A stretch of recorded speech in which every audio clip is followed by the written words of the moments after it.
your boy managed to get tomorrow off work, so we're gonna have a bit of a stream. I don't know how long it's gonna go for, because I'm really fucking tired. Because not only did I go to work today, but also I've been awake since 3 AM because, you know, armor this morning. So we'll see how we go. It'll probably be like 3-4 hours maybe. It's possible the stream will go longer, but it's not likely, because I'll probably be asleep by then. So I'm gonna stream tonight, and tomorrow I'm just gonna chill.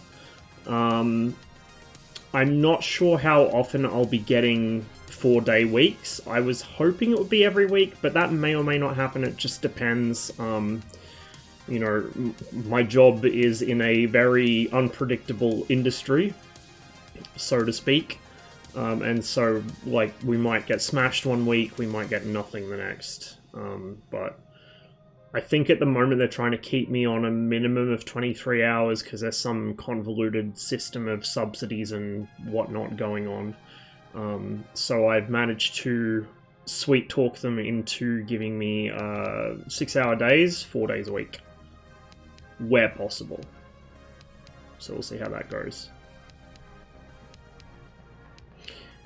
And my first week, well now my first week and 1 day at the new job is going really well. I get on really well with the other staff. The job is not difficult, but it's enough to stop me from getting completely bored out of my skull. Yeah, it's not bad. It's not bad.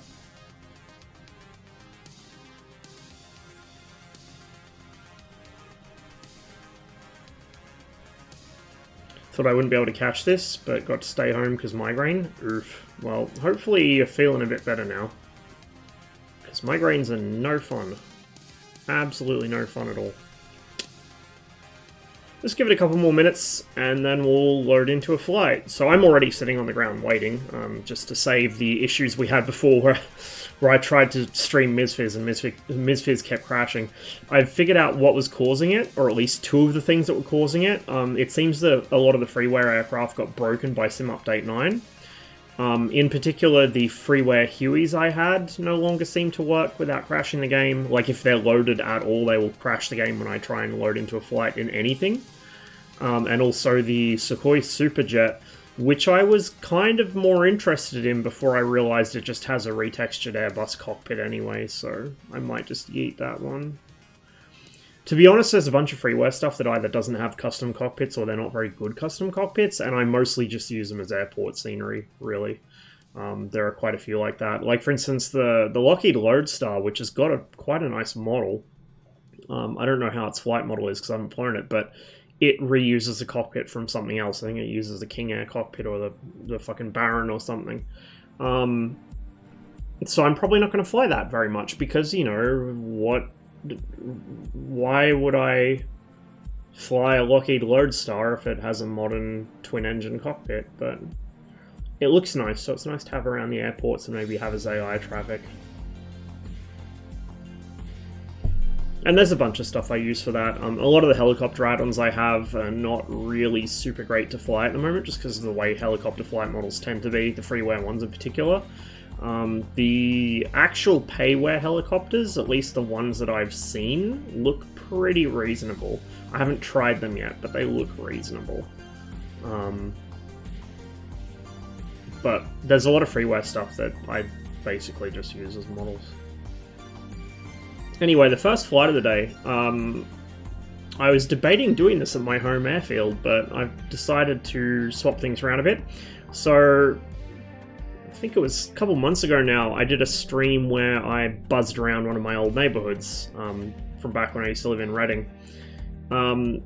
I found a fix for the river, so there's not a massive crevasse anymore where the Thames River is. It's actually the correct height. It's still autogen. I put in a request on fs.to for someone to do photogrammetry. If that times out, and I think it's a 6-month timeout on requests, if that times out, I might learn to do it myself, because I really want to have photogrammetry of Reading and Caversham and the whole surrounding area. Not just because I used to live there and I really miss it. That was like the house I wish we'd always stayed in. But there's a lot of really nice little general aviation airfields all around Reading. A couple of them are converted World War II bases, mostly training bases. And there's a couple that are, privately owned, or they're flying clubs that own them. So there's a lot of interesting flying to be done around here. And particularly this time of year, I'm using live weather at the moment, particularly this time of year, it's quite beautiful. The weather's nice. There's just enough cloud to keep it interesting, but it's quite clear where I'm actually flying, so great visibility. Should be fairly pleasant up, maybe a little bit of wind, and we're going to be flying the brrrrr, which is why I said I was thinking of doing it at my home airfield at Bathurst. We'll be flying the Jab, and the Jab feels wind a lot. It's only a 600 kilo max takeoff weight aircraft, so the slightest breath of wind, or someone sneezing too hard towards the aircraft, and it will really notice it. There's a lot of other nice stuff I'd like to fly on stream. Some of it I could probably do right now. Some of it I need to kind of learn how to start the aircraft or how to not blow up engines, DC-6 mainly. I'd really like to stream a few flights in that, but that's going to take a lot of learning, I think, and it's a much larger aircraft, so that's like probably a 5 or 6 hour stream's worth if I want to do a flight somewhere with that. But we're going to do the Jab, because although there's a lot more, shall we say, sexy aircraft in the hype respect, not in the Shafi posting aeromorphs in the Finnish Pilots Discord sense.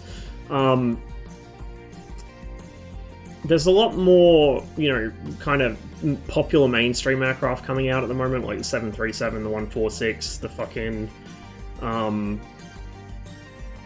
the Mad Dog, the MD-80, all that stuff.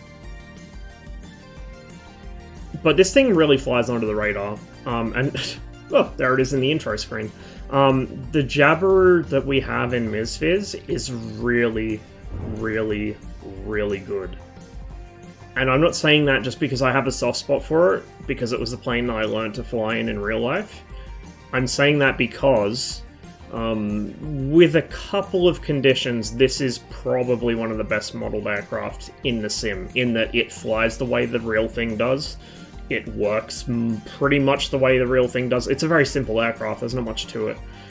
So it's not like, not that anything in this sim is study level, but it's not a really super hard aircraft to learn. I'd say it's probably high fidelity, or certainly gives the impression of high fidelity, but, it's a Jab.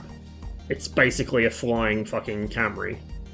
A flying Honda, whatever you want to call it. Suzuki, maybe. Like, it's a little light sport aircraft with, a little engine in it, a couple fuel tanks, basic instrumentation. It's easy to learn, it's pretty easy to fly, but it has some handling quirks.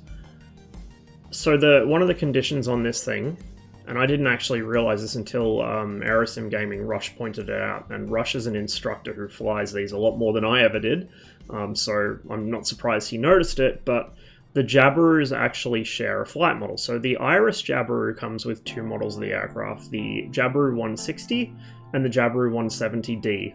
The 170D, which is the one I learnt to fly on, has longer wings with little winglets at the end. So because you've got the longer wings, you have a lower stall speed. The stall characteristics are a little more gentle. The 160 is a bit more vicious feeling. I mean, it's still not vicious, but by comparison, it feels more vicious. And so the 170 in this, because it's using the same flight model, the shared flight model of the 160, it does stall a little harder than the Jabberoo 170 does. Spins are prohibited in this aircraft, so I never did any spins, and I wouldn't want to, because it's not really built to stand up to that kind of stress. But I did do some stalls in it. I did power off stalls, I did a few, not really accelerated stalls, because the Jab doesn't really pull many G, but I did some straight out nice sort of nose mushing forwards, easy recovery ones, and a few where the wing would drop and you'd have to recover from that. And this behaves kind of, well, not kind of, it behaves basically, like the real thing. It's a little more aggressive because of the 160 flight model, but when the wing should drop, the wing does drop. When the nose should kind of mush forwards, it does mush forwards.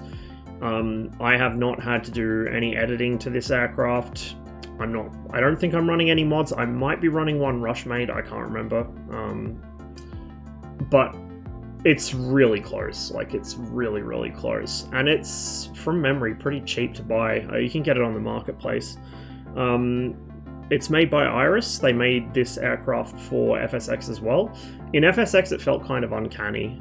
I did get it for that sim, and I used to fly it out of Bathurst, where I had custom scenery, but it felt a little uncanny. Here in MSFS, it feels like the real thing. It actually feels like the real thing. Obviously, it's no substitute for actually flying the real aircraft, so, you know, I wouldn't tell people, oh yeah, this is equivalent to training on the... Like, no, that's fucking stupid. Anyone that tells you flying in a civvy market simulator, unless it's like an actual properly done rubber-stamped version of X-Plane, with all the right peripherals and everything, like, they're full of shit. You can't replace actual flying time or study with this, but it is handy for keeping up other skills, like a general sort of sense of how to handle the aircraft, situational awareness, scanning your instruments properly, all the stuff that you guys don't see me do because I always forget to fucking do it. But yeah, so we're going to swap out of the intro slides and get this thing started and up in the air. And hopefully nothing explodes. Hey, Envy.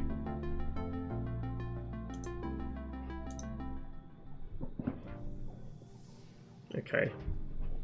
Good, we do actually have the right thing showing on screen. That's always helpful. So like I said, there's really not much to a Jabiru. They're really simple aircraft. It's a two-seater. You've got some luggage space in the back, but you're not going to be carrying much. This thing's max takeoff weight is 600 kilos. The aircraft itself is about 300 and... It should actually say... Oh, this one's light. This is a little baby. 289 kilos. I think ours was 290 or 300, something like that. But yeah, 289 kilo aircraft for this specific airframe. Then you add in your fuel. This thing doesn't carry a lot of fuel, but it can stay airborne for... Well, you can see there, more than 60 litres shows full. So it carries, I think, 120 litres, 130 litres of fuel. It's a wet wing. One tank in each wing.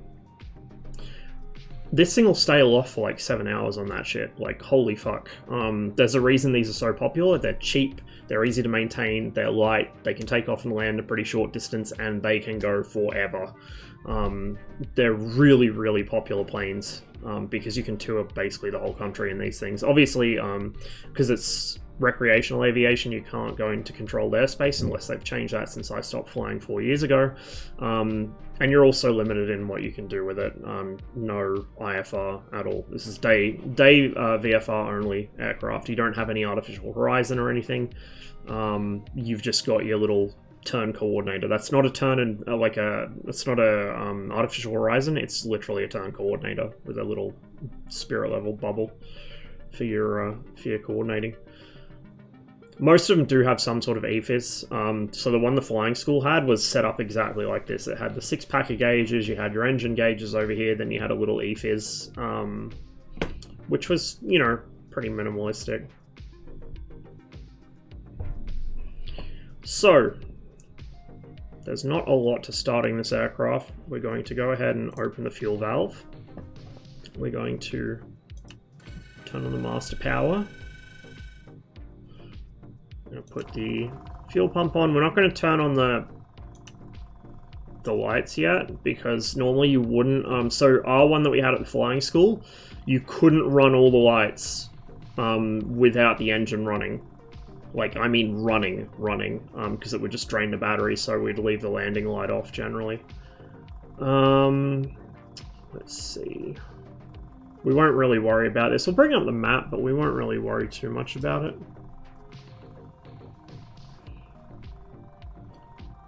So these are like fuel level indicators, but they're not gauges. Your actual fuel gauges are up here. But you've got to be level because, like I said, it's a wet wing, one tank in each wing, and they actually do have, I think, a crossfeed between them. So when the aircraft was parked on a hillside, there's a slight hill near the refueling pad at Bathurst, and if you were parked slightly downhill, you would fill the top wing and it would all run into the bottom wing. So you had to be a bit careful with that. Where are you? I am, fuck, what's the name of this airfield?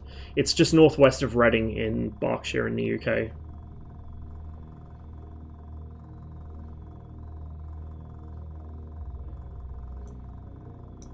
So if we, whoops, if we look at the map here, Norrie, I suppose it's Norrie something.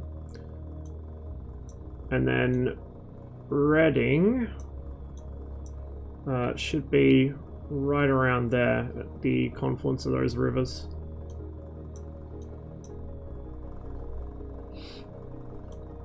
Hey Red Sea.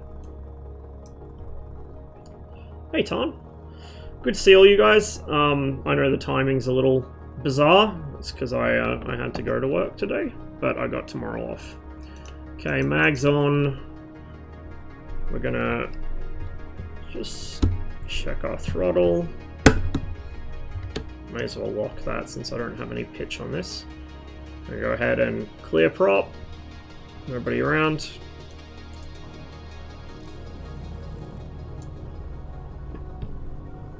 That's all there is to it. It's a really easy aircraft to get running. Ours actually had a key starter in it from memory. I think the Jab had a key starter. I know the Bristol did. But yeah, that's pretty much all there is to this plane. This is your brake here. So this is... The Jabiru is really awkwardly laid out. First of all, this is your control stick here. It's kind of handy for instructing because you can have the student hold their half of the stick and follow the instructor's motions. But it's a very heavy... Like, the Jab's got really heavy controls. And also because of its position, it's fairly short throw. It's really awkward to use. And then to use the brake, you have to reach across with your... When I'm on the ground, I usually just hook my wrist through the control column. Because I'd have to have my other hand on the throttle. But when you're landing or whatever, and you need to access the brakes, obviously you've got one hand on the stick, and you've got to reach across yourself with the other hand and pull that brake lever back. The parking brake is literally just a ratchet here. So you pull the brake lever and then you hook that ratchet. Now the brakes are unlocked, and then I can pull that back just normally without pressure. Pitch trim is set here. There's no other trim on the aircraft, just pitch, and that's set by this stick here. So if we move that forwards or back, you can see. And what it actually does, you can't see it, but what it actually does is it tensions the control cable, so you can feel it in the stick when you move the trim. It actually moves the stick because it shortens the shortens or lengthens the available length of cable you've got. May as well start taxiing. The Jab has nose-wheel steering, which is pretty standard on civvy aircraft these days. Well, most aircraft these days. Where's the throttle? It's that thing on the left by the door. Like a lot of single-engine Cessnas, it's just push in, pull out throttle. I have not flown from this airfield before, so I'm not entirely sure how it's laid out.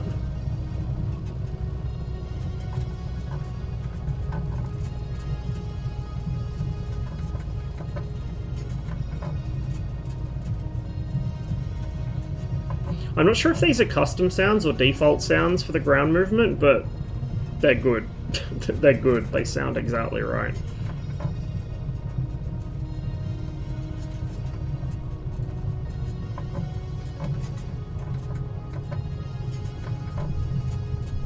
So normally when you're moving across grass or other unprepared or not, not concrete surfaces, you hold the stick back just to avoid any risk of the prop dipping and hitting in the dirt.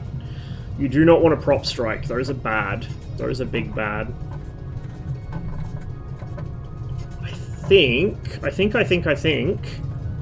that those cones are supposed to mark the runway. Now, what is our wind doing?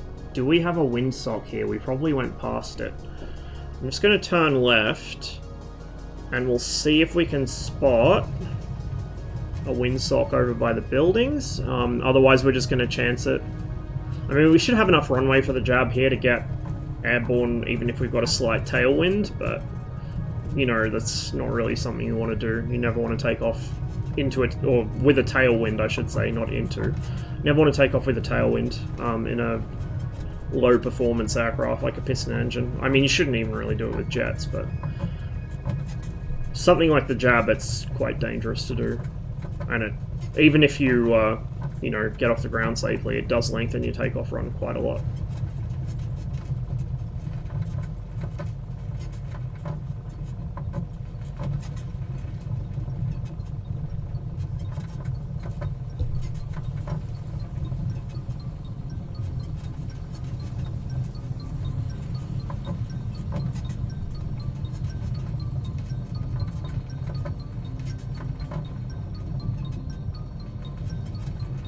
So this, I believe, this airfield used to be a World War II era RAF training base.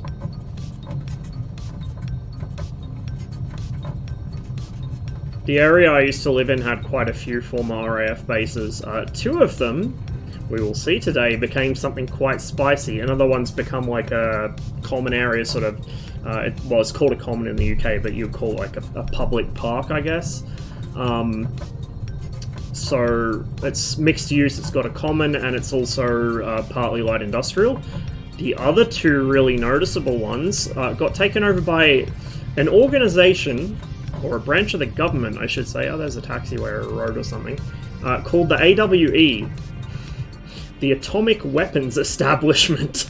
I never knew this until last night. Literally, I did not know this until last night, but within 5 miles of my childhood home were two separate British nuclear weapons processing facilities. So we're going to fly over them, because I found them in the sim. That's why I know they were there. I was flying around Reading, I'm like, what the fuck is that? It's got revetments. As soon as you see something with revetments, you're like, oh, that's spicy, I'm going to look that up. And sure enough, it's the AWE Aldermaston and AWE Bergfield sites. And there's a third one a little further southeast, which is mostly used for seismic evaluation of nuclear testing, which is also a former World War II airfield, I believe. Because, you know, the UK was lousy with airfields after World War II. It's going to drop one stage of flap. So from memory, it has been like 4 years since I've flown, and about half my flying was done on the Bristol because they sold the Jab, but from memory, I don't think we actually used flap for takeoff in our Jab, because we had so much runway available. I guess we didn't feel we needed it. But I think usual procedure for most places is that you do use flap, especially coming out of a shorter runway, so we'll use half flap. Everything's still shown in the greens, so we're going to go ahead and send it.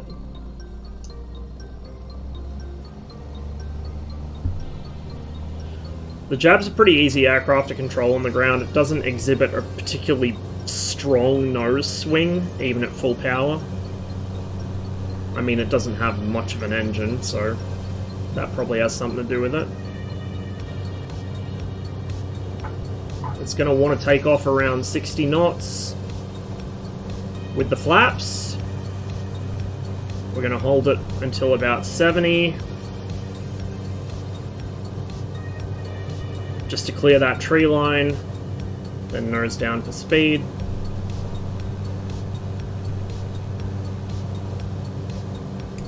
Flaps are coming up.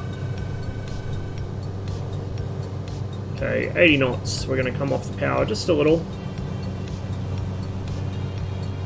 And we're going to start a climb.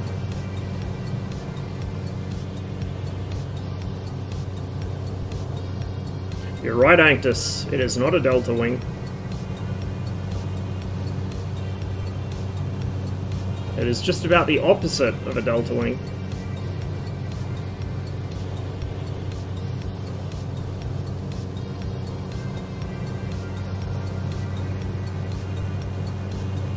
I can already see I can already see the funnels, or like the chimneys at Aldermaston. Right there off the nose. So let's go check that out. Since we're close by, let's go check that out. Just going to go ahead and reset my track IR as well, because it feels a little off. You can see that because we are in such a light aircraft, the wind is really throwing us around here. And this is what flying the Jabiru is like. In summer, in particular, in Bathurst, it would get a lot of thermals off the ground. And it would be like sitting inside a tumble dryer. So a lot of the MSFS community likes to claim that turbulence is over-modeled in the sim. It's not, it's under-modeled. Like, I can tell you right now, it might have been 4 years, but the memory is very clear. This was like the amount of turbulence I would get on an ordinary day in Bathurst. If it was after midday in summer, it would be much worse. The only, like, I had maybe 3 flights, 4 flights ever with pretty much no turbulence, and it was because I was flying before 9 AM on a winter morning. Those were the only flights where I could have taken my hands and feet off the controls safely for more than about 10 seconds. Fuck, more than about 5 seconds. And so when I had that opportunity, that's exactly what I did. I, obviously got up to a safe altitude and then just took my hands and feet off the controls and let the plane fly itself. Because it was nice to actually be able to experience that. Because normally in the Jab, especially when it's hot, you're constantly fighting the aircraft.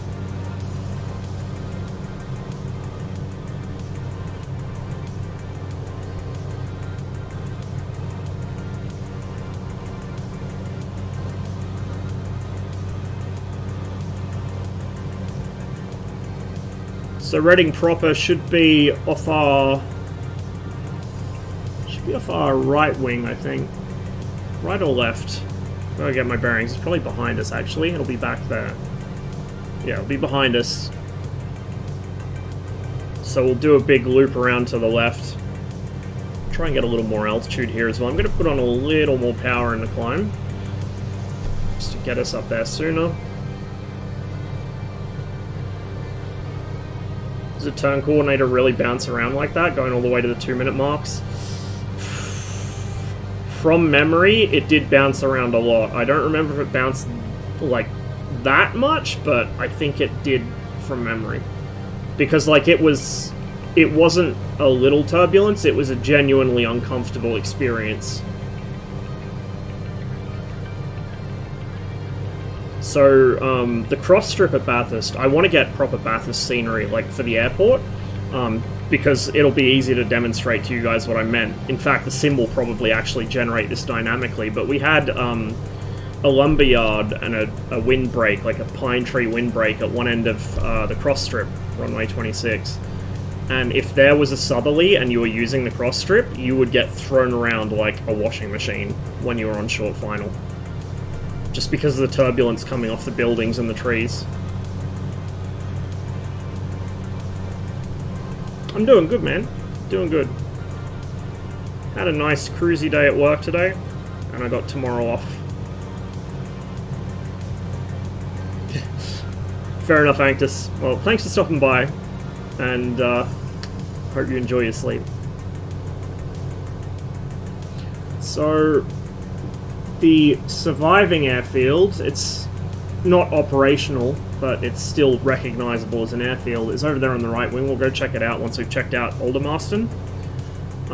But this is at least an auto-gen version of Atomic Weapons Establishment, Aldermaston. And there is actually a small private strip just on my... should be on my right side somewhere. I landed there yesterday. Actually, I'm passing over it right now, I think. If I turn out to the right and come back to the left, you should see the runway under me.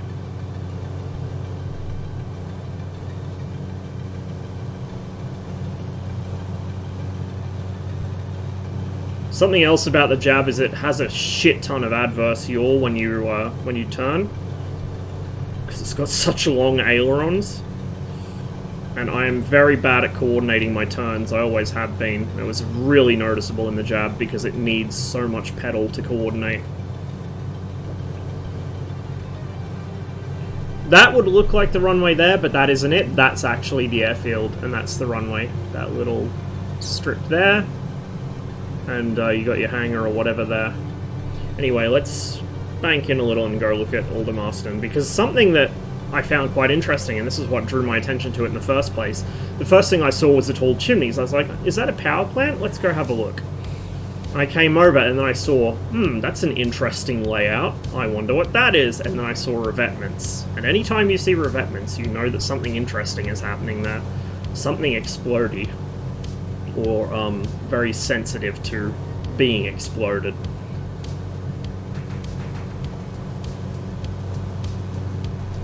Now bear in mind, this is just auto-gen. It's got the actual layout of the site pretty accurately though. We're gonna, before I forget, turn on our strobe light. And the landing light, no, not the carby heat. Click spot's a bit off. The landing light. So we usually just left the landing light on during the day for visibility, because there's no nav lights on the jab, because that's not rated for instrument flying, so day VFR only. Explosive lens testing. I think it's a mix of R&D as well as remanufacturing and maintenance and decommissioning on existing Trident warheads. So I think they do a bit of everything there, but I'm not 100% sure because, you know, no one's going to go out and tell me, are they?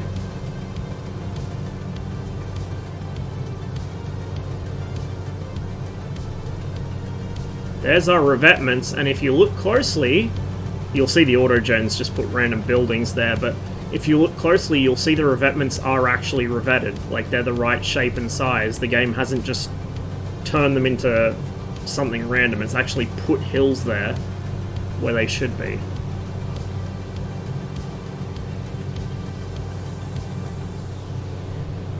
And I have no doubt that flying over this area in real life, especially at this low of an altitude, would get me a visit from a typhoon and then some very interesting questions from men in suits.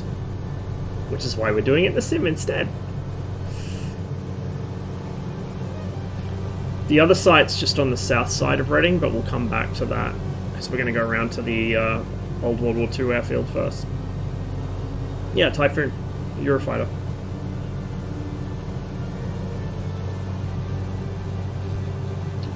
Although I'm not sure if they'd send one out for something this slow. Maybe they'd send a helicopter instead.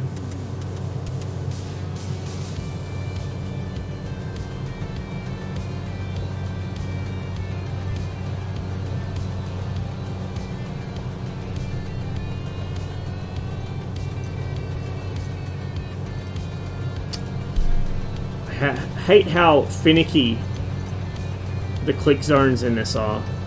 There we go. Now we're centered on aircraft. I'm going to climb back up a bit because I did bleed some altitude in that. I've been a little lazy on the trim.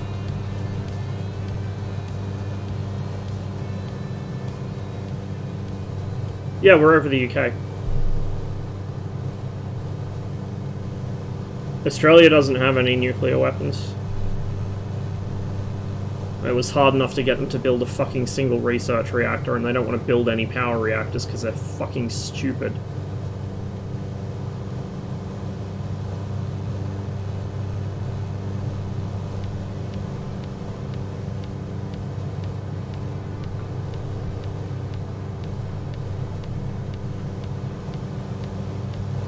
We're going to see a lot of traffic here. Heathrow's a few miles to the east. So I used to, when I was a kid, I used to get Concorde flying over my house of an evening, which was awesome. Quite low as well, because it was still on climb out. Well, quite low by Concorde standards anyway. So our airfield should be easy to see once I get some more altitude, but it should be around here somewhere, off to the west.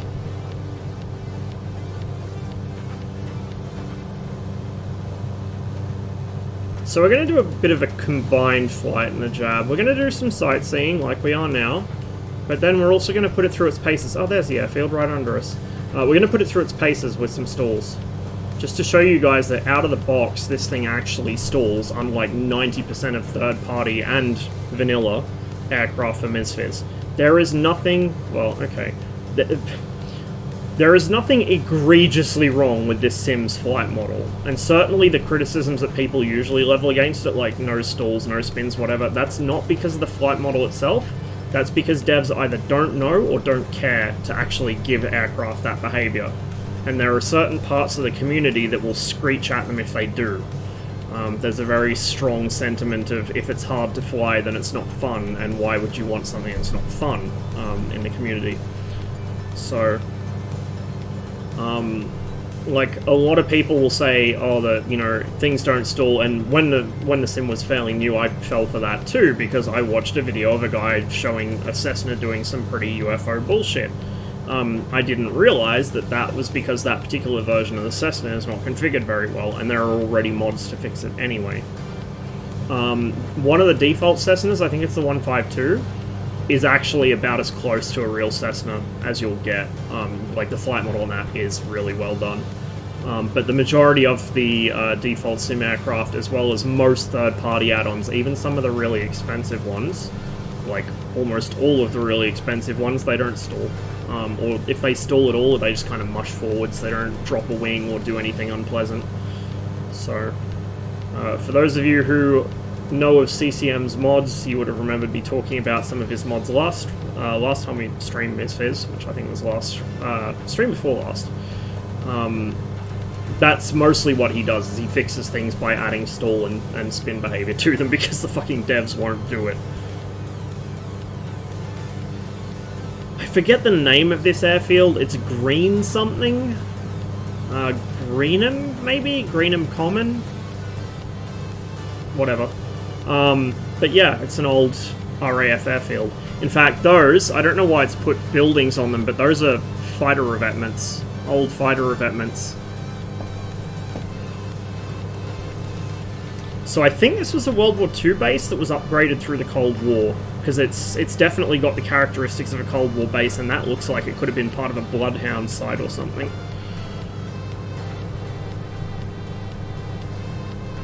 There are a lot of airfields like this in the UK that are just kind of semi-abandoned or run down or converted into racetracks or industrial parks or other things like that. We're going to come off the power because I have been not paying attention and sitting past redline for the past several minutes. Oops. Dial it back to about 2700-ish. 26, 27, somewhere around there. I've also got some trimming to do. Yeah, the DC-6 is really good. The only thing with the DC-6, which may have been fixed officially, but it was fixed unofficially pretty quickly, is the rudder authority. Like, the rudder is just ridiculously powerful and responsive in that thing. In fact, you could get better roll out of the rudder than you could out of the ailerons. That was pretty much the only issue with that thing's flight model that I know of. Okay, we're gonna add a little power back. T's and P's are still green, somehow, after I ran the crap out of the engine. A solar farm down there. So we're gonna head back towards Reading, which is that kind of built-up area just over the top of the dash. On the south side there's a golf course, and just near the golf course is AWE Bergfield. So we'll fly by that as well.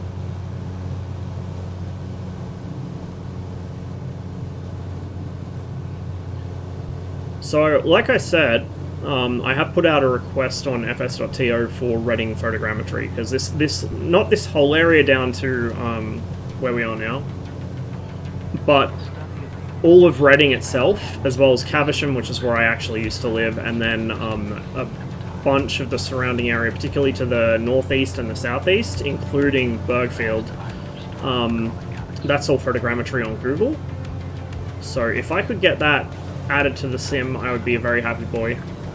I could literally fly over the one house that I wish we'd never actually moved out of. But as it is, I can kind of spot things in the neighborhood. It took me a while to get my bearings, so last stream where I did fly over this area, I couldn't figure out which house was mine, because I wasn't quite sure how far down the road I was, without, you know, the actual visual reference of the real buildings. But through approximations of them, I can probably figure it out. But yeah, the flight models in this sim are really hit and miss, and that's just down to the individual developers. You know, it's not Asobo's fault. The devs all like to blame Asobo anytime something goes wrong. It's like devs in DCS blaming Eagle Dynamics for everything. You know, yeah, some things are ED issues, just like some things are Asobo issues, but the vast majority of problems, including almost all of the worst problems, are not down to the actual sim dev. They're down to the individual third parties half-assing something or not knowing how to fucking use their own tools. Like watching CCM go through and mod some of the aircraft he's done work on. It's amazing to me just how many devs don't seem to understand what CX fuselage side is. That's the coefficient of drag of the side area of the fuselage. Kind of important, because if you set that number too low, the aircraft will go faster when it's in a fucking forward slip than it will when it's flying straight. And even if you don't set it too low, if you just leave it at the default value, you won't be able to bleed very much speed through slipping, which is something that you generally want to be able to do. Especially if you're doing a lot of bush pilot stuff, you need to be able to slip the aircraft and bleed off speed in a hurry. Things as well like the elasticity of control surfaces. I think that was what the specific issue with the DC-6 was, because Rush changed that and it fixed it. Like, just lots of little values like that devs don't seem to understand, or they just don't bother with. Like, with the Trilender, which I actually ended up picking up because it looks so stupid I can't help but love it. With the Trilender, its stall values for the like the moment applied at stall, the force moment applied at stall, to make the aircraft actually nose over or drop a wing or whatever, that was zeroed out. Well, no wonder it doesn't fucking stall, the value's 0, you know? So almost all of the issues people have with the flight models in this sim are literally a one number fix. You go into the flight model config file, you change one number and the problem is solved. Like, that is how... there it is there. That is how simple that is. And yet so many devs just ignore it and then blame Asobo. It's very bizarre. Very, very bizarre. So there's the golf course, just down there. And then that is AWE Bergfield. And that is probably 3 miles at most from my old house. A lot of people would freak out about living 3 miles away from a nuclear weapons facility. I think that's fucking awesome. I wish I'd known about it at the time.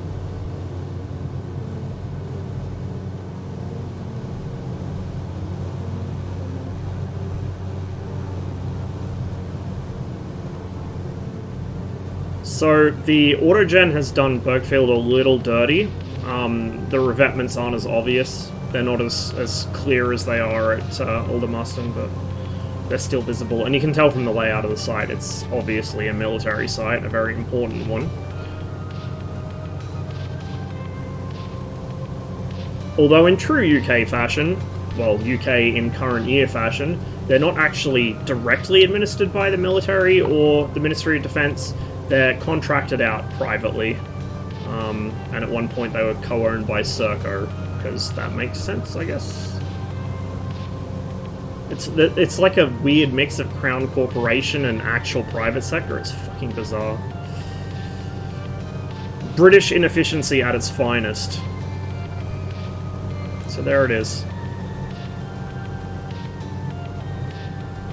And if we look closely, you can't see the elevation of them, but you can actually see the... oh, you kind of can, actually. You can see the shape of the revetments around those. Those structures are all much smaller in real life. They're like single-story bunkers.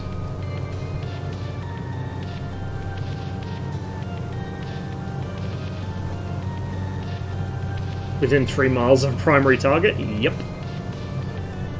Absolutely. I'm just going to move my head view up a little so I'm looking out of the aircraft more, rather than having my face buried in the instruments like a fucking DCS F-18 pilot. My SA page. So here's Reading. And like with many things around here, the autogen has kind of done it dirty. Reading looks a lot nicer than this in real life, but I'm still waiting on that photogrammetry scenery, so... like I said, if the request times out in 6 months, I'll fucking learn to do it myself. Because there's a few other things I want to do as well. The sim has most of Edmonton itself, like the central part of Edmonton is photogrammetry, including my old house. My other old house. But it doesn't have all of Edmonton like Google Maps does. I want to get all of Edmonton because I am a sicko. And I hate the sim running with like more than a single-digit frame rate.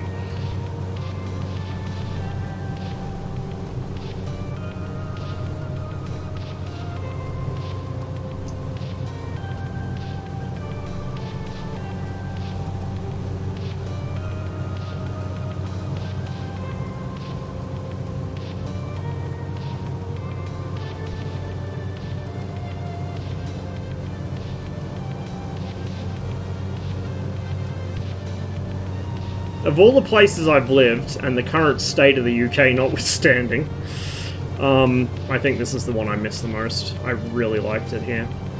Really, really liked it here.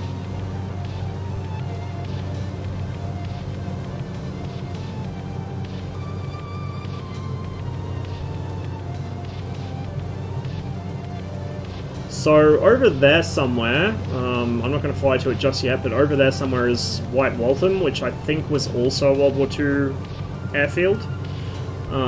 It's got the traditional British triangular runway layout.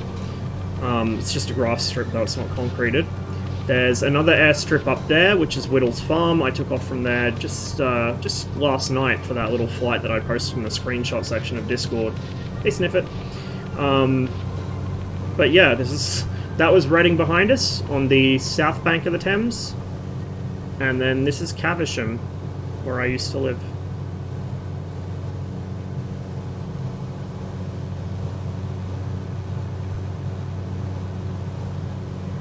So somewhere down there, it should actually be next to a factory. I think it might be next to that. On MSFS and in the Jabberoo. Mm-hmm. Is it there or is it there? It's one of my old schools, Tempside, is down there somewhere. And then my other old school, Hamdean House, was just down the road from me. So if I can find my old house, I can find my old school.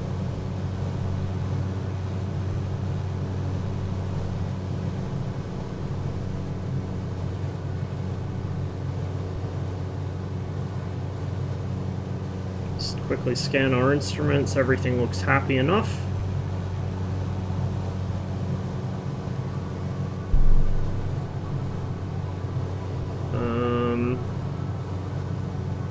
I think that might be it.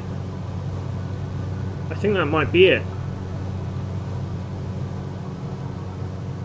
Just double check. Because there should be... See, this is fixed now. This was a fucking chasm before. There's a pub on that island. That's the Caversham Bridge. We used to walk along the riverbank and feed the swans and the ducks. So, my old house, the post office was on the corner next to us. Then there was a road that went up that way. Then there was...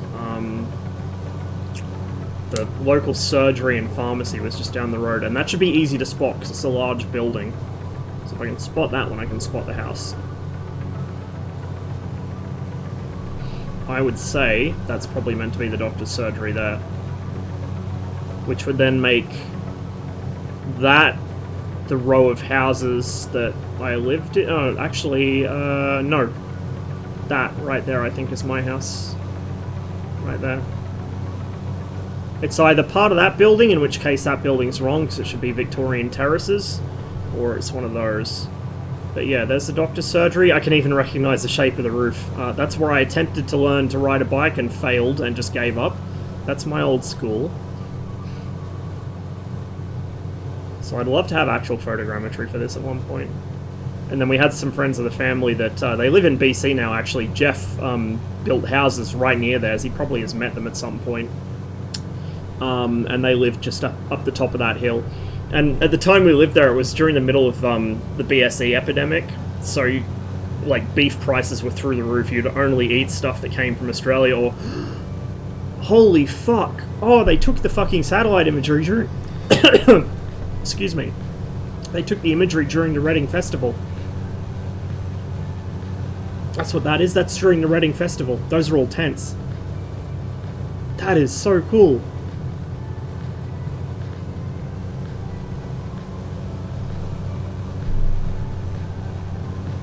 It's a lot of people.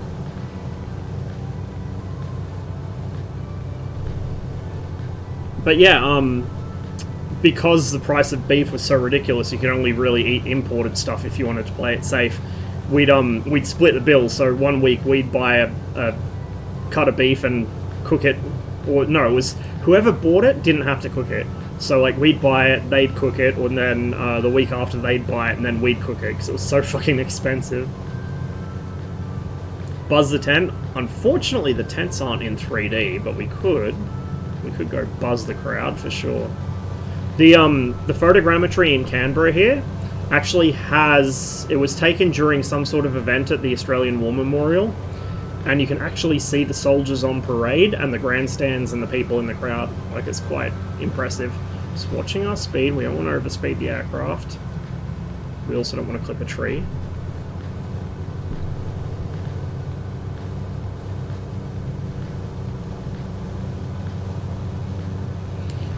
I wonder who was playing. I'm gonna guess that this imagery is probably about five or like between 5 and 7 years out of date. Seems to be the rule of thumb for satellite imagery. So, wonder who was playing.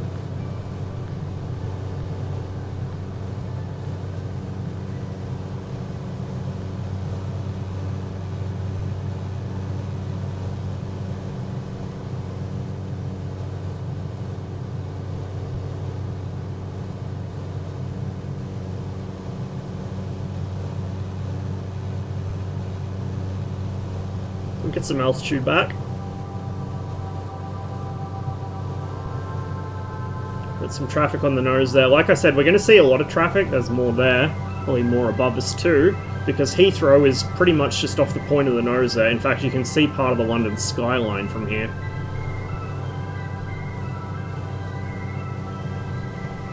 I think, is that part of... I don't know what that is. But London is in that general direction, so it probably is.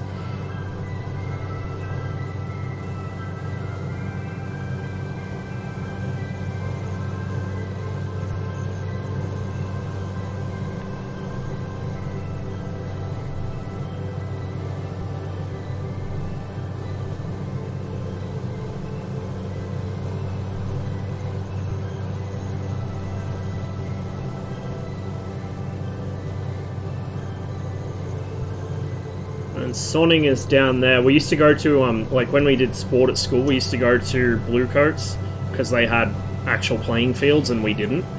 And we'd have to go to Sonning for that, but the road there was just like speed humps the whole way, so it was great. You just sit in the back of the bus and get thrown like up in the air every 20 seconds.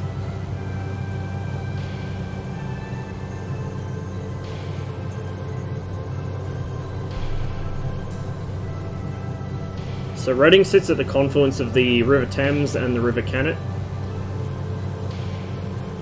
which is why there's so much water around.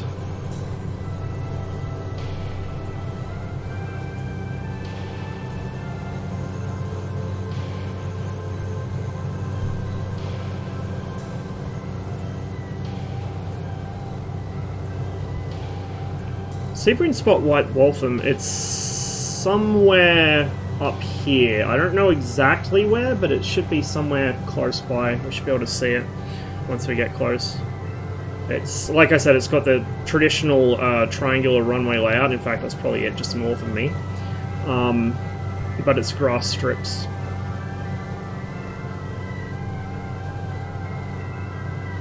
By the way, this isn't me monkeying around on the Oak. This is actually how the Jab flies in any kind of turbulence at all.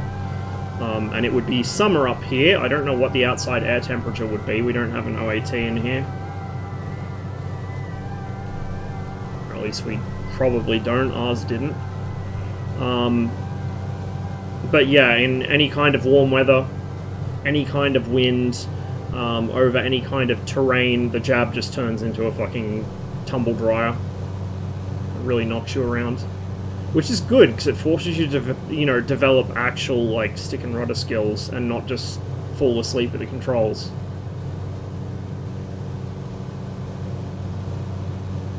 But I feel like a lot of the MSFS community, the parts of it that complain about turbulence, are people that rode an airliner once in like the middle of winter in perfect weather and think that that's, you know, as turbulent as it gets.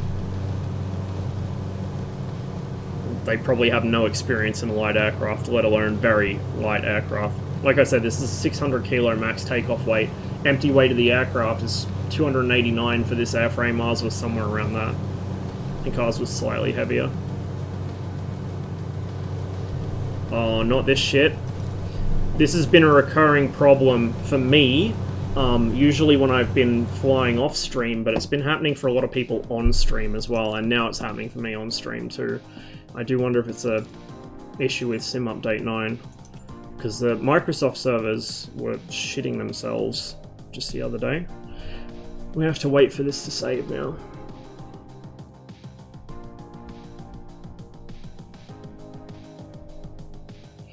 So yeah, if you guys don't have it already, and especially if you like lighter aircraft and you really want to feel the aircraft and feel what the weather's doing, and you want something that simulates stalls and spins, which we probably won't spin it, but we'll stall it here in a minute. The Iris Jabberoo, you can't go wrong with it. It's really good. I haven't been paid to say this. I'm saying this because this is the plane I learnt to fly on, and it flies almost exactly like I remember. Like, it's really well done, and amongst the sea of study level airliners or, you know, asset flip military jets or whatever, it just doesn't get the attention it really deserves. There's so many hidden gems in this sim. I would say the Fuga Magister is one of them as well. The Fuga Magister is really nice. Needs a little more work, but it's really quite good. But the Jabberoo just gets no attention at all, and it really should get some, because it's a really well done module, and it's, in real life, it's a decent little plane. It's not the most pleasant thing to fly, not just because it gets bumped around so much, but because the controls are heavy, because the ergonomics are a dumpster fire. You know, it has a lot of things about it that aren't really that great, but it's a practical plane, it's a simple plane, it has a kind of charm to it. Is this the same Iris that made the F-15E for FSX? I don't know. They made a Vulcan for FSX, because I have that, but I don't know what other aircraft they made for that sim. So I used to play Microsoft Flight Sim 95 as a kid, mostly just to crash into things, because I was a kid. But I only really came back to Civvy Sims probably, I want to say like 6 or 7 years ago. I bought FSX purely because I found out there was a Vulcan for it, because I wanted to barrel roll a Vulcan. So I bought FSX, I bought the Vulcan, I ended up getting the English Electric Lightning. I got a couple of other aircraft, including the Jab, when I found out that it was out for that sim. But I didn't really fly it a lot. I didn't spend much time in it. So MSFS is my first real, like, full-on venture into Civvy Sims. So I'm not familiar with which devs made what for which other sims, because it was kind of, you know, out of my essay at the time. We should have a white Waltham down here somewhere. Is that airstrip? Is that Whittles? Might be. It says there's an airstrip under my left wing, but it might be Whittles because it's not Waltham. It's too small.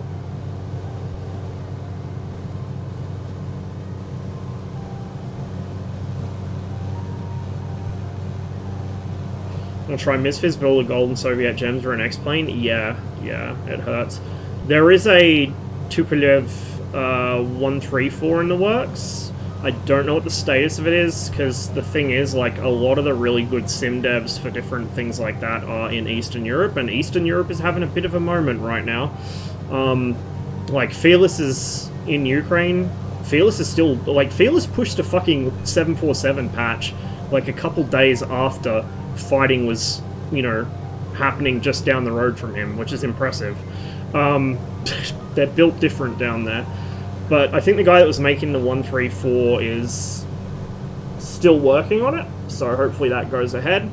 I don't know if Fearless wanted to bring the 154 across for MSFS. I know people have ported the FSX version, which was not made by him. I don't think it was made by someone else. But it looks kind of like a lot of FSX ports are kind of crap, I'm going to be honest. So hopefully Fearless does decide to do the 154 for this sim, because I would fucking love to have that jet. That's one of the things I really want, is a Tupolev 154 for MSFS. A good one.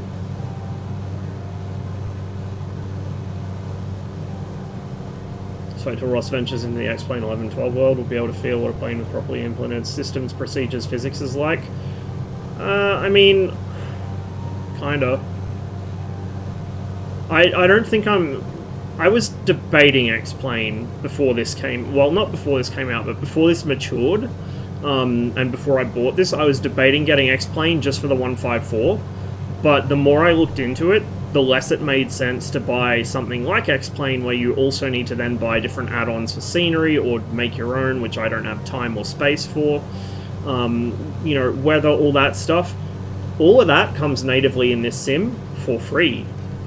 And if I don't like the stuff that's in the sim by default for free, I can go download shit off fs.to for free, which is of similar quality a lot of the time. So X-Plane is kind of daunting for that reason. There's a lot of locks along the rivers here, by the way. I used to love going and standing at the locks watching the narrow boats go through when I was a kid. So there is an airstrip back there. It's a tiny little fucker, though. One of those fields, I think. That might be it there. Not sure. But it's not Waltham. Waltham actually could be that blue one?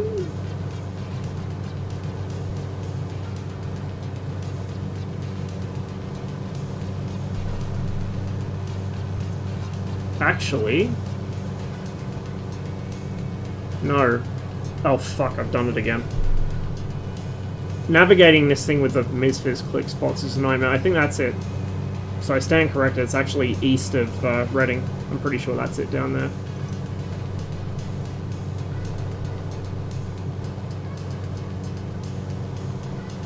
Yeah, I've seen a few videos of Fearless 154. It was really nice. I've watched Crayon stream it a few times as well.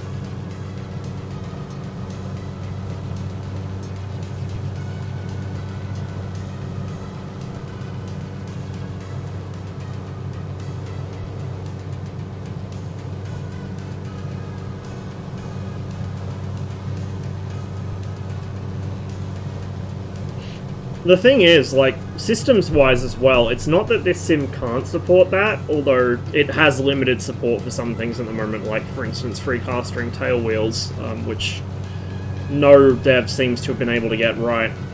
I think that's one of the few things where everyone blames Asobo that probably is actually an Asobo issue.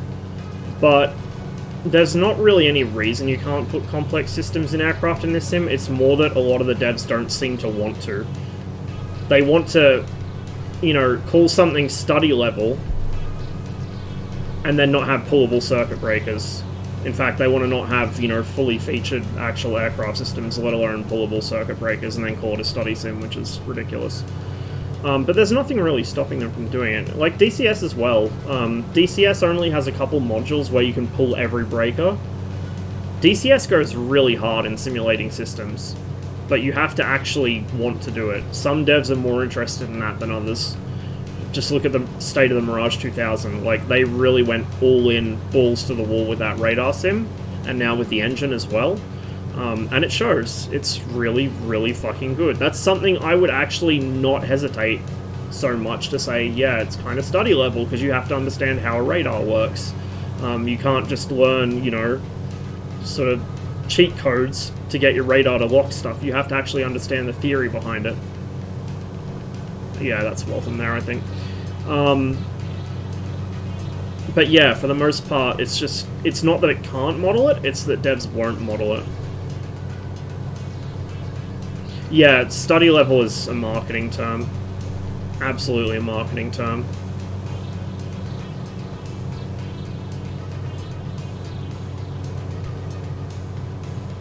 Especially when it's for a product where I can jump into the aircraft and just fuck with switches and, you know, turn things on out of sequence and experience no consequences. Like most so-called study-level sim aircraft, I can just hop in it, flip on a couple switches which I know will get the aircraft running. Doesn't matter the order they're done in, doesn't matter what I turn on first, doesn't matter what the electrical system's doing, it will have no consequence.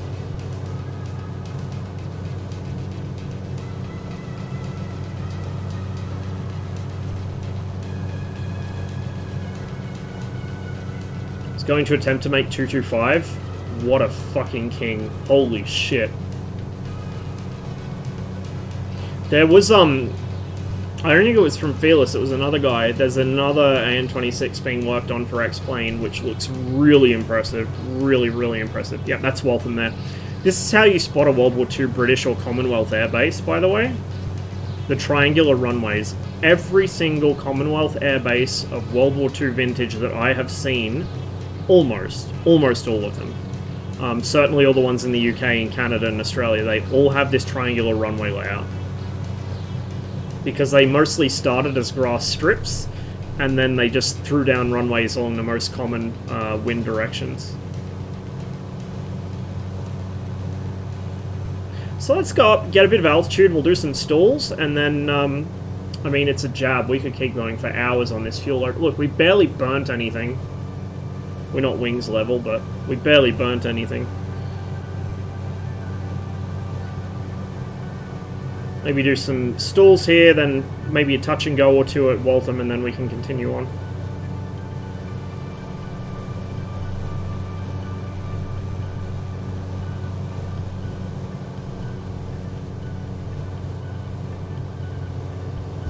A little more power, because I'm getting a bit slow in the climb.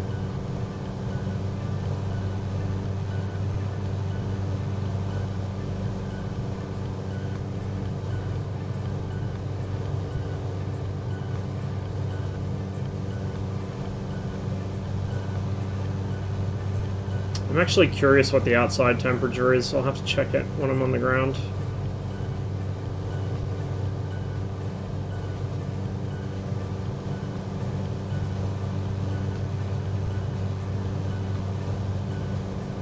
T's and P's are still all happy.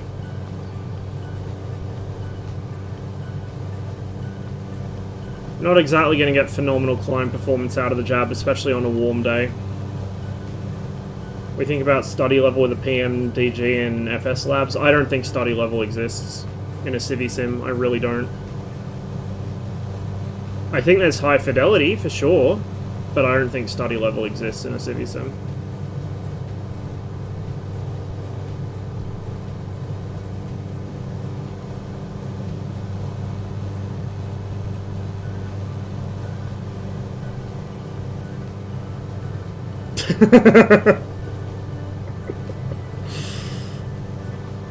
I think quite a few devs in the sim industry should, Rob, honestly. Yeah, I am in England, so I'm a little bit to the east of Reading in Berkshire. I'm actually probably over the county line now. But yeah, I used to live here when I was a kid. We're into the wind now. We're very much into the wind now. Notice how the climb rate, like, even if you don't factor in our speed, our climb rate, like, fucking tripled.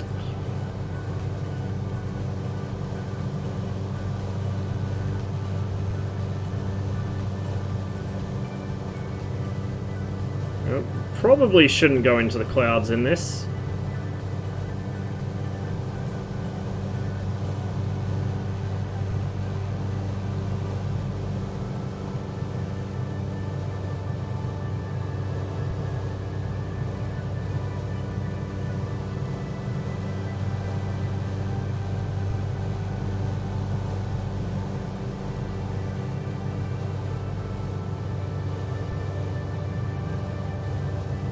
So like I said at the start of the stream, because this is the one shortcoming of this module, I think, it's a two-pack, so it's a Jabiru 160 and a Jabiru 170D.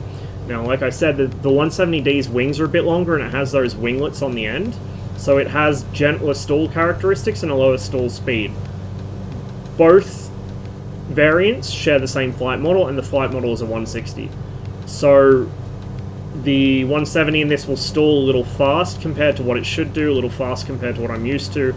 It stalls more aggressively, I can say that from personal experience. The 170 is very tame, and in this it's a bit more vicious. It'll drop a wing much quicker than the actual 170 will.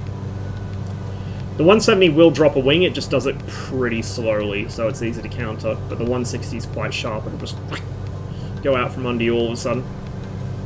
So I think we should have sufficient altitude here. We're going to go power off. I don't think we really need this, given how warm it's likely to be outside, but just for safety's sake. He says as he climbs directly towards a fucking outbound airliner from Heathrow.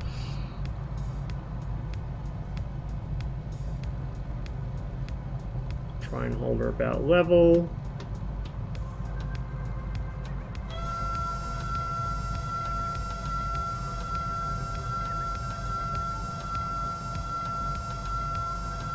So the nose just drops away, which is what it should do. It doesn't really have a particularly aggressive nose drop on the stall for a power off stall. We'll get that altitude back and we'll do a power on.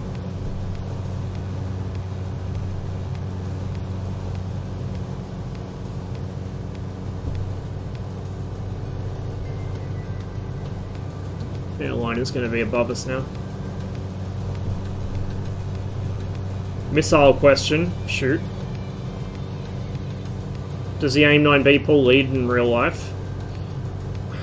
So, the thing with IR missiles, particularly early IR missiles, is really they probably shouldn't be pulling lead at all.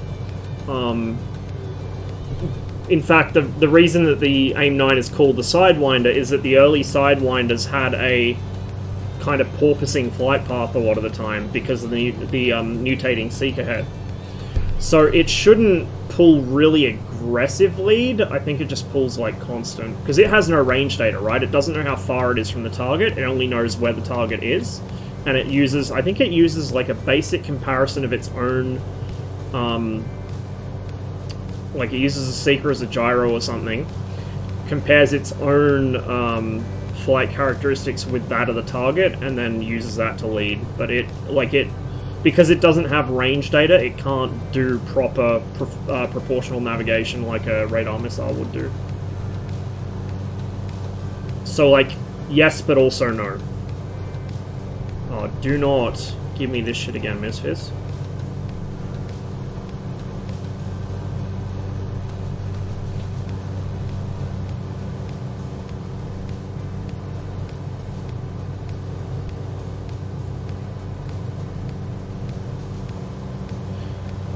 Ustio, that's not uncommon in CivSims.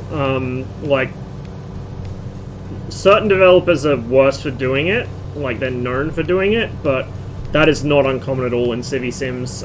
They will repackage something with a minor difference and sell it as a whole new module. Now with that said, Heatblur have promised, what, 4 variants of the Tomcat? We have 2.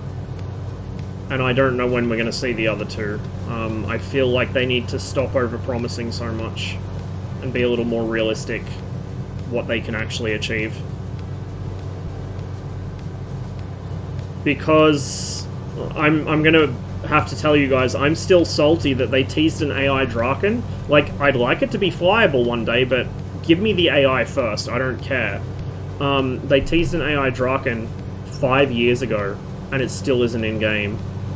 It looks like very little progress has been made on it. This shit's gonna piss me off. The AI A6, same thing with the A6. They said, oh, we'd like to do a flyable one, but we might do it as AI first, wink wink. And then they show it in a fucking, like, ED showed at their end-of-year video, a flying A6. Well, it's clearly functional as an AI to at least some basic degree. Why do we not have our AI A6 yet? Like, why are they sitting on modules that could at least be AI for now until they finish the fucking flyable version? What is the point of that? Probably because no, the AI aren't that complicated. Like, AI sensors are dictated by a single line of text in a config file. That's why, if you've ever wondered why your wingman in the MiG-21 is calling contacts at 50 miles, that when his radar can only see about 20 miles, 15, 20, that's why. If you've ever wondered why the MiG-19 AI can see shit from that far away, that's why. It's because if you look at the MiG-19 AI's config file, it lists the radar type as a MiG-23 MLD radar. Because I guess the MiG-19 radar doesn't exist for AI in the code or something like that.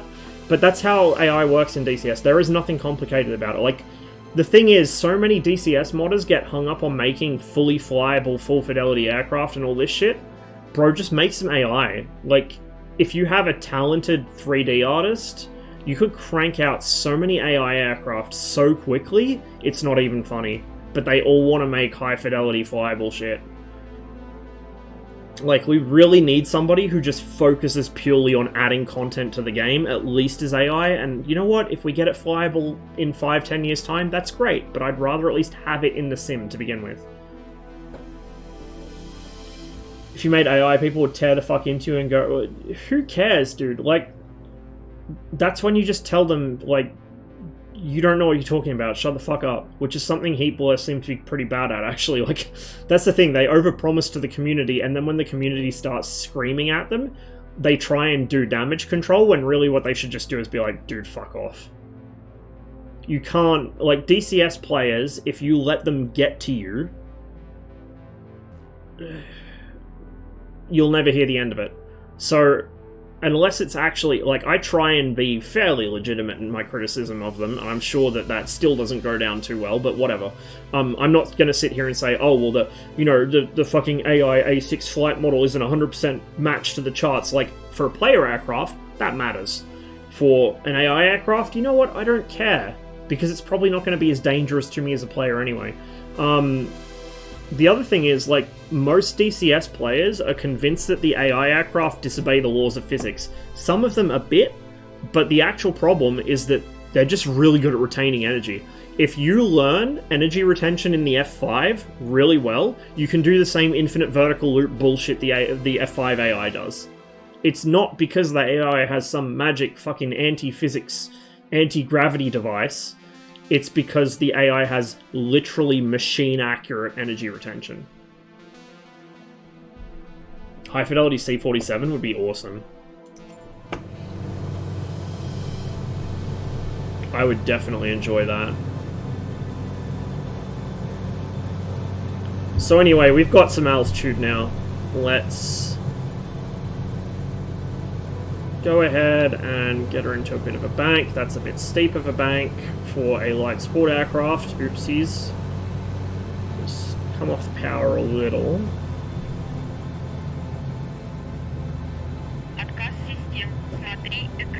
Hey Sniffit, cheers for gifting that sub. Appreciate it.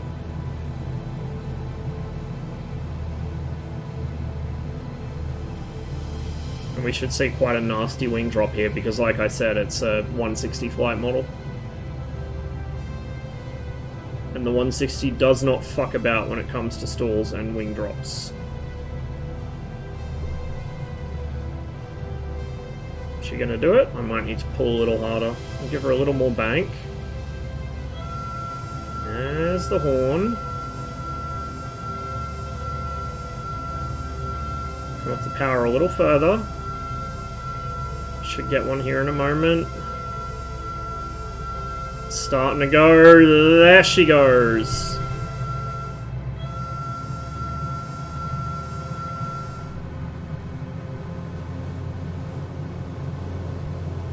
And this aircraft does that out of the box, pretty much.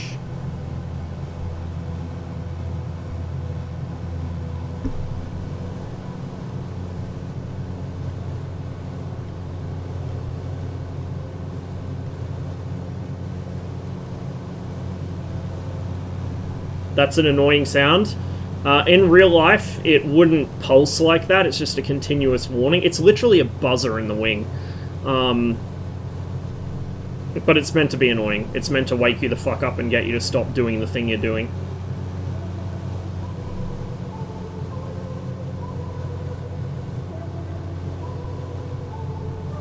He's the one that shot it dead.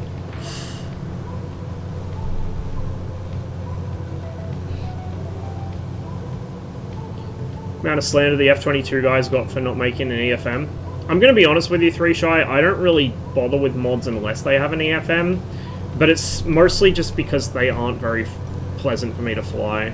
I don't know what's up with their servers at the moment. Even the ground handling. So you can tell whether a DCS mod has AFM, or sorry, not AFM, SFM or EFM, before you even get the wheels off the ground.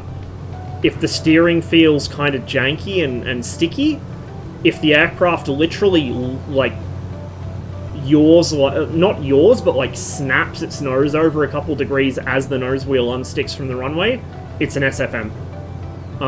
That is 100% perfect, never wrong telltale for an SFM, is the nose will snap over, like, instantly, just a little bit, but enough to notice as soon as that nose wheel comes off the ground.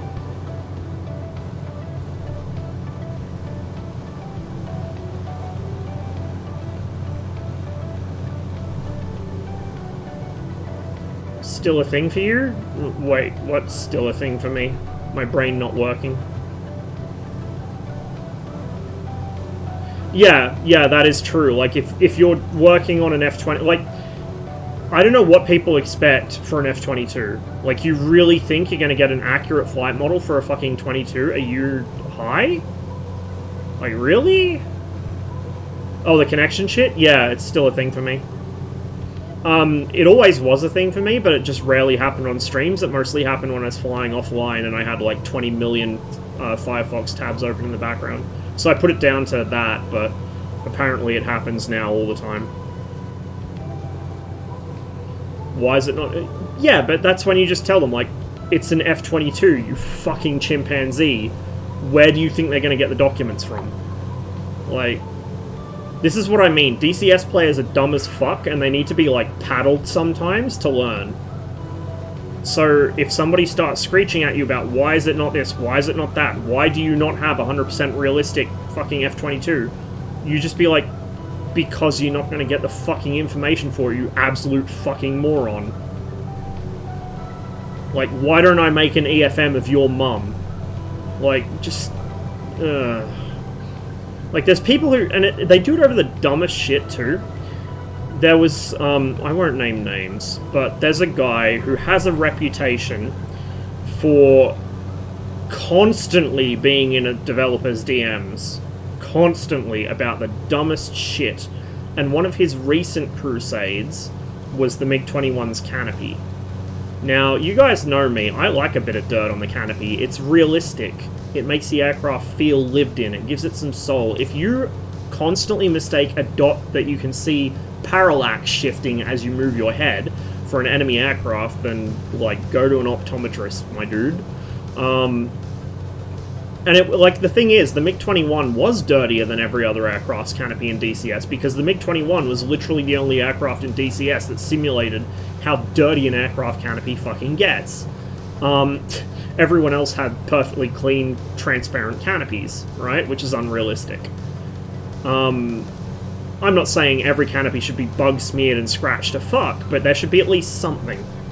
But yeah, this guy would actually, like, no joke, harass a member of the development team over the canopy until they finally just gave up and changed it. And now my MiG-21 has spotless canopy glass, and I feel very hurt because I don't have all my bug spots all over it. I'm gonna have to find one of the old textures and readjust it to fit the new UVW maps. It should look as if it was flown, exactly. But DCS players have no that was London skyline, we can see, by the way. There's Heathrow there. DCS players have no concept of what an aircraft that's actually been taken out of the fucking hangar looks like, because most of them aren't pilots. You know, and a lot of the ones who are pilots don't really fly down low a lot. They fly tubes, or they fly charter jets or something like that. Yeah, so like if you ever look at a video of any military aircraft, especially fighters during low-level ops, the fucking canopy's smeared with bugs. Just like the fucking Jabiru was by the time I was done flying circuits for 3 hours. You get bugs galore in summer at low level. No matter what you're flying, no matter where you are. Jets aren't immune to that. But because DCS players only like realism when it makes them feel like Maverick from Top Gun, or it makes their lives easier, they don't like that, because it makes it hard to spot things. Any kind of realism which actually makes things difficult or takes skill or study to get past, DCS players don't want it. MSFS players are the same. Sim players in general. You know, there are people who like a challenge, but the vast majority, I would go out to say, I don't think I'm really going too far out on a limb by saying it's a vast majority, they don't want that. They only want realism when it's convenient. Just like MSFS players bitching about turbulence. Like, I'm not moving the stick a whole lot here. This is the aircraft just getting bounced around by thermals and by the wind. Probably mostly thermals. Because MSFS does actually model that. I didn't realize that it did because I was mostly flying in cooler weather. But once you get into hotter stuff, it does. So, this is realistic for a Jabiru. This is very realistic for a Jabiru. This is like a normal flight in the Jab. I had days where it was much worse than this. This is a 600 kilo max takeoff weight aircraft. Typically in the config I was flying it, it was it about, we'll round up to 300 for the aircraft.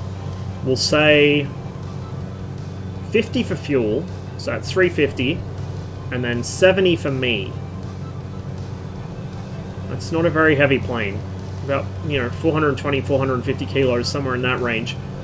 Of course it's gonna fucking bounce around. Like, what the fuck do you think's gonna happen? But because these people either don't fly, or they flew on an airliner once, or, you know, whatever, or they fly in places with much, you know, much sort of tamer weather, they think it's unrealistic somehow. And they will argue that till the heat death of the universe, because it inconveniences them to actually have to take their fucking autopilot off and fly hands and throttle. Fucking stick and throttle, rather.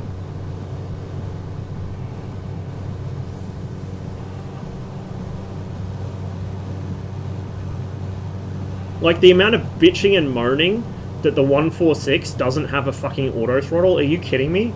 Like, you really need an auto throttle on a fucking tube? Hate me if I do low... Yeah, like...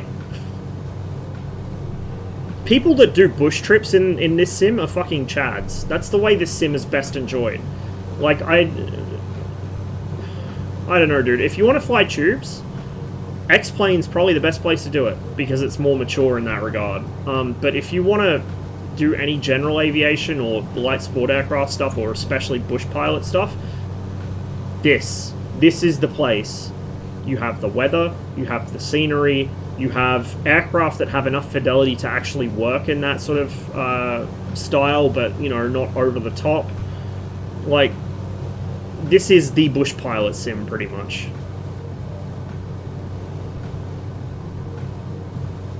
Autopilot disconnect every time when entering turbulence sometimes. It's talking regional turboprop. So, one of the first sort of contacts I had with the sim, like the CiviSim streaming community, before I started watching any of the streamers that I now like to go and watch, was through like a compilation channel on YouTube, and I only found that because somebody was like, hey, one of your clips ended up on this channel. Sure enough it did. But it was mostly Civi guys flying tubes.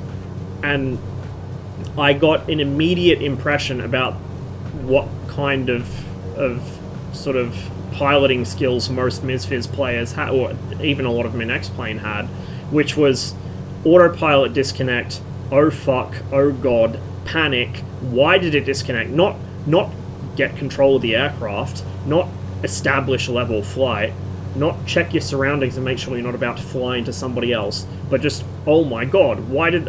Oh, the autopilot disconnected. Oh no, big stream drama.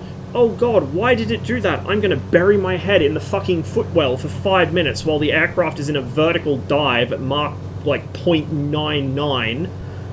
Like, what the fuck, dude? Fly the fucking plane. I mean, like, sure, you don't have to be an actual real-world pilot to enjoy the sim. I'm a student pilot, and that's being generous. I have like 50 hours total, and that was 4 years ago. So I'm not going to pretend I'm some great... There's Wembley down there, by the way. I'm not going to pretend I'm some great, amazing fucking pilot with lots of hours. I'm not. I barely got any. But, you know, something that's always stuck out to me is, like, maybe worry about all the other shit after you've got the aircraft flying safely. Just like, if I'm in my car, and, you know, something happens that... well, if I had a car, theoretical car, you know, and like, the fucking, I don't know, CD player or something. CD player, I just dated myself. The fucking radio starts freaking out on me or something. Or error codes start popping up. I'm not going to be on the freeway at 110 kilometers an hour looking at the error code with the fucking manual on my lap trying to figure it out. No, I'm going to be making sure I don't crash into some cunt. Like, what the fuck, dude? Cheers to the host, by the way, 3Show. Does this plane have a turning circle smaller than Wembley? Good question. I can't remember what the Jab's G limits are. I think it's like +4, -2 or so. It might be more. It might be like +6 minus something. It's not a lot, but it's reasonable. But you're not going to have the power to sustain that kind of G anyway in a turn. I think it's not going to be smaller than Wembley, but it's probably not going to be that much bigger than it. Let's do a left turn. Since I'm sitting on the left side of the plane, it'll be easier to see.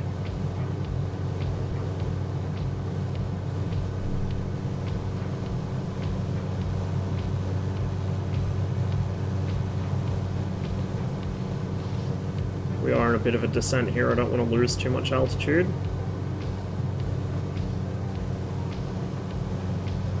Yeah, about the same size as Wembley. I don't want to pull any harder because I don't want to rip the wings off, but we can turn in the radius of Wembley Stadium.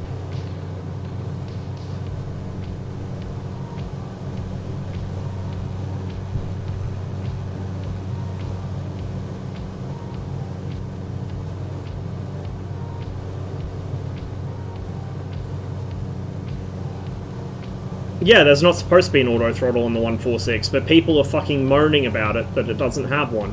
It's like when the 247 came out and people were moaning it doesn't have an autopilot. Now, to be fair, on the 247, you would tell the fucking first officer, hey, take the controls for a bit, I'm gonna go, I don't know, go take a whiz or something. But, like, I've noticed, like, if you look at the big radial stuff, they've got those cheat panels. They're very cleverly hidden. Like on the Goose, how it comes out from below a floor panel. In the P40, it comes out behind the machine guns, like in the butts of the machine guns. But they've got those cheat panels there because they knew people would fucking piss and moan if they didn't add modern fucking GPS and transponders and all this shit to it. Rest assured, my friends, if I ever made a MSFS module, MSFS Su-15 TM, there would be nothing in that aircraft that wasn't actually in that aircraft. Nothing.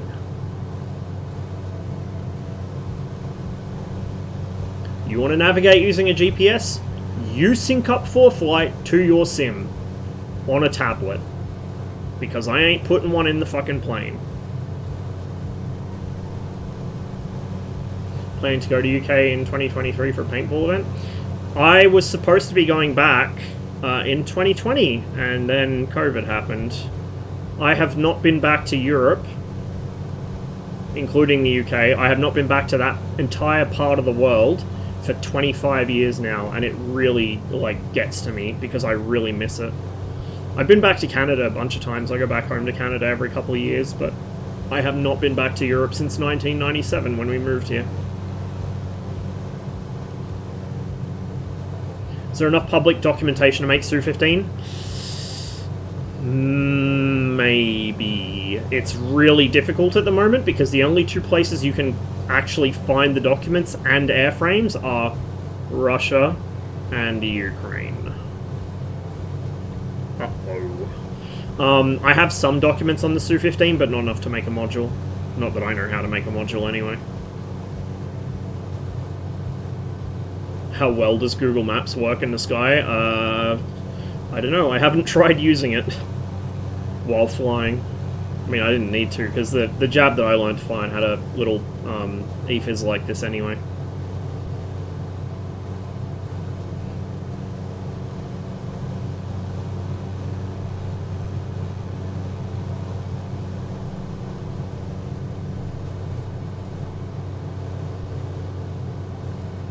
Hey, I'd be happy with either. I mean, since we're getting a MiG-23 in DCS, my immediate need for that has been kind of, or will be kind of quenched, but I really want a Su-15 somewhere. Su-15 in DCS, Su-15 in this, I don't care, just give me a Su-15 somewhere. Ideally in both, so I can shoot people down with it in DCS and then, you know, bully lost, oh my god, my autopilot disconnected 747 streamers in this.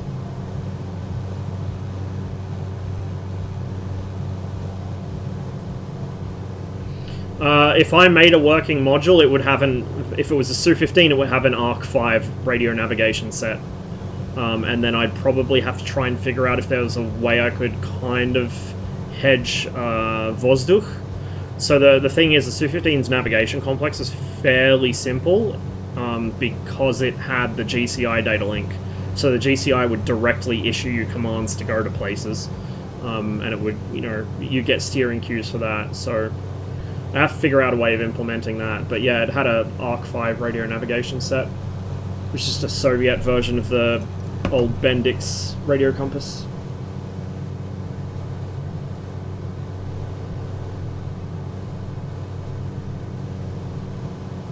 So I was running the Orbex London scenery, I'm just running default London now, because default London has more photogrammetry than Orbex does. The thing is, though, the default photogrammetry, it has this melty shit going on, because the optimization is... it looks like they've just done it automatically, and the algorithm they used was perhaps not the best. So smaller things in particular, smaller houses or things like that, single houses, single-story detached houses, will get turned into just blobs, nondescript blobs. The larger an object is, the less it gets fucked up by the optimization algorithm that they ran, which is a shame.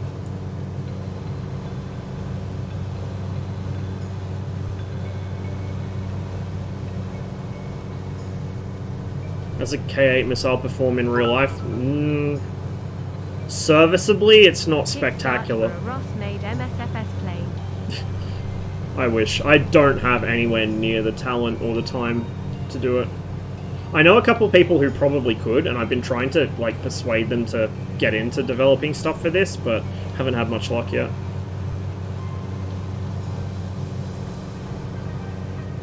Yeah, the K-8, it's... I mean, it's not really designed to hit things like fighters, it's designed to shoot down B-52s or SR-71s or whatever. So it's not going to be fantastic. Its range is not very good, it's comparable to an early Sparrow. Its tracking ability isn't fantastic. Like, it's not bad, it's just not very good. The R98M is better, but it's still not great. SSK Very, thanks for the follow. Welcome to the stream.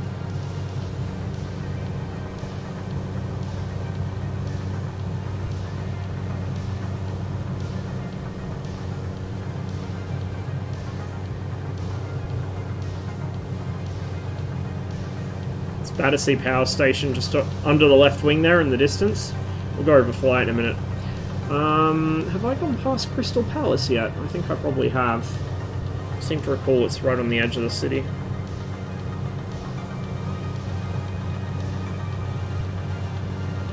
There's a lot of new buildings here compared to when I last saw London in person. Like, the Gherkin was still being built when I lived there, and the Shard wasn't even a dream in someone's head yet.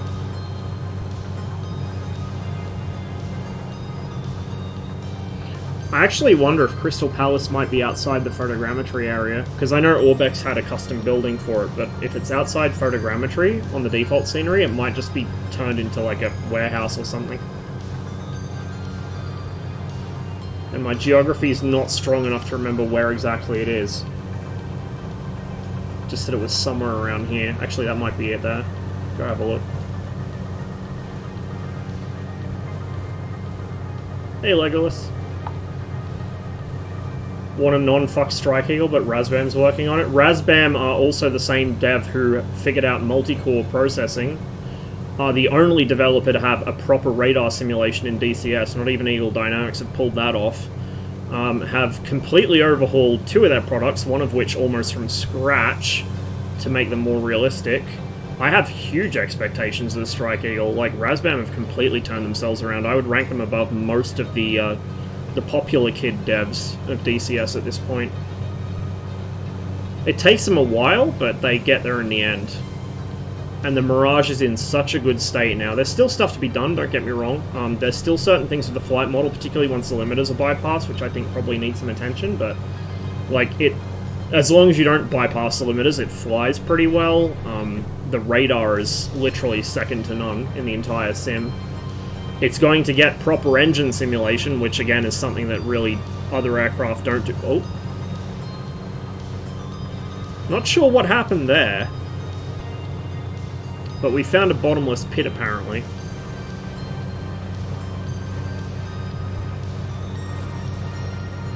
But yeah, no, I have great faith in Razbam to actually make the Strike Eagle a good plane. Now, I don't know if it's going to release with any game-breaking bugs. This will be their first, like, new release since they kind of got their act together. So we'll see if it works the same way previous releases have, or if it actually, you know, is relatively bug-free. I am not on the testing team for it, so I do not know what kind of condition it's in. But yeah, fingers crossed. And hopefully it does come good, and then that will completely turn their reputation around. And might make a few other devs pull their fucking socks up for once.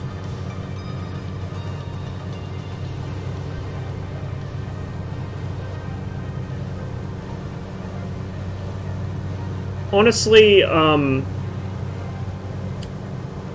kind of wonder if ED giving up their claim to the 23 might have had something to do with, there was a guy at ED who actually was a 23 pilot, and he unfortunately passed away a couple of years ago.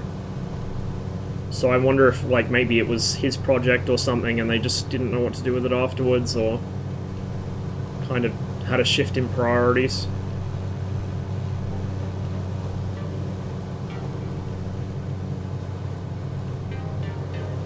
But I'm happy to wait for the 23, as long as it comes out worth it. I'm really looking forward to that jet. So frames aren't fantastic, but, you know, you wouldn't really expect them to be with full photogrammetry over fucking London. Love all the old factories and power stations and everything in London.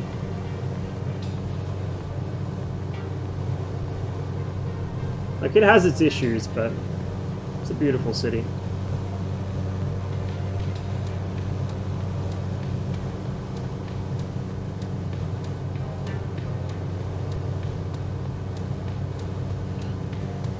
There's Battersea Power Station, and curiously enough, there's smoke coming out of it. Which is interesting, considering that that power station has been shut down for like half a century or more at this point.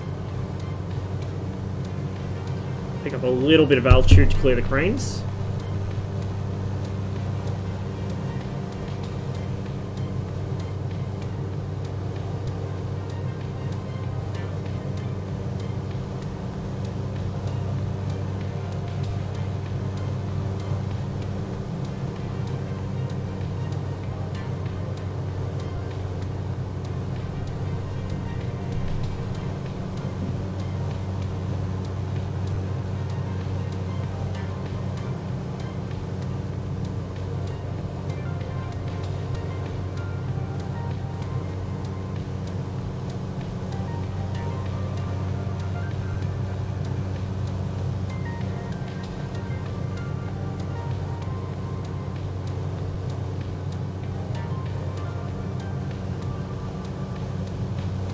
Just gotta watch out, because there's a lot of tall buildings on the south side of the river here. Maybe go closer to the water itself.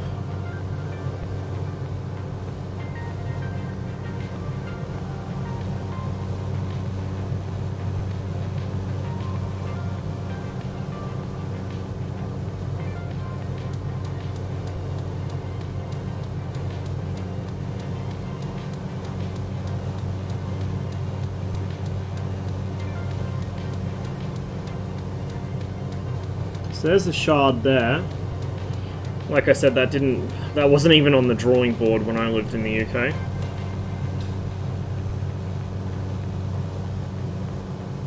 I think those are all new as well.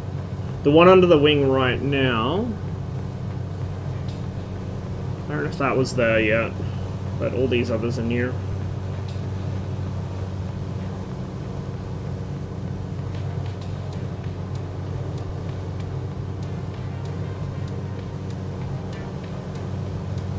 We'll do a couple laps around the city, just so we don't miss anything.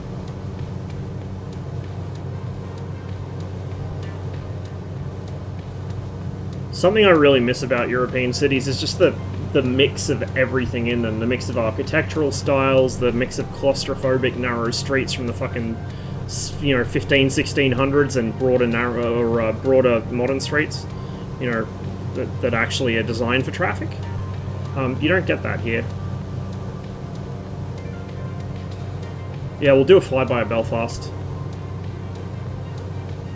Just come around the left here and then circle back.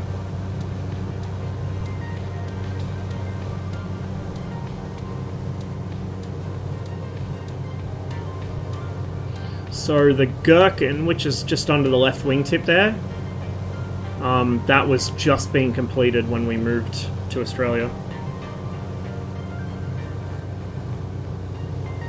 And then most of these other skyscrapers didn't exist. London was still fairly low-rise at the time.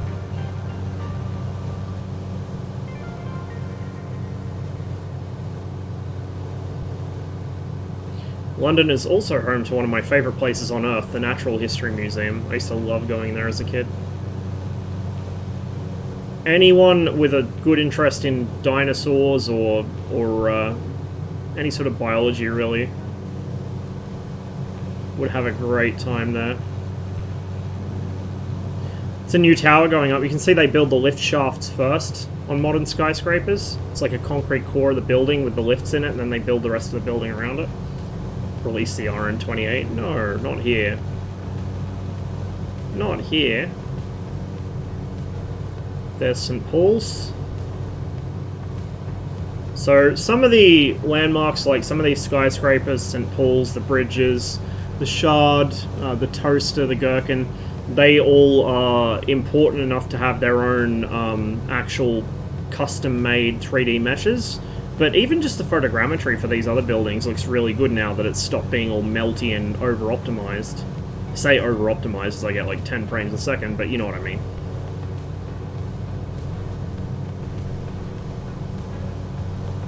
There she is.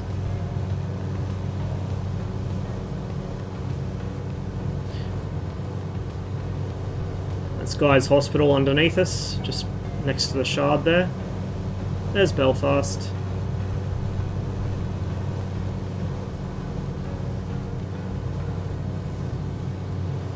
We'll go a little lower. Just go around these buildings and then dip down to river level.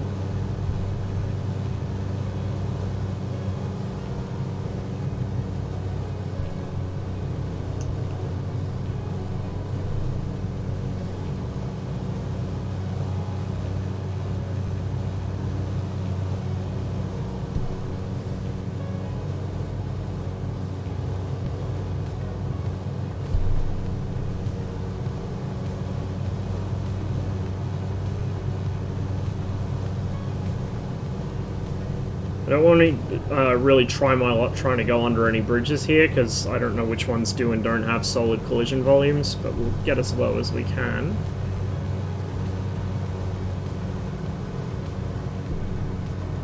And try not to overspeed the aircraft.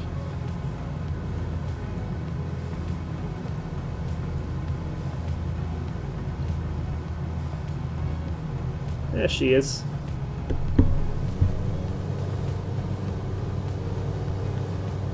Up over Tower Bridge.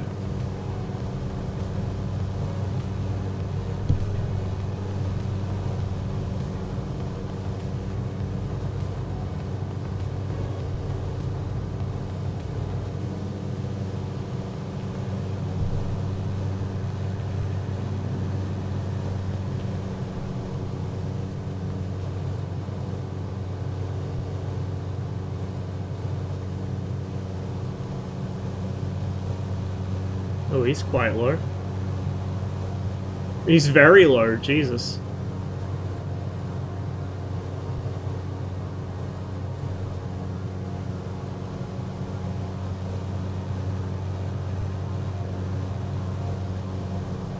Is that an airliner or a fucking anti-ship missile?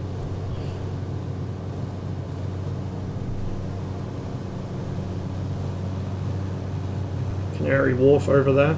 That's been built up a lot too. Used to just be the 2 main towers and a couple of smaller ones. Now it's fucking skyscraper city over there.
Unfortunately, my sort of geographic memory of London is not what it used to be, because I'd like to go do a flyby of the Barbican, but I can be absolutely fucked if I remember where it is. So that back there is autogen, so we're pretty much flying the boundary between autogen and photogrammetry right now. In fact, you can actually see it right there. So just by the edge of the door is where the photogrammetry ends and the autogen begins. They blend pretty well though, all things considered. And that's what I've spoken about before with regards to the Bing versus the Google imagery, is the Bing stuff is blended by the AI to match colors and match tones, whereas the Google stuff isn't. So like, you can only just kind of make out the difference between the photogrammetry and the autogen, whereas if I was using Google imagery, you wouldn't even be able to, like, 2 areas next to each other, one might be summer, one might be winter, or they might be completely different fucking, like, tones. Alright, Josh, catch you later, man. Hopefully you're feeling better soon.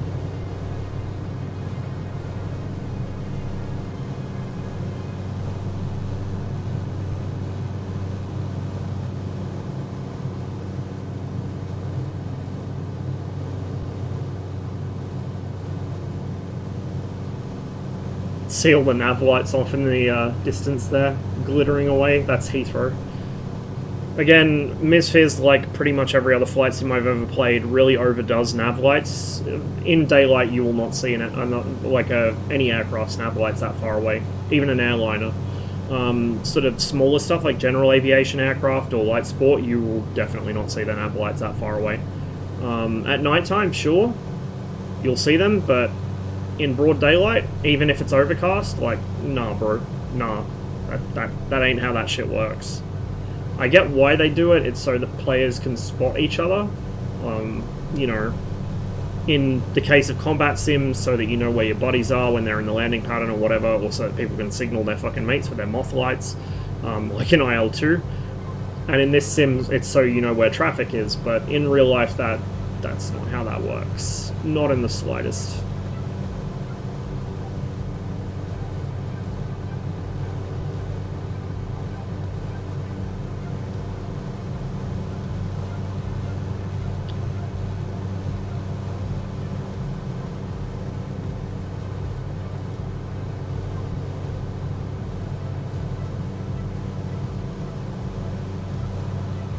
Should be Buckingham Palace down there.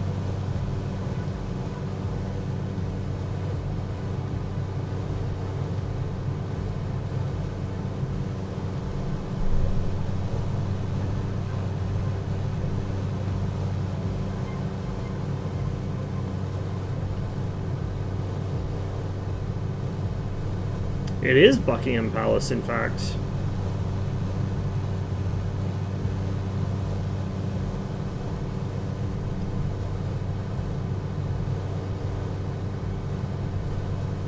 Bit of an upgrade, considering when the sim first released it was a fucking office building.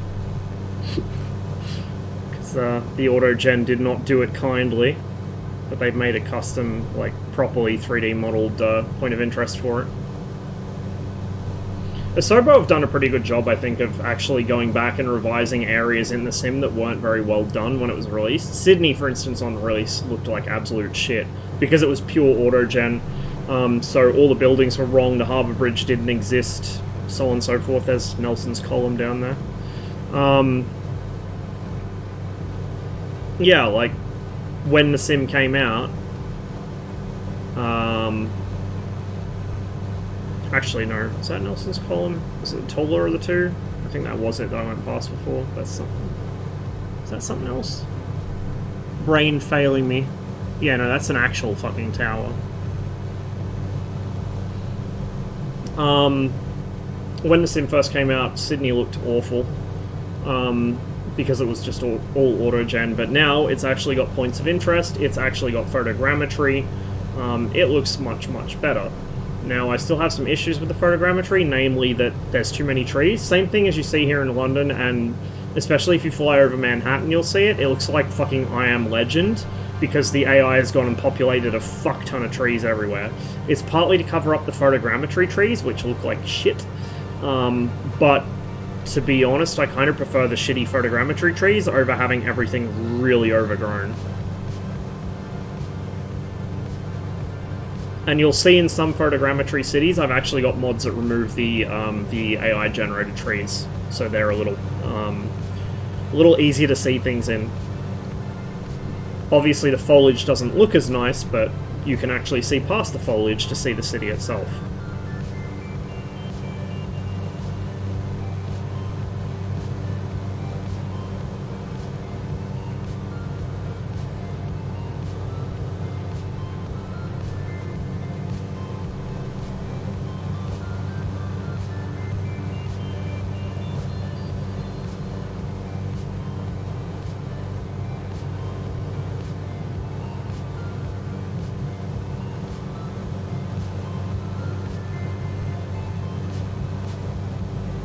Just on the other side of Canary Wharf is London City Airport, which is quite an old airport. It used to be an air base during World War II. I think it still sees use. It's mostly like business jets and shit now, because it's right next to Canary Wharf, which is all the fucking financial sorts go. But yeah, it's pretty much right in amongst the city, unlike Heathrow. Quite close by.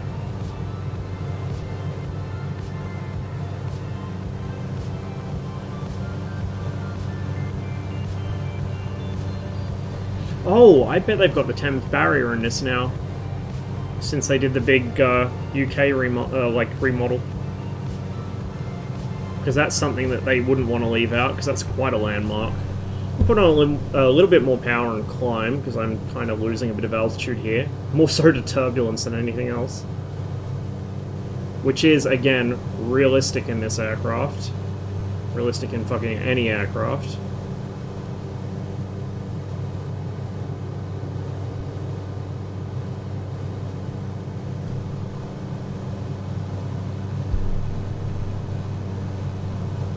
There's London City Airport right there. Just passing our 2:30, 3 o'clock.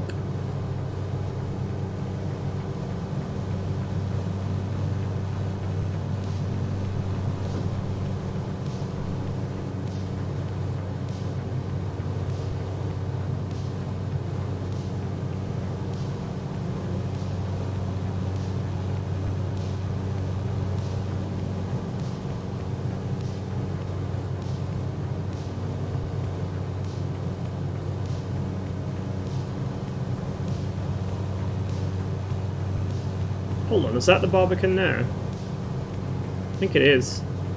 Looks like it.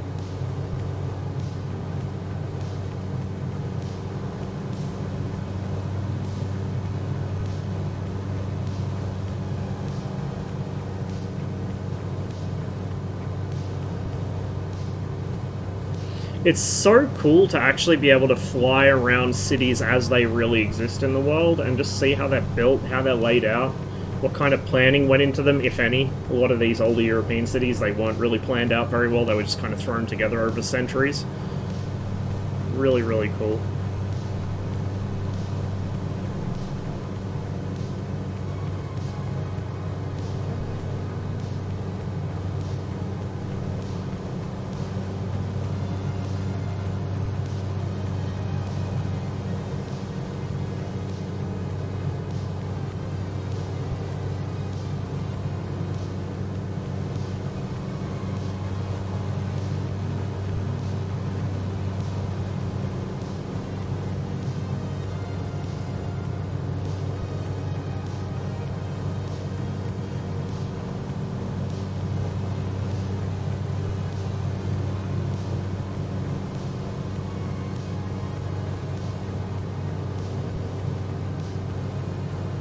That's pretty much my favorite thing to do in the sim, is just, like, I don't really... I'm kind of tempted to get into doing, like, on-air stuff, because it looks interesting, but for the most part, like, I don't follow any real-world procedures, I don't use proper comms, I don't get on fucking VATSIM or anything.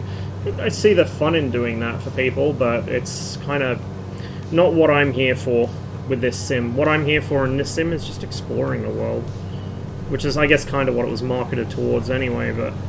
exploring the world while also flying aircraft. You know, I like my planes to fly as close to the real thing as possible.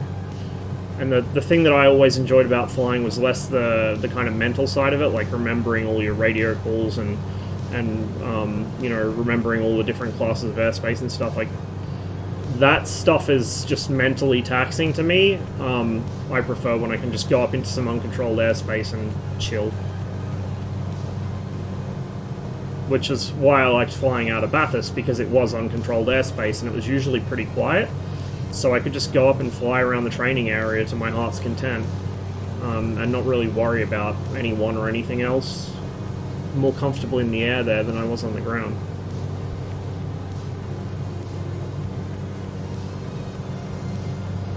And while it's important to make sure that, you know, people follow some basic fucking safety regulations,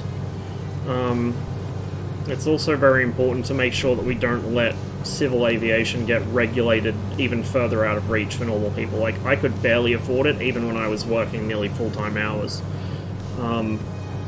It's getting harder and harder to get people into.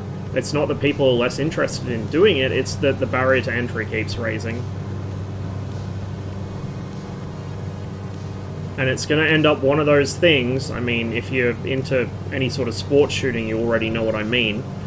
It's going to be one of those things where the normies don't do it, so the normies don't care if it gets regulated out of existence. You also have things like zoning conflicts with airports. So, for instance, Bathurst Airport had a new housing there was a farm next to the airport that got subdivided, and they started building housing estates on it. Like, that's basically how property development happens in Australia. They'll buy up a shit ton of land off a farmer or something, or reclaim a swamp, and then they'll just build like a fuck ton of McMansions right on top of each other. Very American style of housing development. Not as bad as it is in the US, but still pretty fucked up.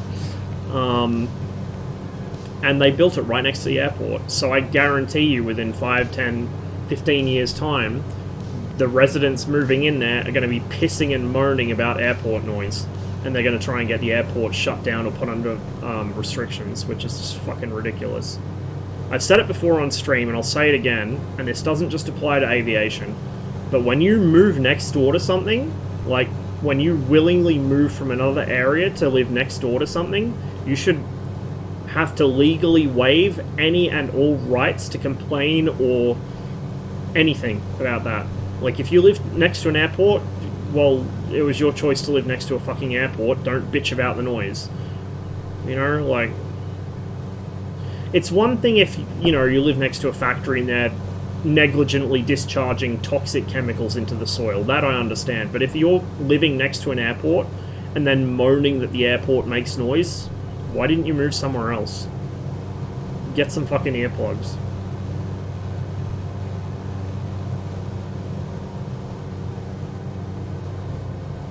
There are so many things which are at risk of going away just because of people that move in from another area, usually a well-to-do area, and colonize some working class town or, you know, like a functional airport or something like that, and then start laying down rules and regulations to keep themselves happy. It's like what was happening in Newcastle. Newcastle, Australia, that is. So when I moved away from Newcastle, it was starting to get really badly gentrified, particularly around the waterfront. And what was happening is Newcastle used to be a proper working class town. The waterfront was a fucking working dockyard. It's still the largest coal harbour in the world, even now. And it's actually expanding in that regard. But we had all these people move up from Sydney and Melbourne because it was trendy, right? Run-down, poor areas with lots of working class people tend to attract more sort of bohemian types, shall we say, which then attracts all the normies from the richer areas because they like all the artistic side of it, they like the aesthetic of it, but they don't like the actual, you know, they don't like the actual soul of the place. They just like the aesthetic. So they try and turf out all the actual locals and then colonize it. Gentrification, right? Well, that was happening in Newcastle at full fucking speed ahead. And it was the exact same shit. They started getting local events closed down. They tried to, like, the V8 supercars came up to Newcastle, and that was a huge thing for Newcastle as well as for the people of Newcastle. They tried to get that shut down because of noise complaints and, oh, it's going to fuck with the traffic. Like, who fucking cares? Walk. A bunch of pubs started having their lockout times moved earlier and earlier and earlier because of noise complaints from the fucking new residential towers on the waterfront. Like, I don't know, dude. Some people exist purely to make life miserable for everyone around them, honestly.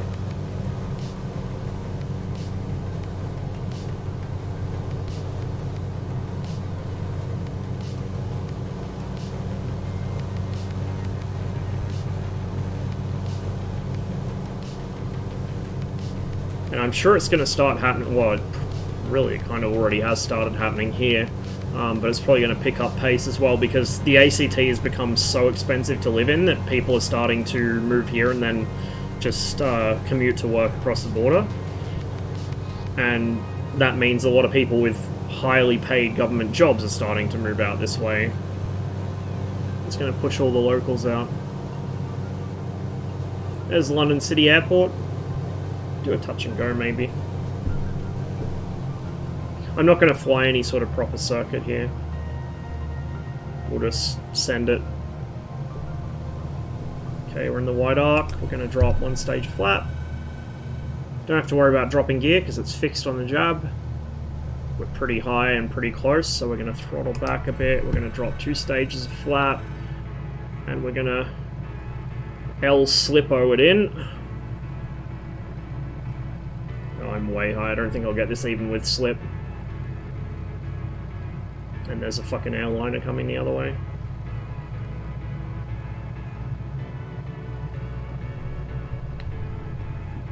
Yeah, we're too close. That's actually something I should check on this, is check what the fuselage side area is listed as, like the coefficient of drag for it. It might be too low. Might tweak that a little. I mean, it might be close. I need to pull the flaps in. So I used to side slip the jab in quite a bit if I was high, because I tended to be either fast and low or a bit high and close. So I have, when I was flying it, I did slip it in a bit. I'm just trying to remember exactly how much fucking speed it lost when I did it. It's probably not that far off, to be honest.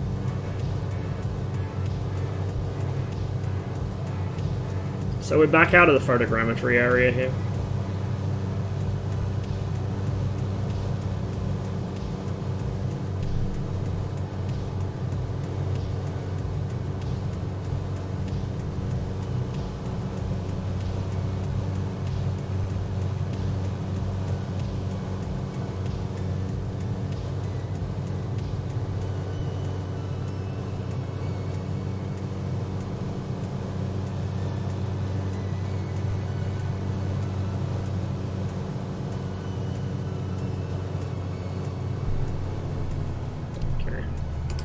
Quite dark. We'll just dump the flaps out fully now, because again, I'm super close. Not quite as close as last time, though. Okay, 70 knots we want.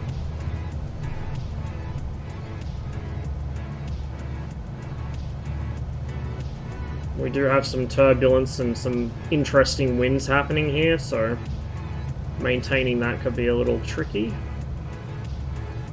Happies are happy at least. They won't be for long.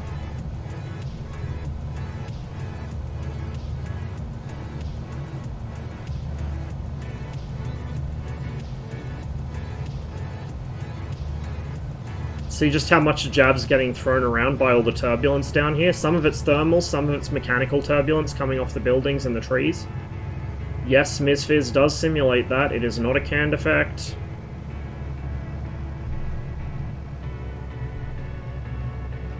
Okay. Hold her off. Hold her off. Hold her off. There we go. If you could just stay straight, that would be really cool. Thank you. Okay. Should have pulled the flaps up earlier.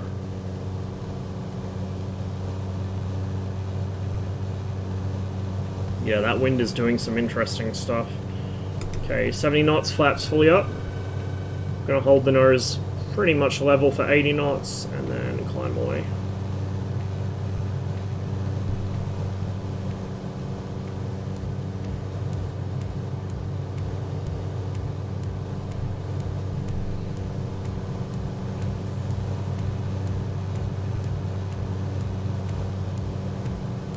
We're not going to do a full stop here because I want to go see the Thames Barrier if it exists in the sim.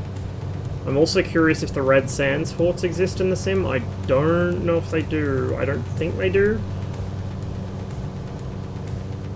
They should be out in the Thames estuary somewhere. I have looked for them before, but I couldn't find them. They don't exist in Cliffs of Dover because they weren't built yet during the time frame that Cliffs of Dover takes place. They don't exist in DCS Channel or DCS Normandy.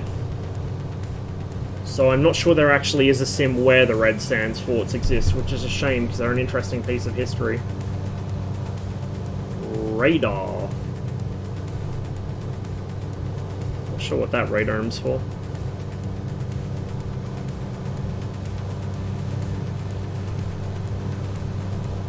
You can also see here one of the MSFS classics, a water tile that is out of height alignment with the rest of the water tiles. I don't know what causes that, but you see them every now and then, particularly along rivers, sometimes along sections of coast.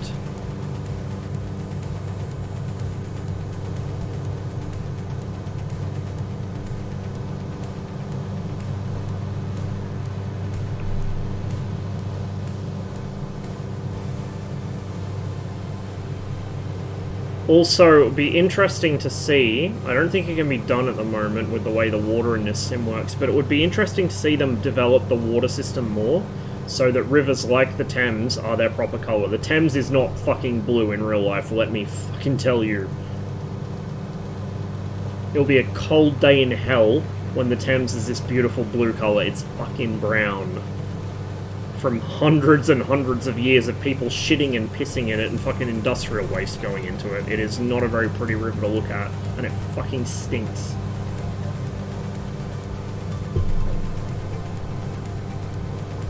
But at the moment in the sim, all water is just this nice blue colour. There's another badly misaligned tile. You can actually see the elevation data error goes all the way across onto the land as well. Not sure what causes that. It's interesting though.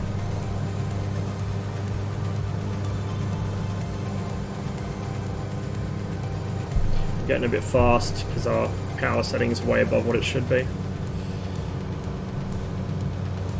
I'm also not sure that's supposed to be a road. It's probably meant to be a pier or something.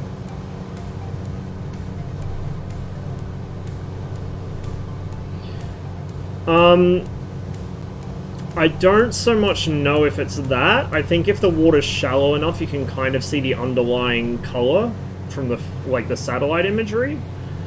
But I think the actual water material itself it just uses the same single material for all water everywhere. which is why you get this blue.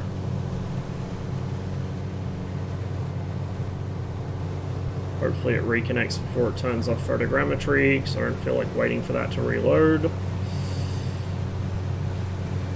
Yeah, there we go.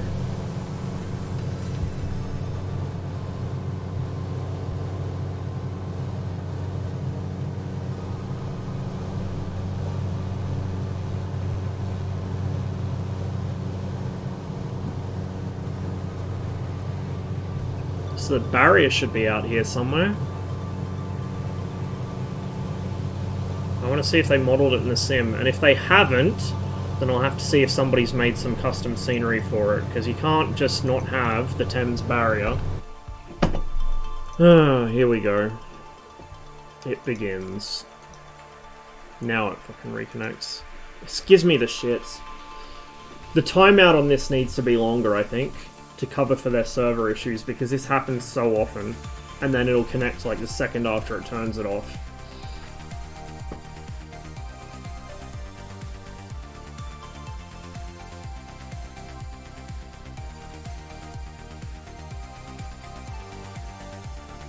Hey, Alush. Never understand when you're streaming. Yeah, this isn't a normal stream time for me. I just got the day off work tomorrow, so I decided to stream tonight.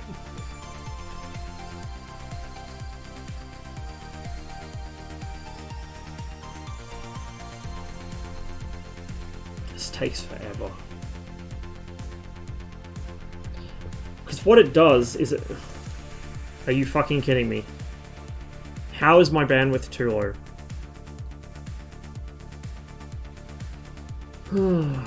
It needs to, like, I think I have the cache turned on. I'll have to double check, but I should have the cache turned on. Yeah. Wasn't it the other day nobody could even connect to the Microsoft servers? So, like, the fucking Xbox people couldn't even play the fucking game? NBN? Dude, my internet's not bad. Like, it's NBN, but it's good NBN. It's actually fast. Fucking gonna crack the shits with this so hard. Rolling cache is on, 250 gig limit. Yeah.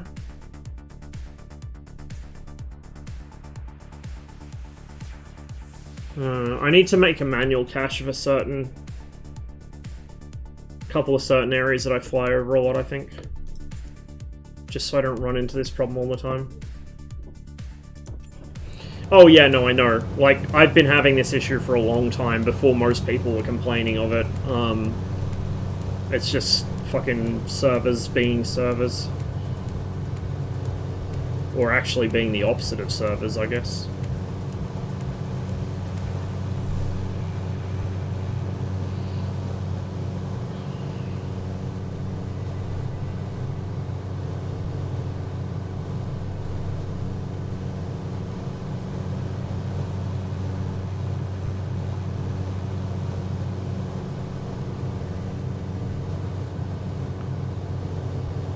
You're kidding. Dude, fuck off.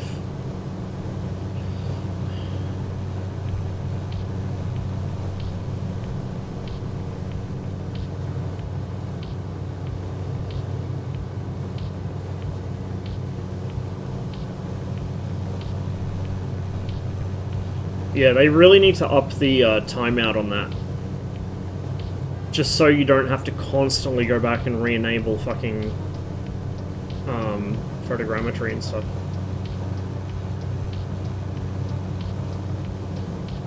Because the default scenery without it, and without the satellite imagery, is crap.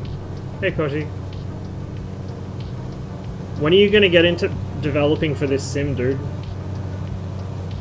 Just do it. You know you want to.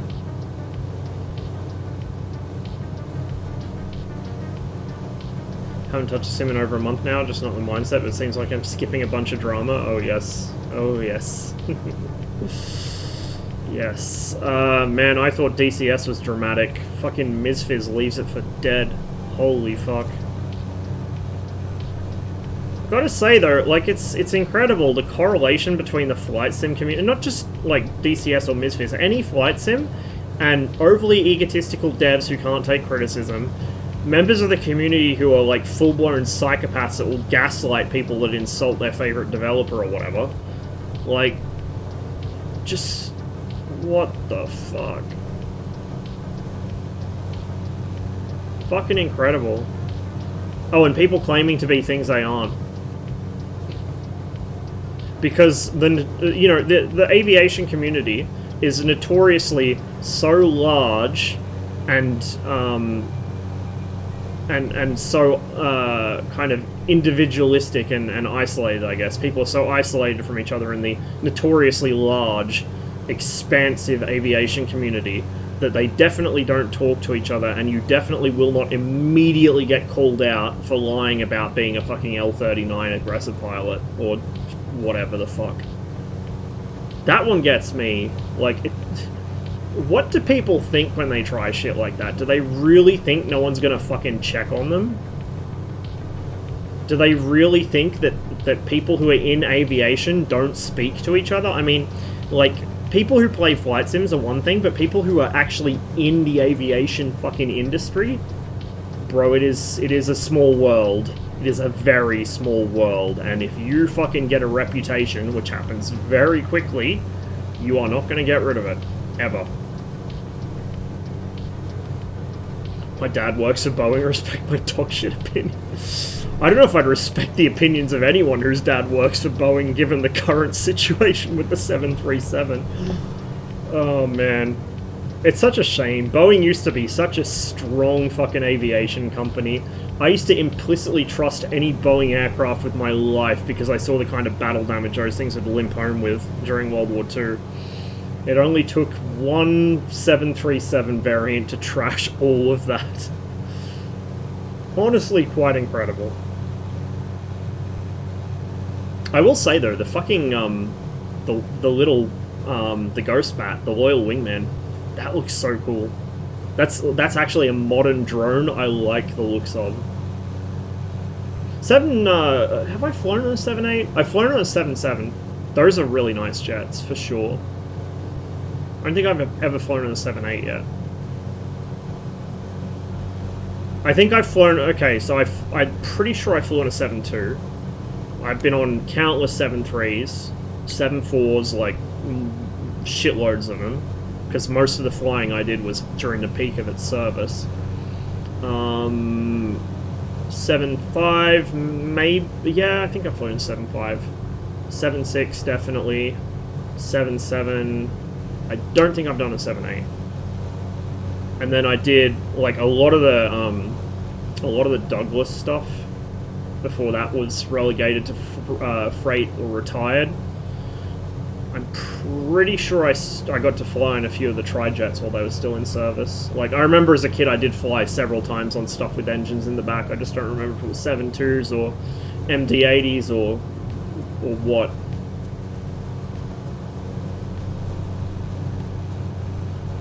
Dude, I love tri-jets.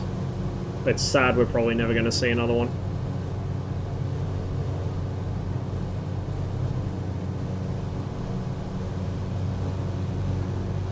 Be me, tell someone MiG-25 engine issue and not being able to catch Blackbird is myth. Tell me to talk with an actual 25 pilot. Nah, bro, my country uses a 25. It's all true. Oh, God.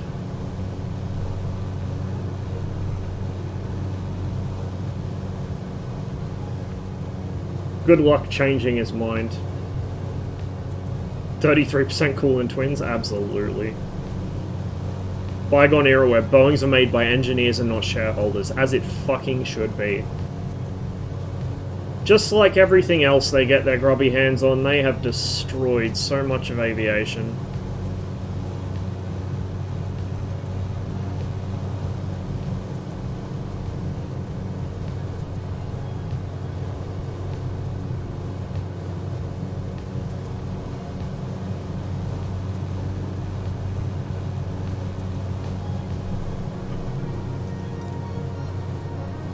Yeah, it's only been 2.5 hours. It feels like it's been longer, to be honest. Like I said, I don't know how long this stream's going to go for, because I didn't get a whole lot of sleep, and also I was at work all day, so, I don't know. Bruh. So I think the Thames barrier we should have actually already passed from memory. I think it's further down, unless it's meant to be here. Anyway, either way, I don't see a Thames barrier, do you guys? I don't, so we need to hop on FSTO later and see if somebody has made it. Somebody would have had to. I cannot believe Asobo wouldn't have put that in their fucking UK update. So iconic. Weird simp, but I really like the 7.6. Yeah, it's a nice plane. Anxiety seal here. Hope your new work's not draining you. Not really. It's not too bad, no. Like, my co-workers have dramas with each other sometimes, but I get along with all of them. The work... Yeah, this is where the barrier should be, I think, right there. Because it's... Yeah, that's the elevation data. It's made a fucking causeway. The work itself isn't too difficult or too fast-paced. Some days it's a bit fast-paced because we're busy, but it's not bad at all. It's not a job I see myself staying in for my entire life, but I'm not getting ready to leave, that's for sure. I like the original 7.3s. I just like classic airliners in general.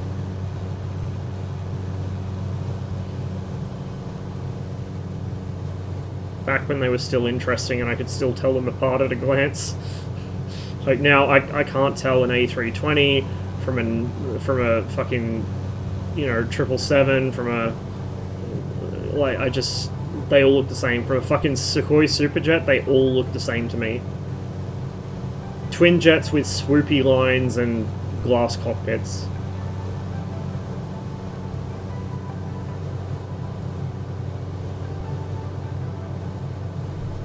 Motherfucker. Fix your shit. Call yourself an aviation enthusiast. Dude, when I was a kid, I could tell different 747 variants apart by the shape of the fucking rudder.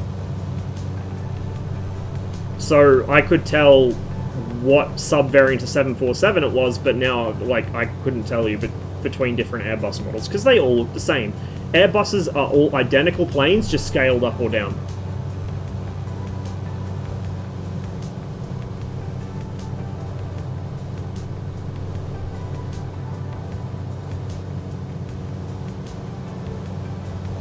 Welcome to the Thames Estuary. So I haven't flown over it on stream before, but there's some pretty interesting shit over that a ways. It's going to take some time to get there in the jab, but we can hit it up for the time being, though. Fuck off, cunt. For the time being, we'll just buzz around the estuary.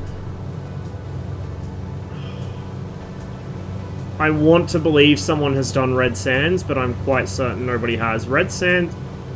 No, that's a container ship. Red Sand should be, like, out where that container ship is, or a little past it, maybe.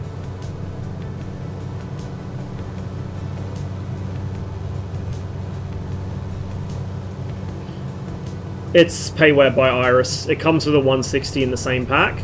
So, just as full disclosure, they use the same flight model. It's a 160 flight model, so the 170 will stall a little faster than it should. And the wing drops are a bit more aggressive than they should be, but it's close enough that I didn't notice, and I learned to fly on a fucking 170D. So, I had to have that pointed out to me by an instructor. Not my instructor, but someone with an instructor rating on jabs.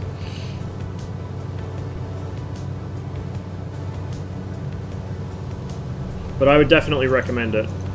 Like, it is very close to the real thing, with the minor exception of what I just said. It does actually stall, unlike many things in this sim, including some very expensive, highly regarded things. You know, it has... Look, it's a jab. It doesn't have much in the way of systems, but what is there works.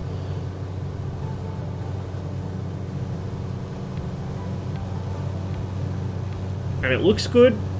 It sounds about right. Feels good. Feels really good. So, somewhere down here on the River Medway should be a Foxtrot class Soviet diesel electric submarine, which I went on when I was a kid. I don't know if it's still there, if they moved it, but it was on the Medway. I doubt it's modelled in the sim, though. I very much doubt it's modelled in the sim. Bunch of these islands here in the Thames Estuary, the smaller ones in particular, they're quite tidal, and they have very large mud flats when the tide's out. They were used as prisoner of war camps during the Napoleonic Wars, and actually there's one island, I think it's just called Skeleton Island or something, but there's one island which is mostly mud, and mostly exposed during low tide, where there's just human bones, like, exposed by the tide on any given day, and they're French POWs from the Napoleonic era. Not long until PMDG 7... No, I have no interest in tubes. The only tube I'm interested in is a cathode ray tube instead of this fucking thing. And vintage airliners. So if we had like an original 737, I'd consider it. If we had anything Soviet, I would consider it. If we had like some of the early tri-jets, I would definitely buy them. But for me, airliners are just not that interesting. I like the old ones because they're more hands-on. Anything like the kind of flying that modern airliners are is take off, set the autopilot, sit around jacking off for 5 hours, reach top of descent, make sure the autopilot goes into the correct capture mode, let it fly itself onto short final, and then take control again. That doesn't really interest me, to be honest. Some people, I get it, that appeals to some people, but to me that just sounds boring as all fuck. I want to actually fly the plane. You seen Terra Nova, the Russian movie? No, I haven't.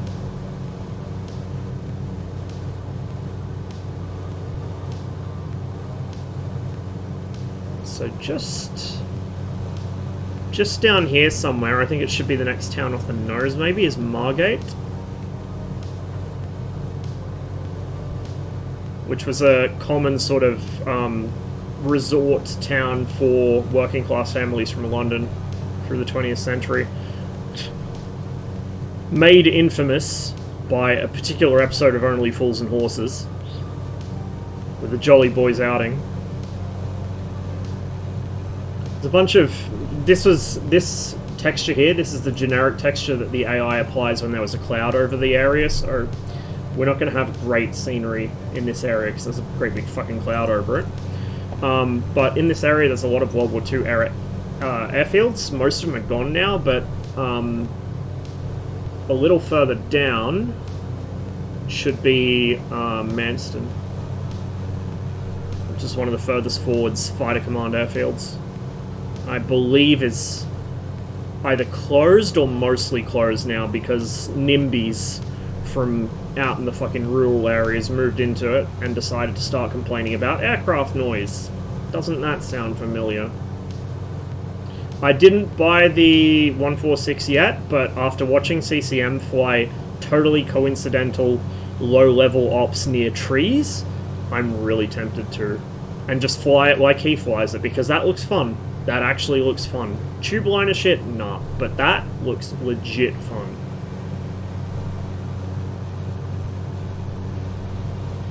Oh no, disregard me. We're actually not as far east as I thought. Sorry. Margate's, like, fucking here. I'm dumb. But, speaking of World War II airfields, there was one on this island. And it's still showing up on the GPS, which means it might be still here in the sim. Should be just over that area. That might even be it.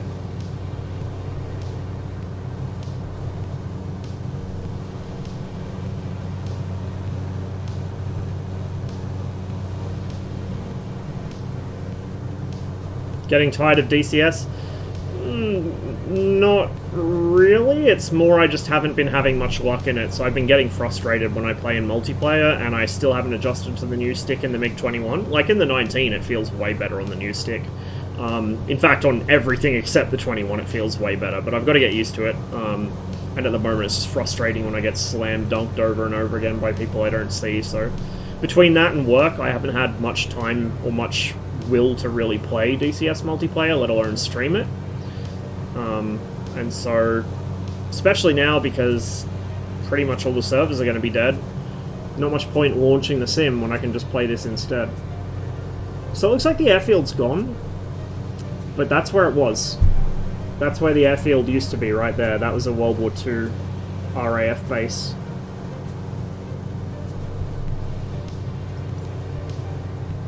Which is there in DCS Channel and IL-2 Cliffs of Dover.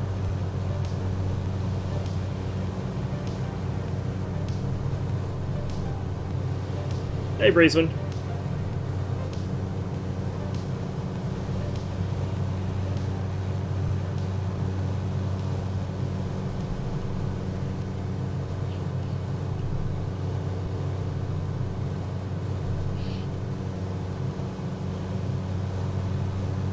I'm really glad, like, in some ways I hate being born when I was, because I get to witness all the fuckery that is happening in the world right now and not be able to do fuck all about it. But on the plus side, I got to fly the sort of last few trips of some of the really great classic airliners, including some of the tri-jets. I got to fly more 747s than anyone born, you know, anyone my sister's age will even see in their lifetime, let alone fly on. I got to spend a lot of time in the cockpit, both on the ground and in flight, because that was still a thing you could do when I was a kid. Every flight, pretty much, I was invited up to the cockpit to hang out with the flight crew. And nowadays that's unthinkable. Some airlines still do it, I think, on like regional services and stuff, but generally it's not a thing for international travel. It's not really supposed to be a thing for anyone, but occasionally they get away with it.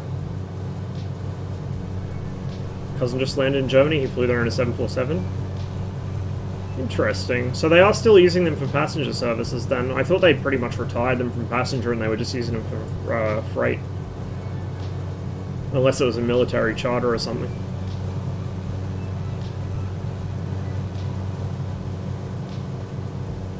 Oh, dude, Envy, my muscle memory for the 21 is just gone. Just gone, because this stick feels completely different, because I got the Warbird base too.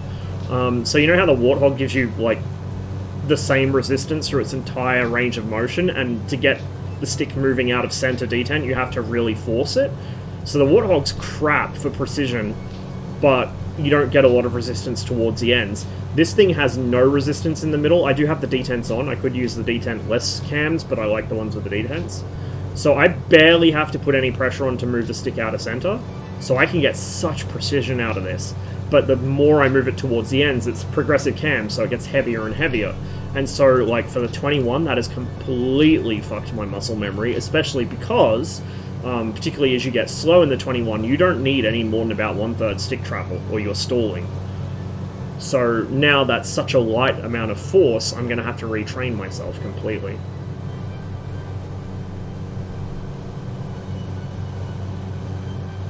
Lufthansa still uses them? Oh, interesting.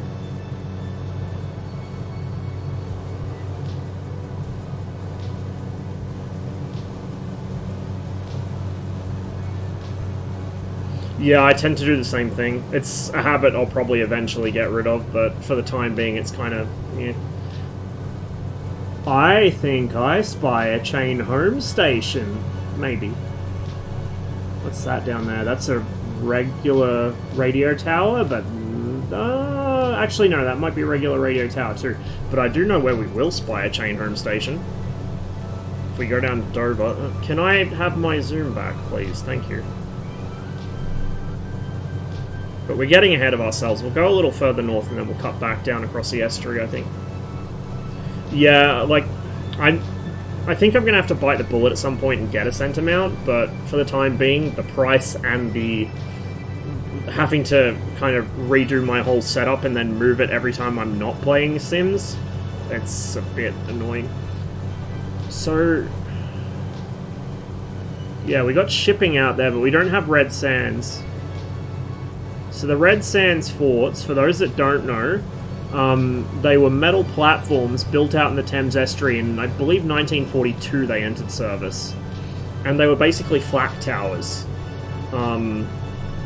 After the war, they fell into disrepair. They were fucking ugly things because they were just thrown together in a hurry to put guns on. But after the war, they were basically abandoned by the military, and they turned into pirate radio stations. Like, people just go out and set up broadcast equipment on them and run pirate radio stations out of them.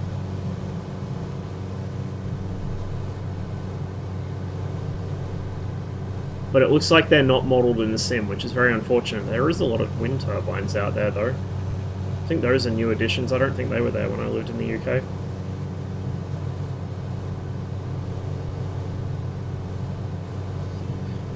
Took him 7 hours to get from Maryland to Ramstein. Yeah, the Atlantic's not that big. Like, Atlantic crossings used to feel like a big trip as a kid, but now, having done the Pacific crossing enough times, the Atlantic crossing is nothing. Like, it's a joke, by comparison.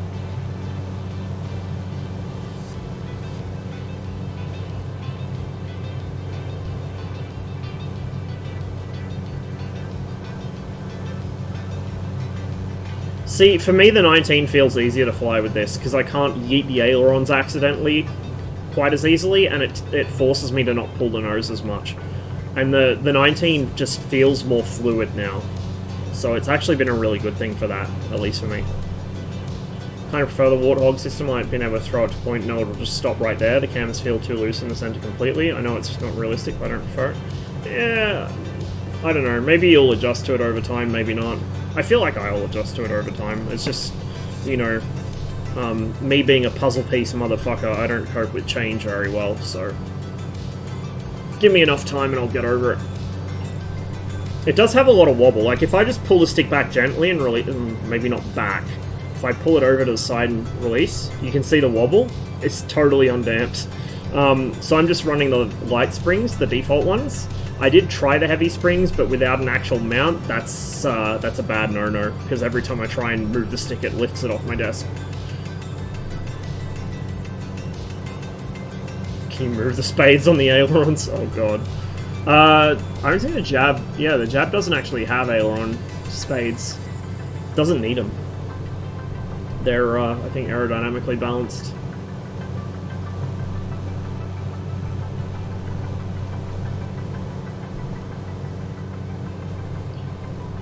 I think what we'll do is we'll land at Manston with this, because this is going to take me so fucking long to get anywhere otherwise. And we'll grab something a little zippier, shall we?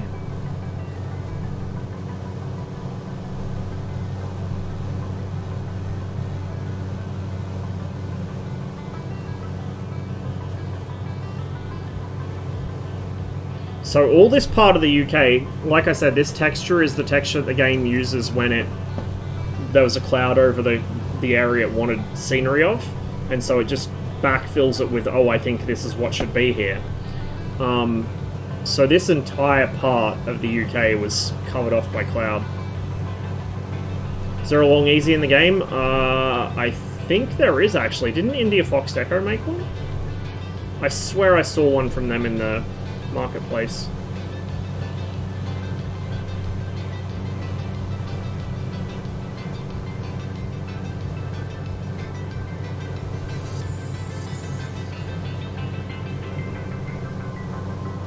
Now, given what we're flying around, I feel like the thematically appropriate aircraft would be the Spitfire. But I've kind of done the Spitfire a lot on stream in this sim, and the flight model was recently fucked with. So maybe we'll not do the Spit, maybe we'll do the 414, because I actually, aside from the stall characteristics going to shit again, I don't know what happened there. I do have CCM's mod, but it seems a recent update broke the mod. Aside from the stall characteristics, or lack thereof, I quite like that. It's a neat little plane. And the 414 is probably the only thing in MSFS which feels like it handles properly on the ground, especially with regards to differential braking.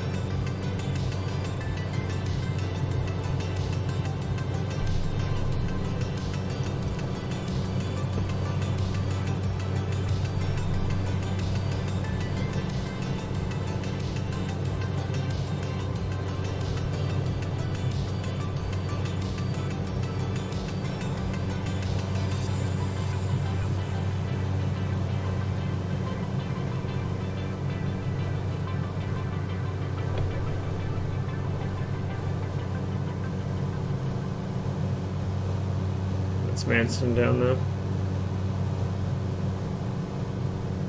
There's another air base. Or was, I don't know if it's still there, but there should be one back there. Oh, you know what? You fucking know what? I seem to recall this area did have proper scenery. That's why there wasn't a cloud. The fucking sim screwed me over. Never mind, so this whole time we've been flying with this dog shit scenery, it's because this fucking thing disconnected. Brrrr. Take a job at Buffalo Airways if you had the offer? I might. I mean, I'm not a very experienced pilot, but... I'd definitely consider it. Oh, that's more fucking like it. That is more fucking like it. Jesus, I wish I'd thought to do that earlier.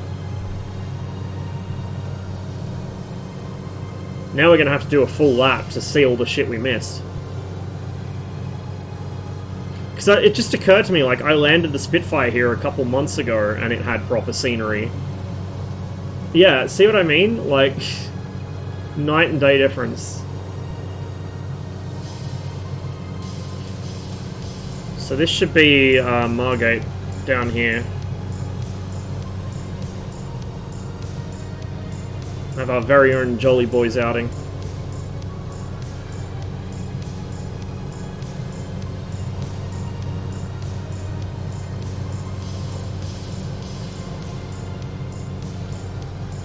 And we can't open the cockpit windows because that's all canola, which I am highly allergic to.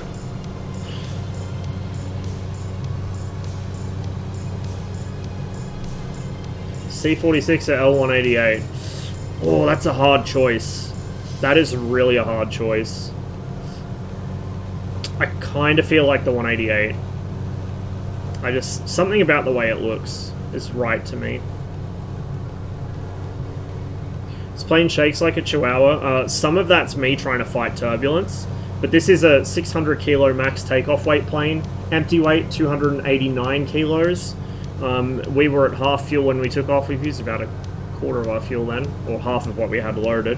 So we weigh probably about 400, 450 kilos at most, and it's quite warm, so we're getting a lot of thermals, and there's also a bit of turbulence in the air.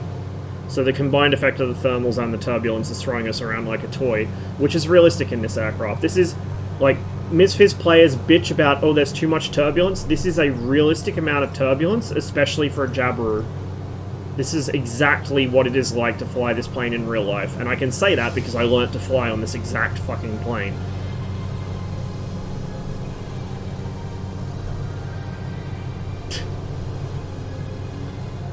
Dude, don't even start. Fucking hay fever season is the worst.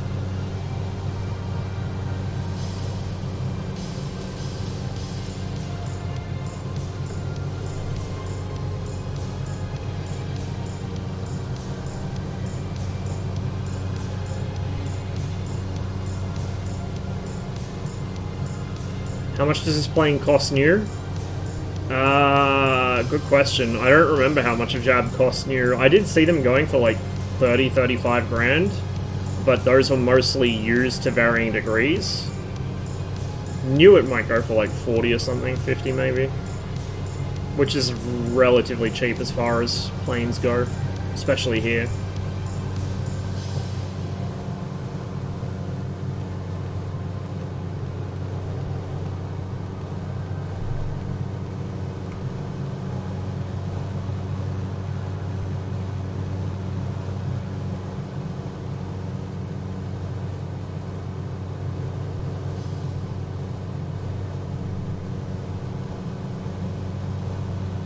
$80K? Fuck. I lowballed it.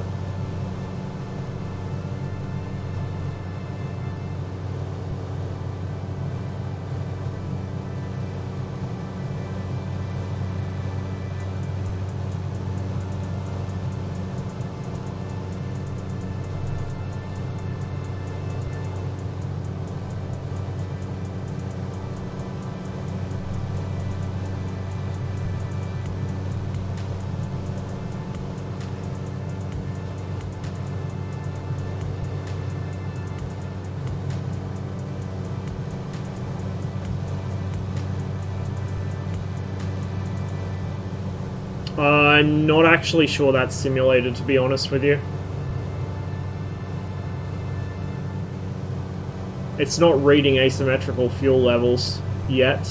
Oh, actually, it might be doing it. I think it... Oh my god, I think it is. I think they did model that. Yes. We'll give it a minute. Because it should.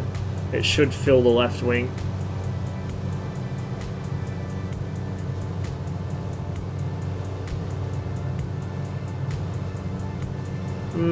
Maybe not. Do you have UK Corsair skins? I do. Round grey thing in the upper left. Round grey upper left. Oh, this thing? That's a stall horn. So there's like a little fucking, you won't see it from the inside, but there's like a little mesh covered hole in the leading edge of the wing, which goes over a reed and then goes into that, and it makes that buzzing, like, fucking party horn sound when you approach a stall. Yeah, it looks like the fuel doesn't go between tanks. In the actual aircraft, you could hear it sloshing back and forth as you banked when the fuel tank started to get low. You'd also hear it while you were taxiing. Just quite interesting, sloshing back and forth above your head.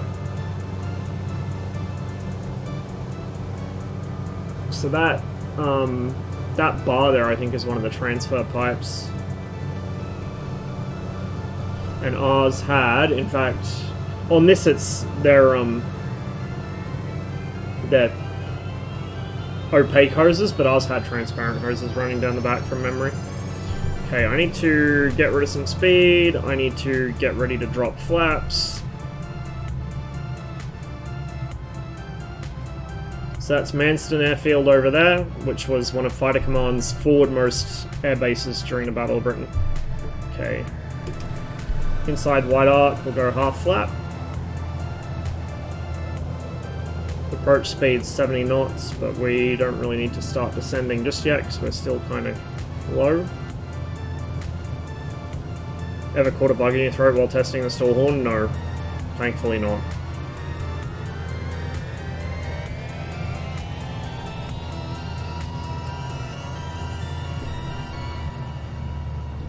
Okay, full flat.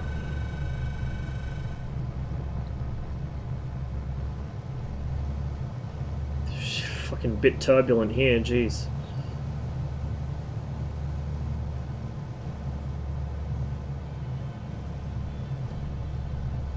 I forgot I had my carby heat on that whole time from when we were doing the stall trials. Oops. I had a bad habit of forgetting my carby heat when I actually flew as well.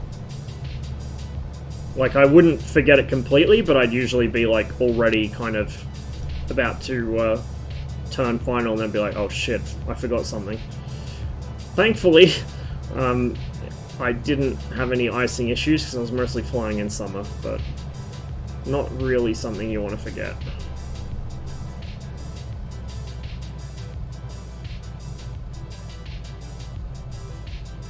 A little bit of a crosswind.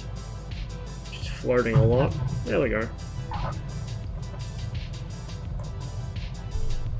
She really wants to go that way on the ground. There must be quite a strong crosswind from that direction. Relative to the plane, I think its crosswind rating was like 14 knots or something. I think the strongest I ever landed in was 12 or 13. Mostly blue, but there were some with camo. It depended where and when they were deployed. I think the camo was more common in the Atlantic.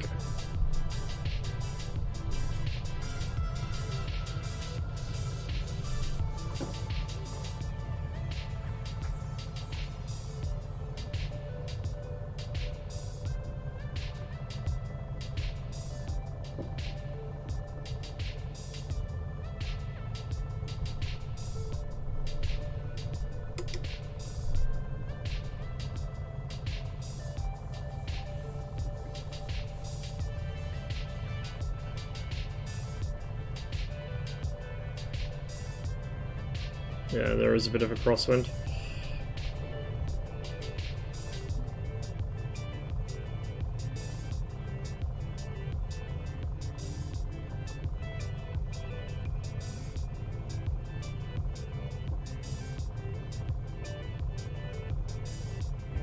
It doesn't look that strong. That's what, about 5 knots, maybe gusting to 10 or 15? Probably not even gusting to 10, to be honest. Let's just park up over here.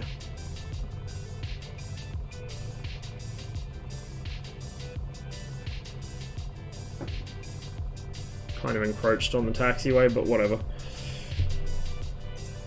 Could be worse, we could have encroached on the runway. Alright, flaps have already come up. Parking brakes set. Trim. Neutral. Get rid of these. Okay, all that's off. And our mags can go off. Master can go off. Fuel can go off. And we are donezo. Actually, oh, those are the stops for the trim. That's what that was. Couldn't remember what it did, but it's just a stop for the trim.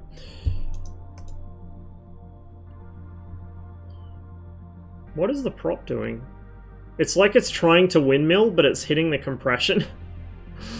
That's interesting. It's probably because of the crosswind, but I don't think the crosswind should be strong enough to push the prop like that.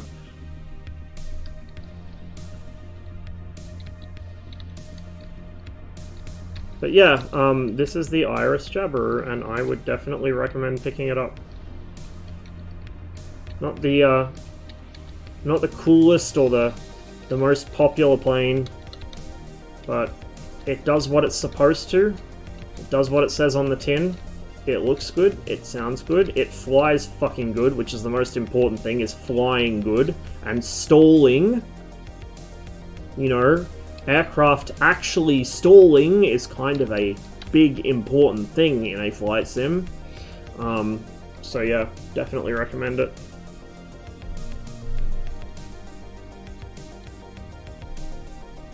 But yeah, this is the artist formerly known as RAF Manston, which is I think it's an air park or something now, judging by the fucking taxiways. They have a lot of air shows here, or at least they did. I don't know if they still do after all the complaints. Oh yeah, there's your hangars and your parking areas there.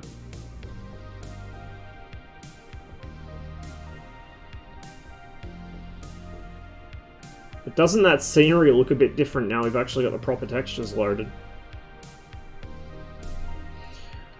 So we're going to end this flight, and we're going to start up a new one. We'll take the 414 out, and we'll just do a quick whip around the coast, I think.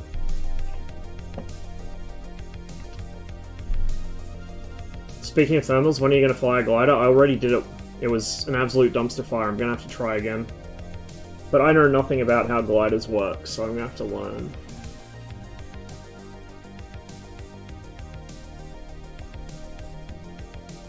$37 to $114, depending on use condition. Yeah, sounds about right. Probably depending on variant as well. The larger variants tend to, or the ones with more powerful engines, tend to cost quite a lot more. Should multi-crew Tomcat on Enigma sometime, but I really can't be asked getting the points. I should probably learn to, like, actually be good at the Tomcat, but yeah, sure. I barely get to fly it, so I'm pretty crap. So that's not bad. We covered a pretty decent distance in that little jab flight. That was, what, a 3-hour flight? And we went from...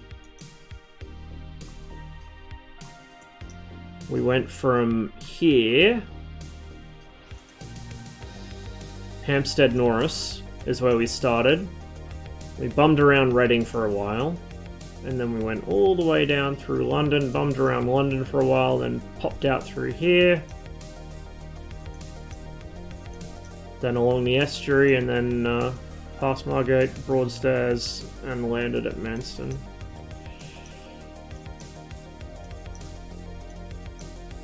That red sands fort should be like here somewhere, I think. It's like right here in the mouth of the estuary, and it was put there to engage German aircraft coming down the river towards London. It entered service in like 42 or 43. It's still there, it's in really bad condition, but it still exists. Oh no. Don't do this to me. MSFS really doesn't like it when you try and click drag the map around too quickly. Loading simulator time, guys. That's gonna add like another 40 minutes to the stream.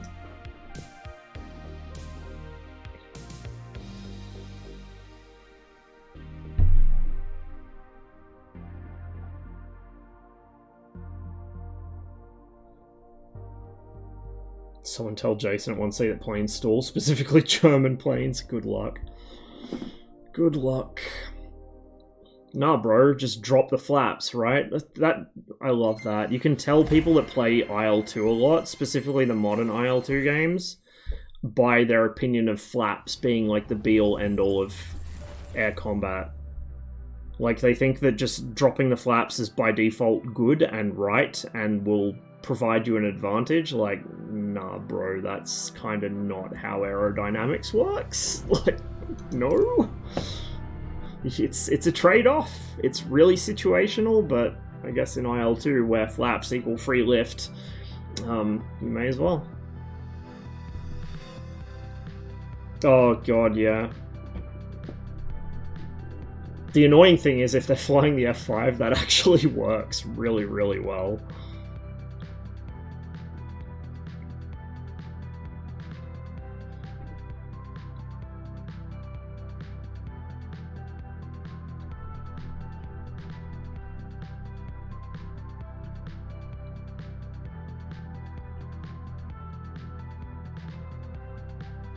Did you finish Ace Combat? No.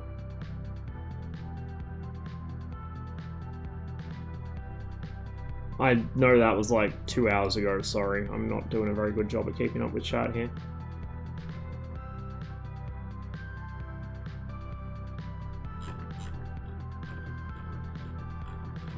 No, that's the thing. War Thunder fucks that up too, because a lot of the stuff in War Thunder you can overspeed flaps on, you shouldn't be able to. Any of the Soviet fighters, so you can break the flaps on the Yakovlevs, which should not be physically possible because the flaps should just be blown back up by the airflow. You can break flaps on all of the Mikoyan jets, which should not be possible because the flaps automatically retract. Yeah, no, like, no. That's the thing, like, IL-2 gets that right for the most part. Like, for instance, in a Yak, the flaps will blow back up under air pressure. That is how it should be. The issue with IL-2 is that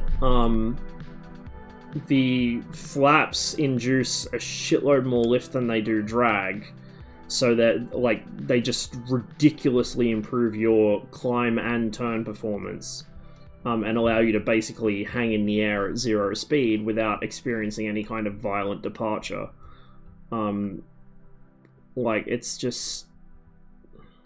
And the effects of prop wash over the flaps are exaggerated too, so the larger and more powerful your aircraft, particularly things with big props and powerful radial engines, P-47, they really have a bad case of it. About the new 109 FM where its roll rate's faster. Oh god. I knew there was a reason I stopped playing on L2. Which is a shame, because there are a lot of things I really like about that game, but every time I play it, it's just like, why am I doing this to myself?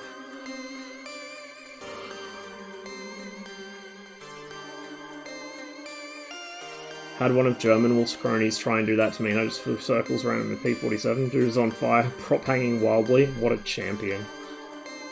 Send you a link you should watch. Absolute meme. Yeah, send it through. I'll watch it after the stream, or alternatively when I wake up tomorrow, because I'm probably gonna go to bed after the stream. Oh yeah, like I've seen videos of fucking 190s, like just their nose is pointing this way and their flight path is pointing this way. They're literally pulling almost a fucking Cobra and gunning at someone perfectly stably. Like, what? Oh, man.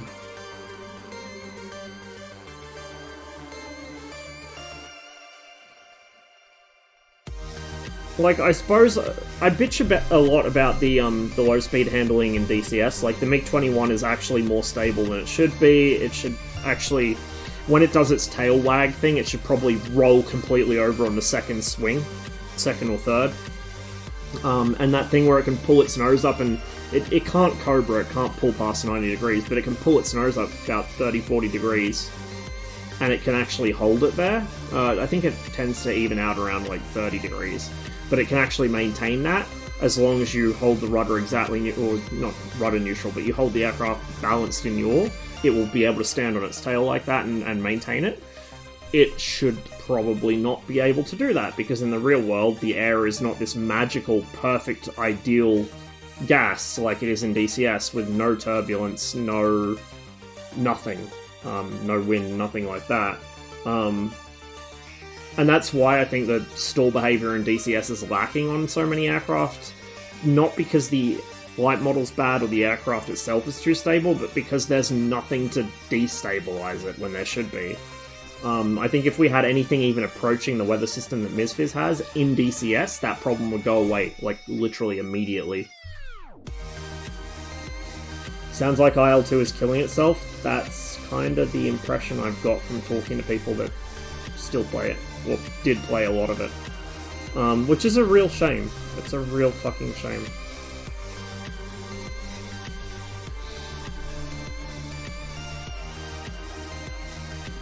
But yeah, like, I don't know, dude. Stall behavior is...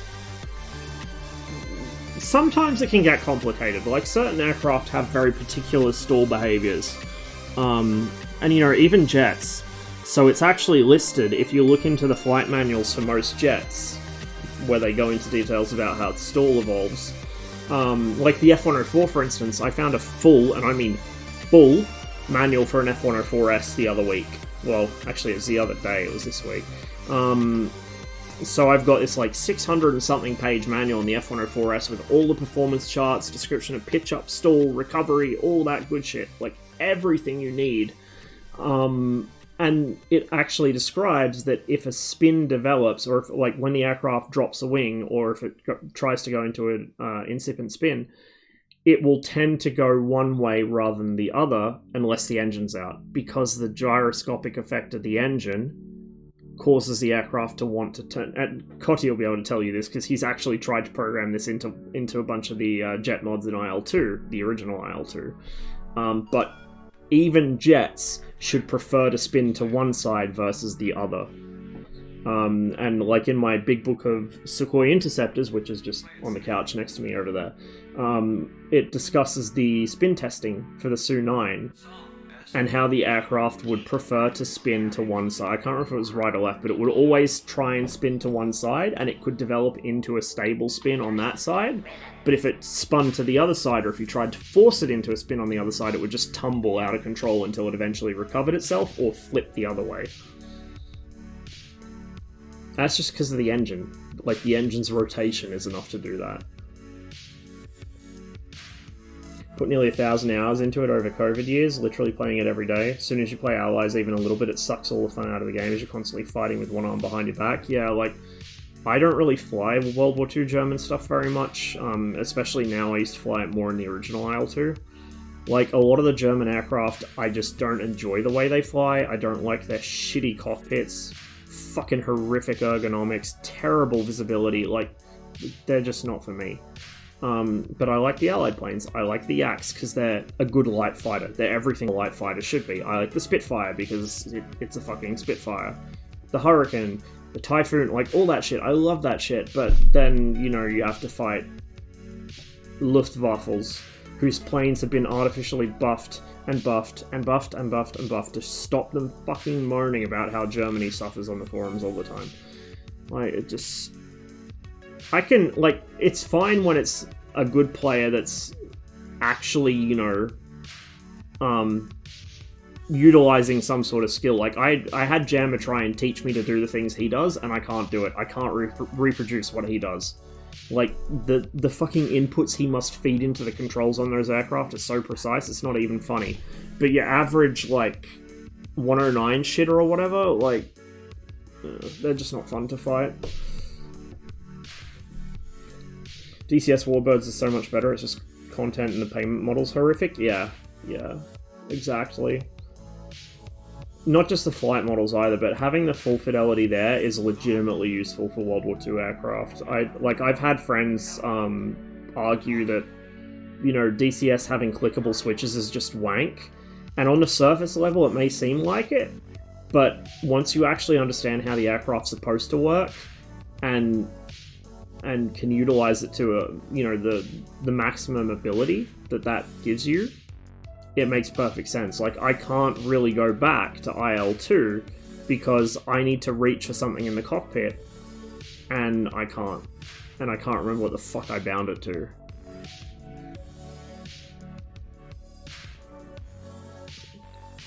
IL-2 doesn't have engine torque or Mark tuck. Yeah, no, I think you're right, because I don't remember. I think P-Factor's underplayed too, but yeah, I don't remember ever having to hold the stick right for the Spitfire. I remember having to hold the rudder right, because of course you do, but I don't remember in IL-2 ever having to hold the stick right. And in the Spitfire, you do have to hold the stick right, because what happens is the prop wash over the tail is going to make the aircraft want to swing left on the ground. It's going to want to yaw left, but that's not the only thing that's happening. At the same time that's happening, the actual torque of the propeller is trying to roll the aircraft left. So you've got two different forces. They're not from the same thing. So one is from the slipstream off the prop hitting the tail on the right-hand side, and correction, on the left-hand side, and pushing the tail right so the nose comes left. That's one of them. But then the other effect, which is also coming from the prop but from a different mechanic of it, is the torque roll. And the torque roll on a Spitfire will try and take you to, or at least a Merlin engine Spitfire will try and take you to the left. So what happens is that will put all of the aircraft's weight, or more and more of the aircraft's weight as you build speed, on the left wheel. And the Spitfire already has very narrow track undercarriage, which is also canted out slightly. So you've now got an aircraft that's already trying to yaw left and go into a ground loop because of the slipstream hitting the tail and pushing it around. On top of that, it's now got most of its weight on its left wheel, which is forcing it to sort of pinwheel around that because there's no weight on the right side of the aircraft anymore, so that there's no ground friction off the wheel, and that side is able to travel faster. So you've got these effects that feed into each other, basically. So you guys have, if you've been watching any of my recent DCS Spitfire flights, you would have seen some beautiful takeoffs and some fucking horrific takeoffs, because whether I can fly the Spitfire or not depends on the day.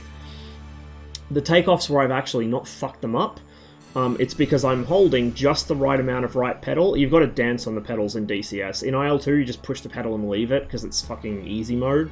But in DCS, you really have to dance on the pedals, and it's not big movements. That's how you ground loop. In DCS, it's the tiniest movements of your feet. Like, just little tiny movements of the feet is all you need in DCS. That's what tripped me up for the longest time when I came to Warbirds in DCS. I could not get the Spitfire off the ground or back onto it without killing myself. And it was because I was used to IL-2, so I was booting the rudder around like a fucking lunatic. Don't need to do that in DCS. But that's what does it, is I'll be dancing on the pedals, but mostly on the right one, to stop it from veering left. And at the same time I'm doing that, I'm progressively putting on more and more right stick to keep some weight on the right-hand wheel. And by keeping the weight on that wheel, I'm keeping the friction roughly equal. The aircraft's not trying to pinwheel around to the left because of that, the torque roll.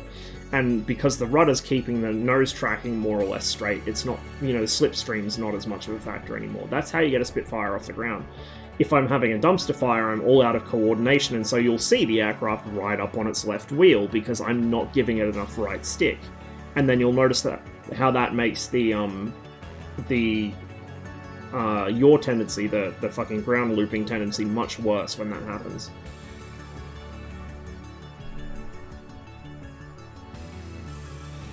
When you lose cylinders in the Anton, you'll feel it skip the dead ones, lose power, and the nose will settle, and you'll come to the working ones and it'll drag the nose up and right. IL-2, the D9 will happily hit nearly Mach 1 in a dive at any altitude. DCS will come into Mach Tuck and it'll kill you real quick. Fucking, tell you what is an absolute murderer with Mach Tuck is the Su-25. A clean Su-25 at full power on the deck, you end up in Mark Tuck before you realize it, and it will kill you. I've died to that more than once, chasing an F5 away at low level, like after he made me drop all my shit and I got really mad and I wanted to kill him for it. And I ended up into the trees because I was literally hauling back on the stick and feeding in back trim as fast as I could, and it still wasn't enough. So the Su-25 gets really, really vicious Mark Tuck if you're clean, because if you're not clean, you won't even get there. And the Viggen has some pretty brutal Mark Tuck as well. It's not nearly as bad as a Su-25, but it is very noticeable. Like, as soon as you go into Zone 3 at low level, you need to be on that back trim real fast. Otherwise, it's just going to nose over.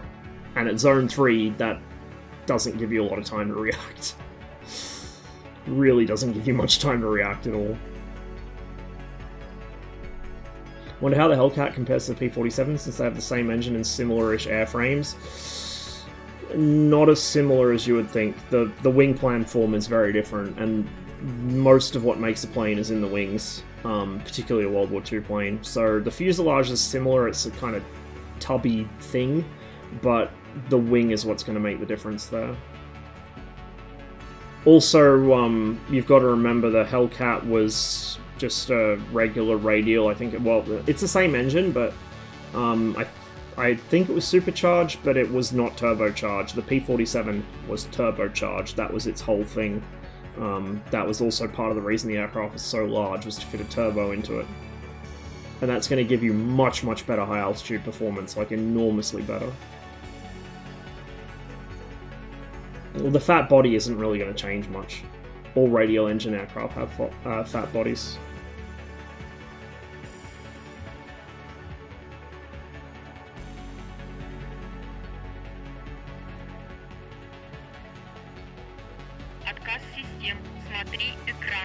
Prostetnik, thanks for the follow. Welcome to the stream. We're waiting for the sim to reload because it crashed again. Yeah, turbo supercharged. I think the B-17 was as well. I think most of the American 4-engine bombers were turbo supercharged.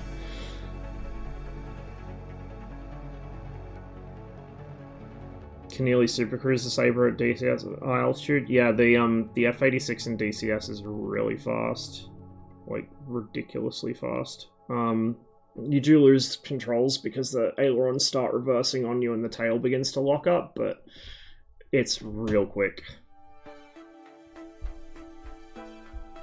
Corsair has a radial and doesn't have a fat body. I mean, comparatively speaking, it's pretty fat. It's a big plane.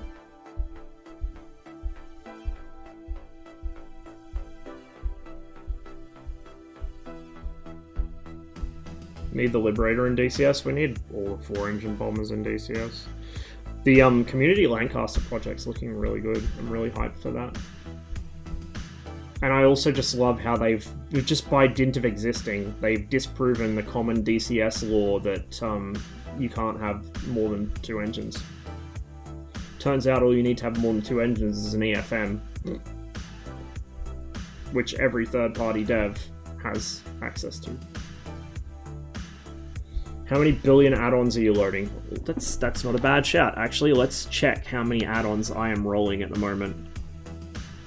Now, some of these are going to be individual, like, scenery items for airfields, so bear that in mind, but let's have a look. 1009 folders.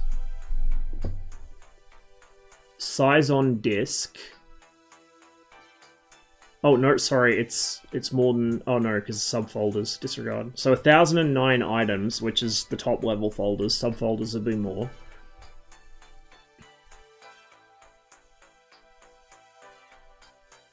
It's still counting. It's still counting.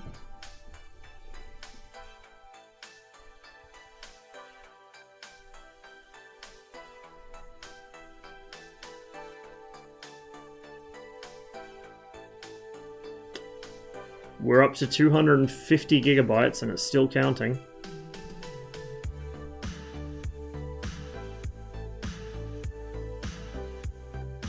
And yes, I know about add-on linker. The thing is, add-on linker is great if you know what you want to fly and where you want to fly it. I know neither of those things going into the sim, and so the time I would save by disabling add-ons I'm not using is going to be offset by me relaunching the sim 20 different times when I change my mind about what I want to do and where I want to go.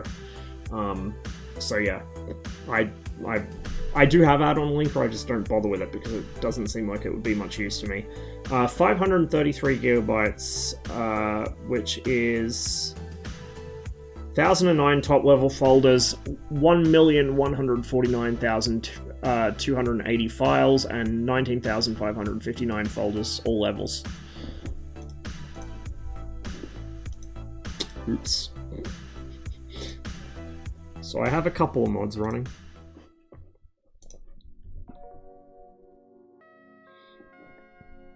Who's psyched for the totally not happening C-130J that dev is openly constantly hinting at?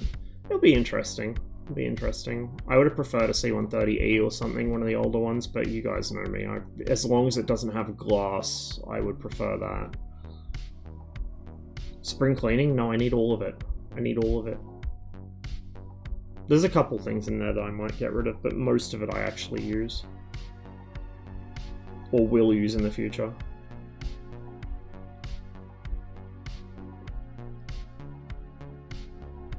Simply deciding what and where you would like to fly would decrease your load. Bro, I can't even decide what I'm going to wear in the morning. I can't decide what I'm going to eat for breakfast. Like, I am probably one of the most indecisive people on this planet. Like, that's not gonna work. Not gonna work at all. I'll get into the fucking world map and I'll already have like some vague idea of what I want to do, and then I'll see somewhere else and be like, hey, I've never flown there. Let's go check that out. Like, just...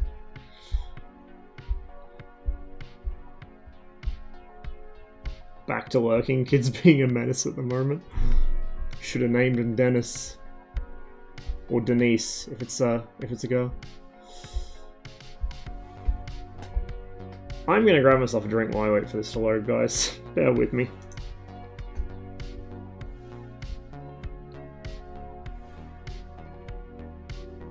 Whatever happened to Dennis the Menace? Is that still a thing?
the sim's loaded. I'm just going to grab my tea in a second here.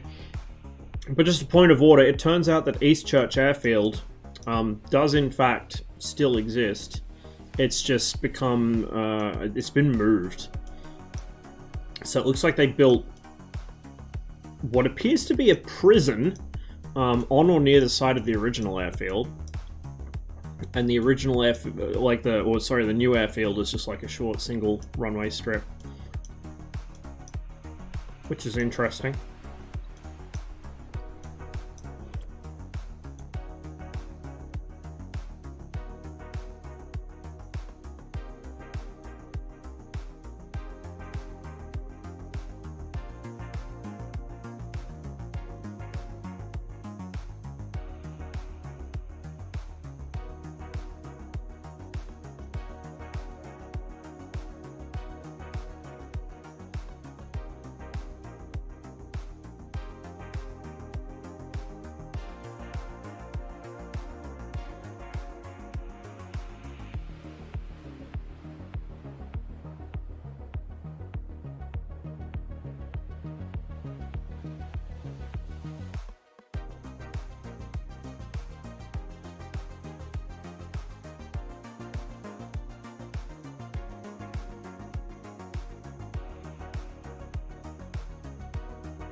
You guys want to know something really fucking interesting? The sim doesn't treat Manston as an actual airfield, for some reason.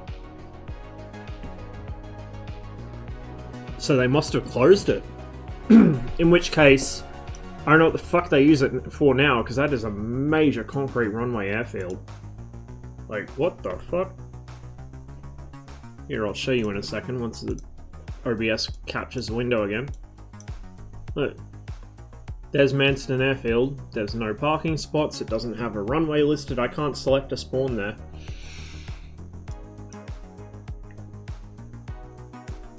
So we're gonna have to fly from somewhere else.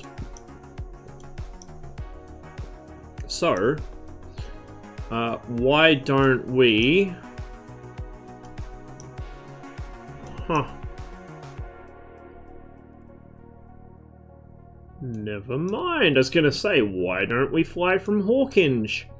Hawkinge doesn't exist anymore. They built houses on it. In fact...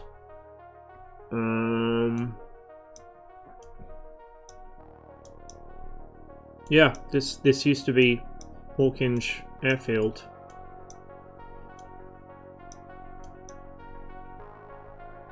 Bummer.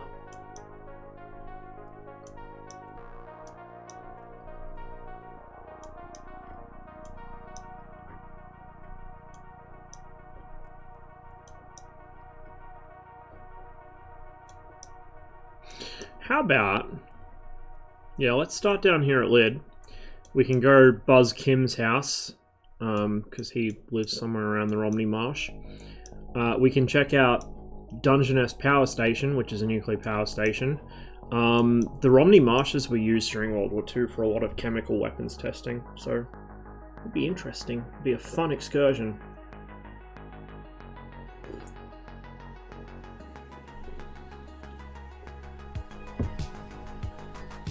So we'll do that. We'll go around the Romney Marshes. Then we'll go back up here. Past Folkestone, we'll hit up Dover and we'll check out the Chain Home Station, or what's left of it. Dover Castle. I think I have photogrammetry for Dover Castle, but I don't think it's going to colour match with the rest of the terrain. We can go see... we can go see Gilson's favourite lighthouse. And then head back up the coast, because I want to show you guys something.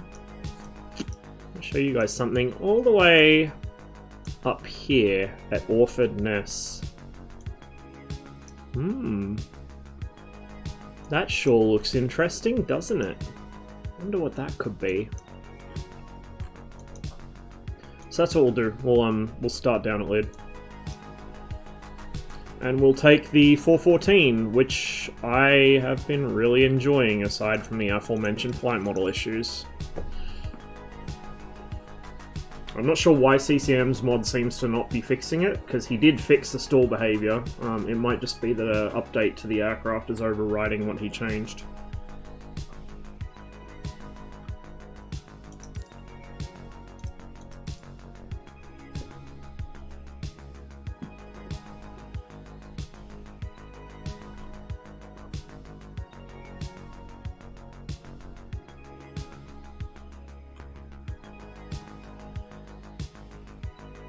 I'm looking for a specific livery, but I don't know if I installed it properly. I might have accidentally put it in a nested folder. I went monkey mode.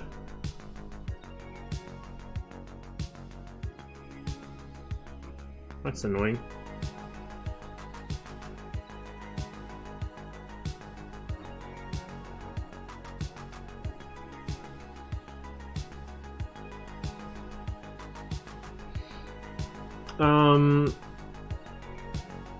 Let's just take this one, I guess. We don't really need full fuel. We'll fill her up to about 70. Oh, let me just check my CG. It's a little forward. Just put it smack in the middle. Have the Hawk, yeah, but it's by a different developer. It's by Just Flight. But the flight model is very Just Flight-ish. It doesn't quite feel right. Something I'd love to see. There's a grass strip I had a trip from in a town in Germany called Gemünden. We'll check it out after this flight, don't let me forget. If the sim doesn't fucking shit itself again.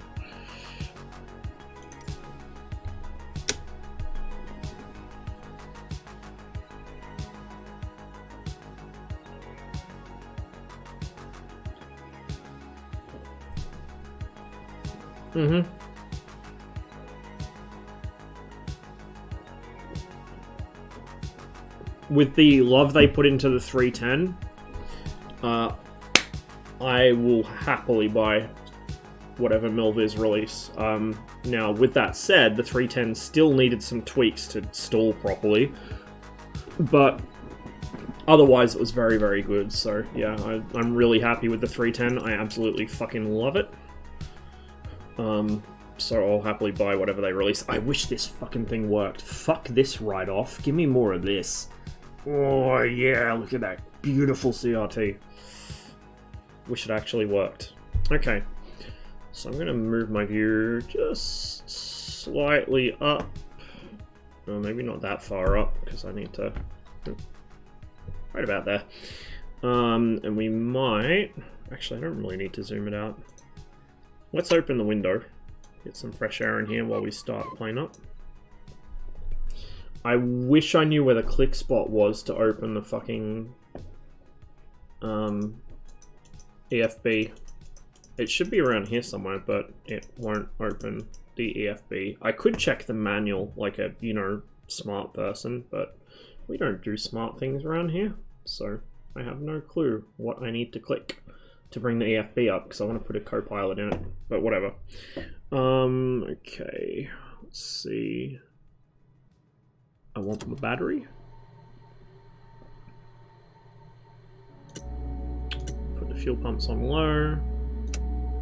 Let's get our mags up and running.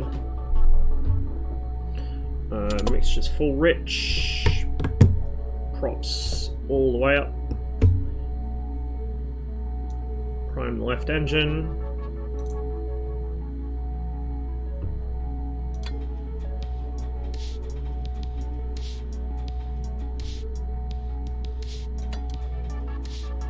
It's oddly silent because it's not running. Prime it some more.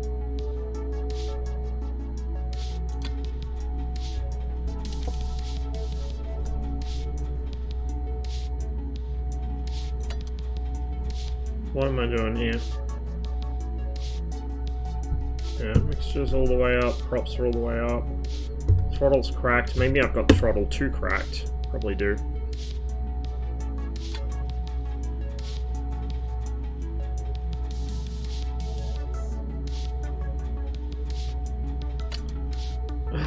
Why are you not cooperating with me all of a sudden? It was flying just fine earlier. Alright, well let's go to the right engine. See if that at least behaves itself.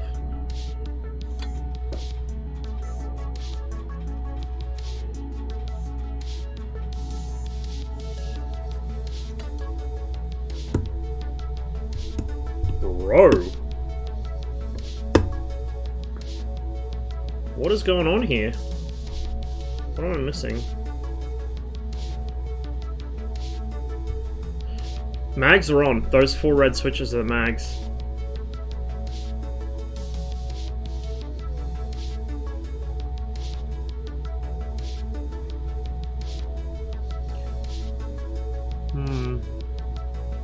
Oh, no, I know what it is. I forgot fuel selectors. Big brain. That generally helps. Why does Cessna always put their fuel selectors in such annoying places? Okay, now we prime left.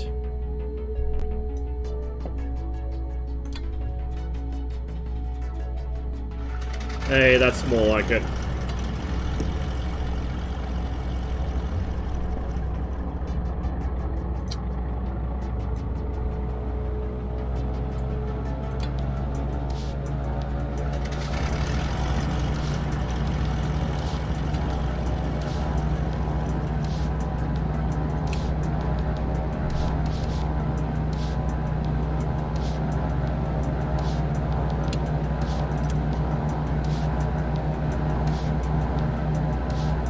Okay, we've got our navs and our anti-collision light on. Don't need to worry about that stuff. We'll get the pitot heat on just in case. Avionics bus. Cabin heat to keep it nice and cozy.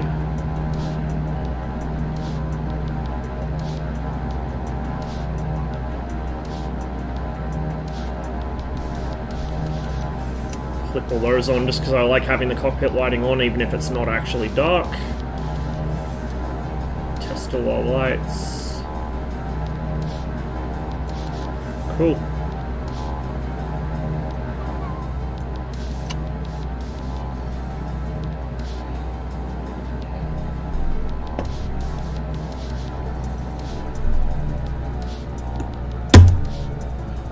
This thing has very possibly the best ground handling in the game. I can actually steer using only the toe brakes, and it feels natural, unlike the other aircraft in the sim where they, like, either you can't steer with the toe brakes, or it's really ineffective or jittery. This feels really good. I'm not using the nose wheel steering at the moment, I'm just on the toe brakes. You get the nose dip as well. Like, this feels really quite good. Really good. Still not using the nose wheel steering, by the way. Now I'm going to use the nose wheel steering.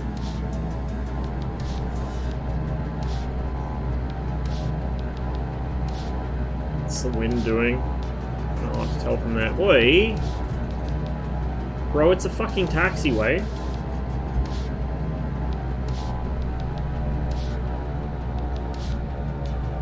A little bit of cross, maybe.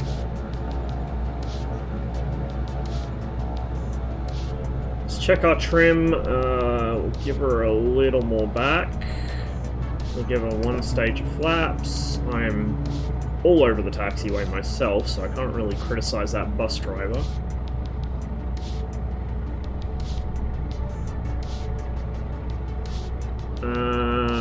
Okay, it looks like we want to take off to our left, so we'll backtrack.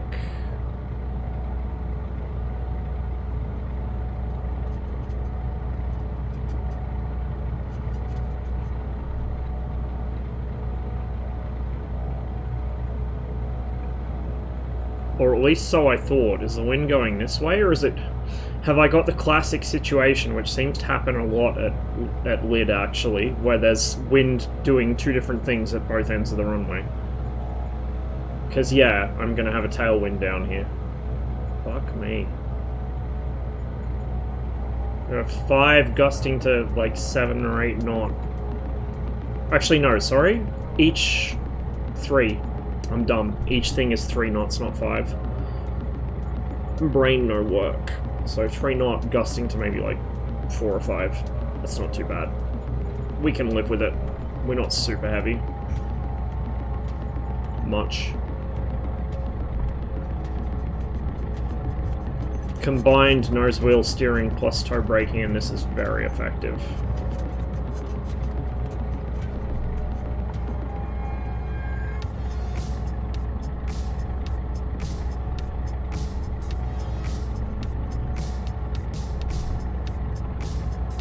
I love the cockpit in this thing. Very stylish. Okay, flaps are set. I fucking hate where the flap indicator is though. Very awkward being over there. Mixture's good. Props are good. T's and P's all look okay. Let's send it. Right as the bus is probably about to cross the runway.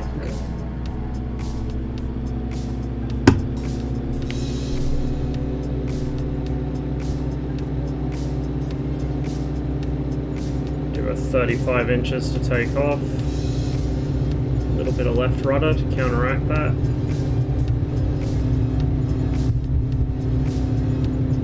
Gently rotate. Gear up.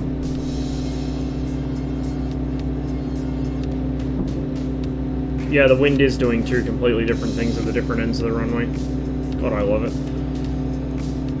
Okay, flaps coming up. We need to get the aircraft in trim.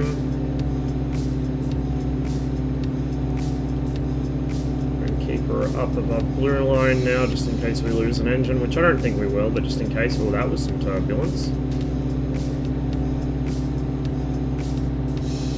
Even this big girl's feeling it.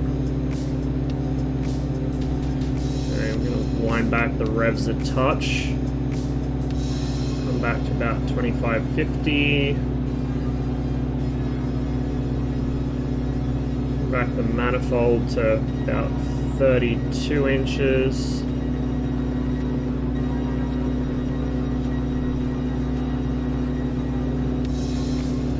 I'm actually going to angle my view up a little more because I'm kind of staring down into the cockpit. Yeah, I probably won't Saber. Like, just from what I've heard, it doesn't sound like something I would enjoy. Particularly the fact there was actually a face reveal. Which is just like, what the fuck, why?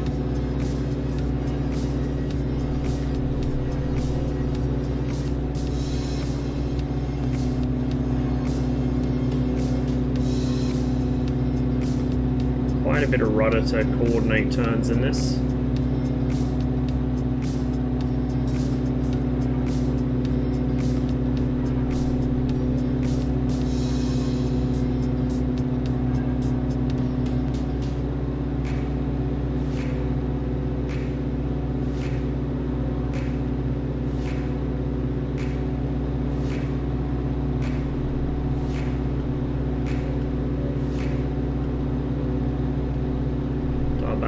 a little more. We'll come back to about 27 inches and 2,500 revs.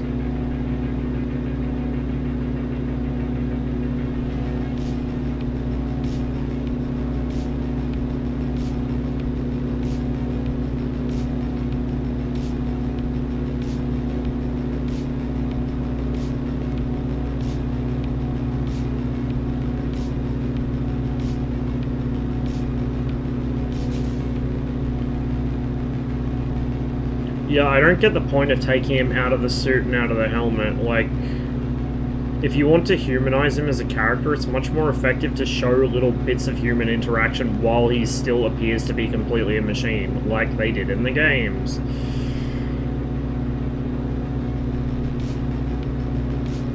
But apparently such high concepts are lost on TV show producers these days.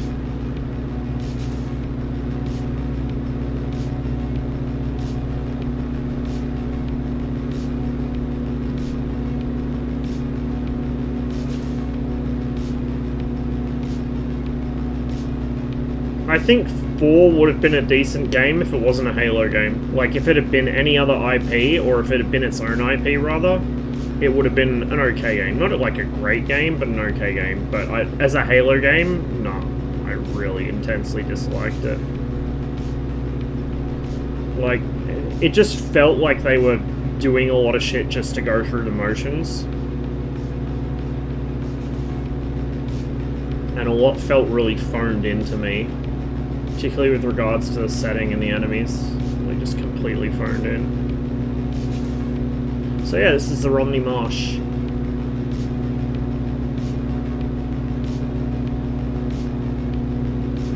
Like I said, they used this for chemical weapons testing during World War II, along with a few other sites along the coast, including one that we will be flying over later. I seem to recall that somewhere around here they also had acoustic sound mirrors that they were experimenting with during World War I and between the wars. I don't know if it was at the Romney Marsh or if it was a little further up the coast, but it was somewhere in this general area.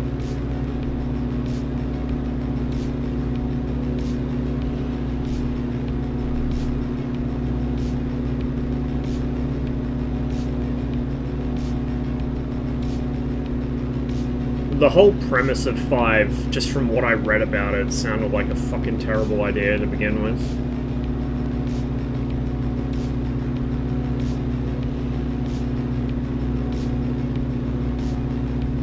But I also, like, I watched Korchak play through Infinite, and yeah, I don't know how I felt about that one either, to be honest. Like, again, a lot of it is just going through the motions, phoning it in. Like, the 343 can't really write to save their lives, I'm going to be honest with you.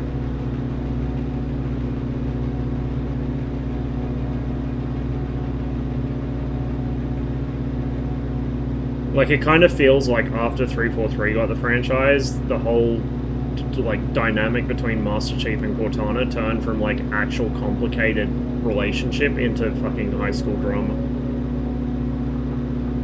Something just felt off.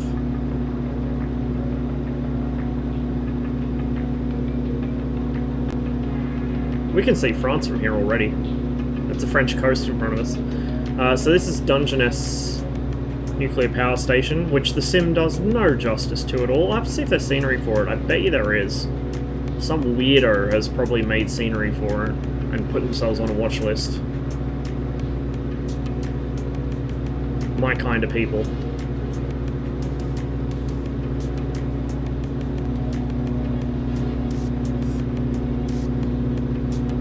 I never even played the original Halo Wars, to be honest. Like, my desire to play Halo kind of ended with the last of the Bungie Halo games. I never got into any of the spin-offs.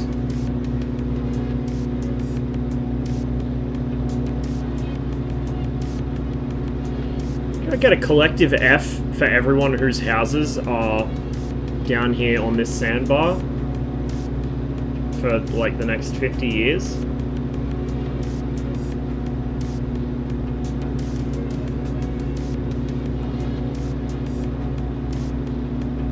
T's and P's still look pretty happy. I probably could lean out the engine, but I'm not going to do it, because the fucking mixture levers on this and the 310, it must be a Cessna thing, they ratchet, which is okay in itself. The problem is there's just ever so much noise that the sim interprets on my mixture lever.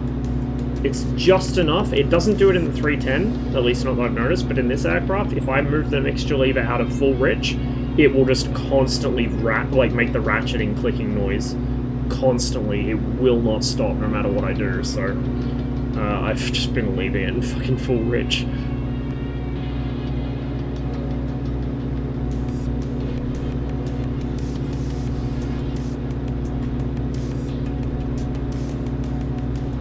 Get this thing trimmed somewhat level, and we'll have a nice quick squiz at the exterior. I don't want to stay in the external cam too long in case we get a nasty knock from turbulence. She's not a bad looking plane, hey? She's not bad looking or bad sounding.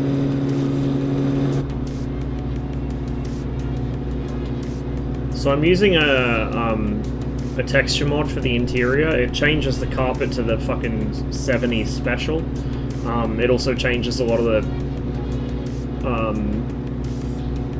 fittings to like wood I think it's meant to be wood veneer paneling, but it looks kind of like Bakelite in some places. And the reason I'm using this is because the original textures had a really shittily faked mirror on the back wall, and by shittily faked I mean it was literally just like a texture of a screenshot looking back down the cabin with noise all over it. Like, it looked horrible. So I'm rolling with this. There's another cockpit texture mod that just removes the mirror but doesn't change the decor at all, but I kind of like this, to be honest.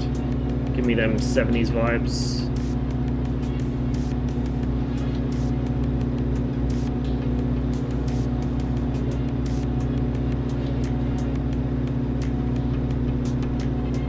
Oh, what's the outside air temp?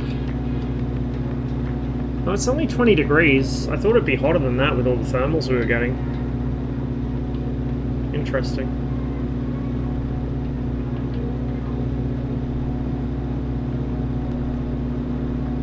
Very interesting. Yeah, Cessna twins tend to have pointy noses for some reason.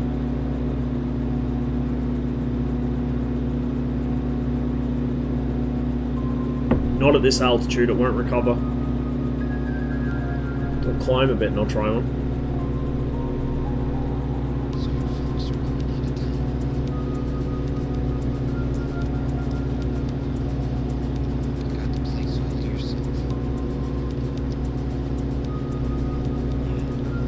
I don't want to jinx myself, but you notice what we haven't had for a while now?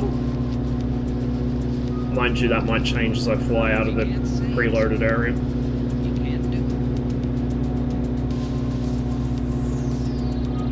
So this is Folkestone up ahead of us that we're coming up on. Okay, I don't want to give it that much beans, but let's give it some more beans and some more revs.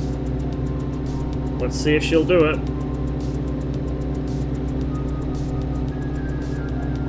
Oh, no, that is sketchy as fuck. This thing does not have the aileron response to barrel roll at this altitude. I'd have to do it way higher. Needless to say, this aircraft's not rated for aerobatic flight.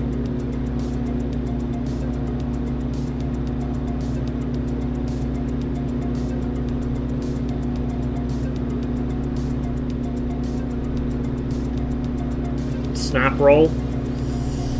Not really. I did try one earlier. It's not real responsive in that either. Part of that's probably due to the flight model issues.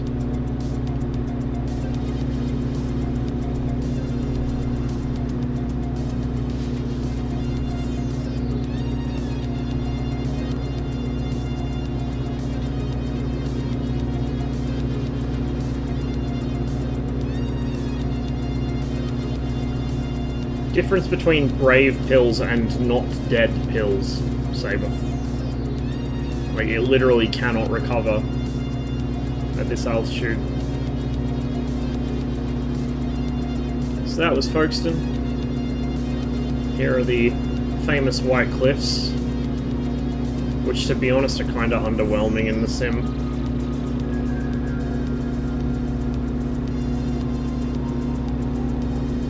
They're kind of underwhelming in real life now as well, because I concreted over the face of them to try and stop them eroding.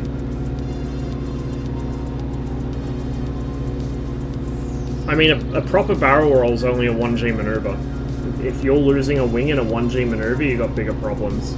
The issue is just the aircraft will not recover in that little altitude because it has such a bad rate of roll. And it's so heavy.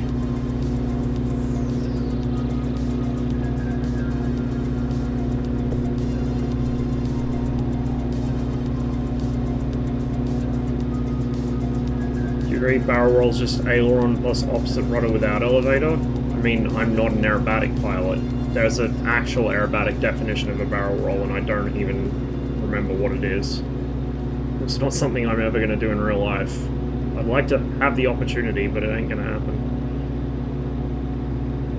No, that section of the cliffs looks better. That one looks like fucking dog shit, though.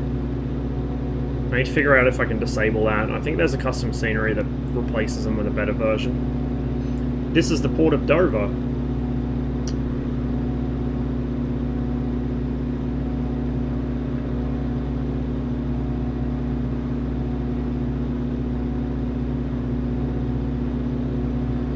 Came here many a time to get the ferry across the channel. That's the ferry terminal down there, I think, from memory. Yeah, I think it's on... actually, no, is it on this side? Fuck, I don't even remember. But yeah, oh no, it probably is, because that's where you drive onto the ferry there, yeah. There's Dover Castle. There's the remaining towers from Dover Chain Home Station. So those will be the receiver towers. Yep, the transmitter tower should be a little further over.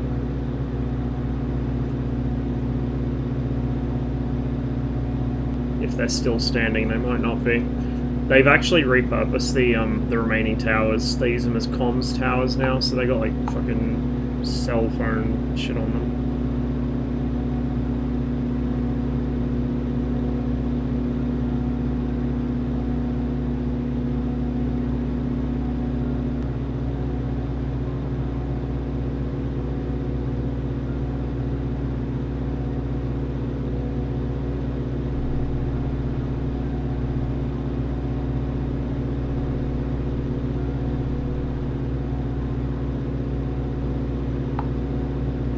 You don't even want to know what the default scenery for Dover Castle looks like. It turns it into like this fucked up office building because the auto-gen doesn't know what to do with a castle at all. Some of the defenses. And there's the castle itself. Like I said, it's not color matched to the surrounding terrain, but it's certainly better than nothing. I've been there. There are tunnels all through the cliff that it sits on. Like, there are tunnels there that go down to the water line. It's absolutely fucking honeycombed. It's really cool. Using a stick. I don't fly airline stuff, so I don't have a yoke. I don't think I'll probably ever get one. I mostly fly combat flight sims.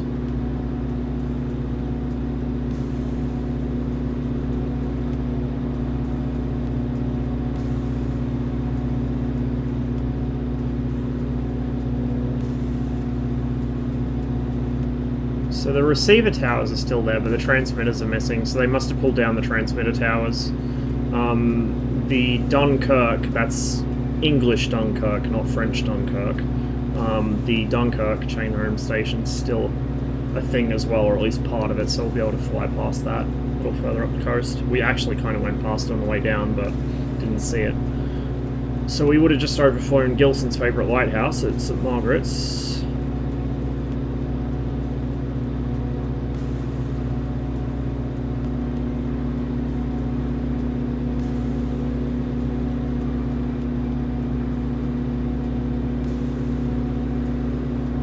What's the point? What, to getting a yoke? If you fly a lot of tube liners, it makes sense because it's just better suited to them. It's kind of like if I flew the Spitfire and only the Spitfire, I would be tempted to actually get a spade grip, because when you like think about how much time you spend holding the stick slightly left just to fight the torque on the Spit, or sorry, slightly right, it kind of makes sense to have a spade grip, otherwise your hand gets really sore. Like, I noticed that when I was doing the long distance flights in the Spit in this, is it was making my hand sore from holding the fucking stick over to fight the torque for so long. Whereas with a spade grip, that's not an issue. Mind you, with this stick, it's not a big issue either, because I barely have to put any weight on my hand and it holds it over.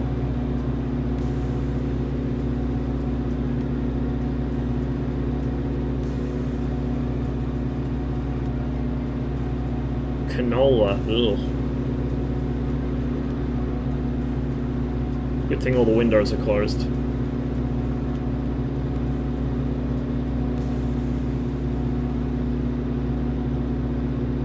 Full fidelity stick into or not full fidelity, force feedback stick into a Soviet spade grip. Ooh, nice. Nice.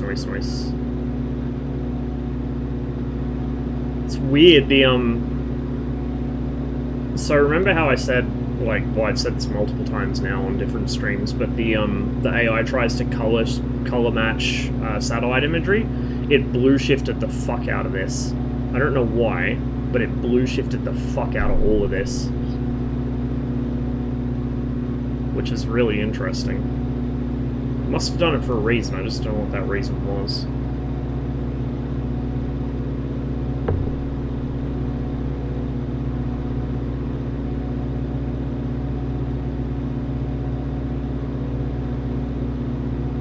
T's and P's still happy.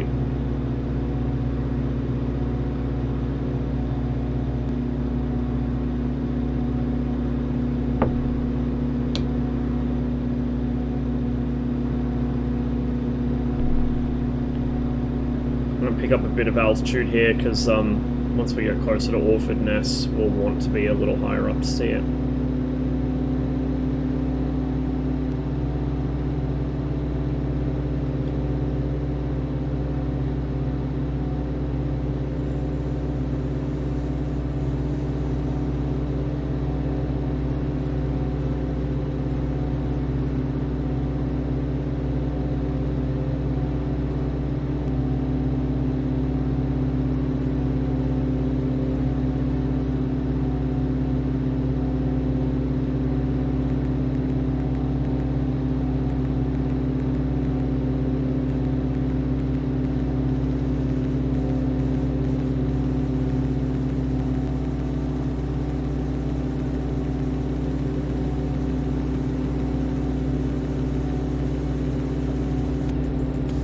By the way, one of my favorite things to play with in this. It's actually fully articulated. I think this is the only module I've seen where they went to that much effort on the sunshade. Most of them you can only flip it up or down, you can't flip it to the side window or extend it.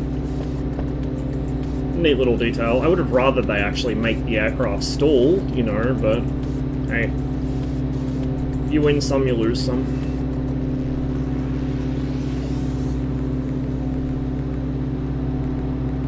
We're in some turbulence here. I'm not kicking the rudder, that's just the aircraft being pushed around by wind. Know how much horsepower those engines are? No, not off the top of my head.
my car had those in the back. I used to fuck with those all the time as a kid. We're not really going into a very steep climb here, but we've got plenty of time to get some altitude. So we're headed over that way. We're going to have to cross the estuary to get there, but before that we're going to do a bit of a fly along here, back the way we came, so we can see if we can spot that Dunkirk chain home station. Should be on a slight hilltop, I think, just a little inland.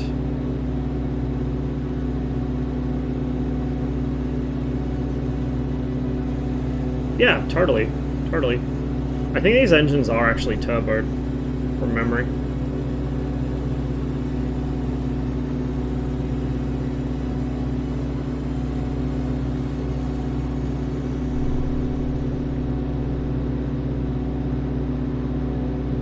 I wish so hard this little fucking CRT screen worked. It's for the weather radar and I think a few other things. Like, fuck this shit off, give me more of this. I really want more of this.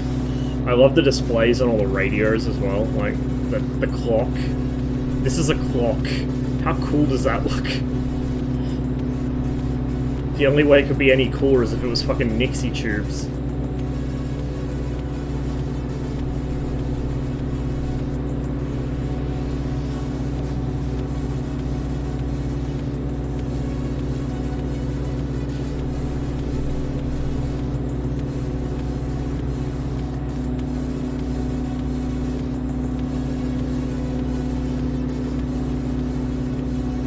The thing I will say is the sideways visibility isn't the best, because the, I mean, it's not bad, but it's not the best. Just because the position of the fucking cockpit pillar is a little far forwards. It's wonderful forwards panoramic view, but you pay for it out the sides.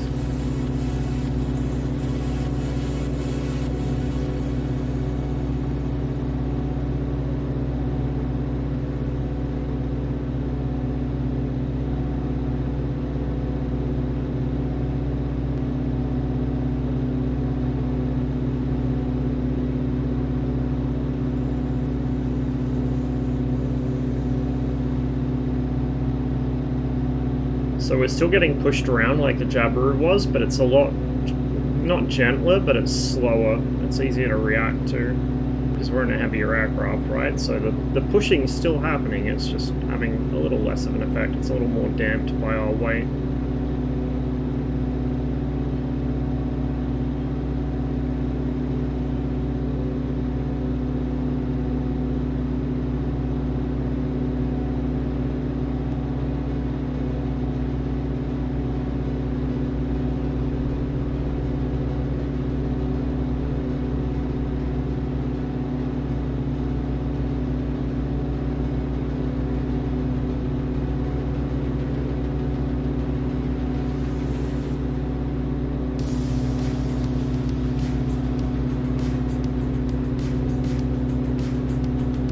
Probably should have taken better note where exactly that chain home station was. I don't think we're far enough up the estuary for it yet.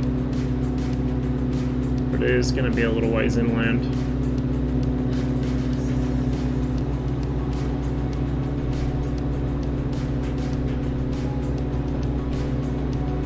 It's missing a fucking toilet is what it's missing.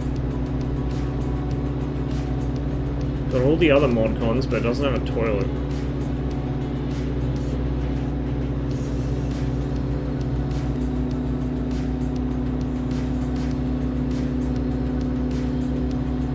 Is that the chain home station?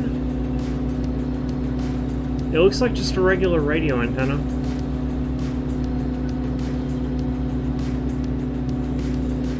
Let's go have a look. We'll find out soon enough.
Oh, no, that is. It's chain home receiver tower right there. Okay.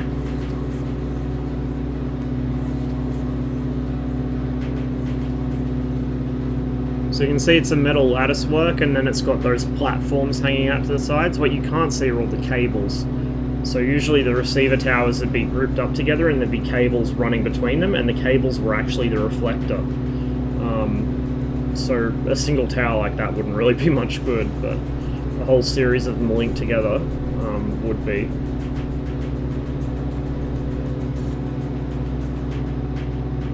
It's funny, despite the fact it was such a critical part of the UK's air defence during World War II, it was actually obsolete before the war even began, because they built it in such a hurry and as kind of a proof of concept at the same time that it was built with commercial off-the-shelf components, which meant they had to make some serious compromises in design and capability. So the Brits, they didn't fall back on their laurels. They actually designed better successors to it, which were implemented throughout the war. In particular, they brought in a low-altitude system to help augment it, because chain home couldn't do low-altitude, at all. They had mobile sites as well. They had sites that actually had rotating antennas. That was where that first sort of appeared on the Allied side. The Germans had it with the Freya and the Würzburg, which both rotated. But yeah, chain home was very much a proof of concept early access radar. And it was pretty much obsolete by the time it was completed.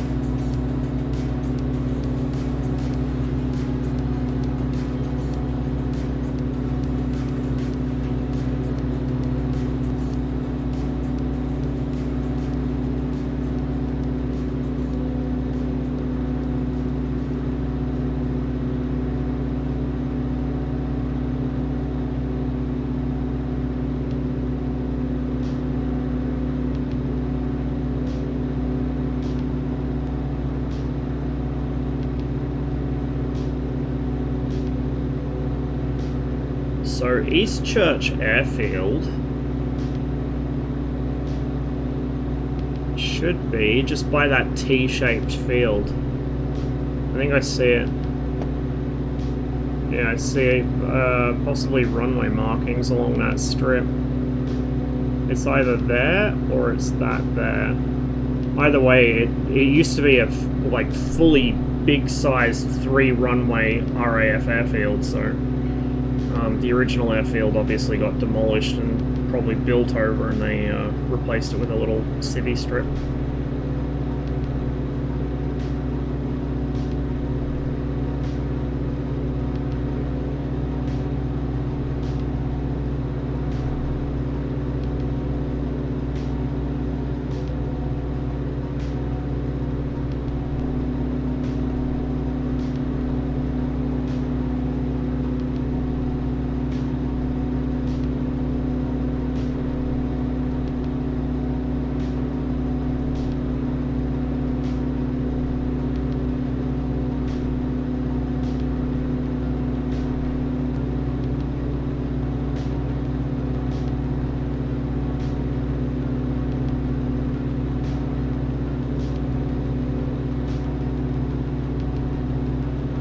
Well, yeah, 5.56 is great at punching through armor. The issue is that it just doesn't have much weight, so it's easily stopped by things like thick brush,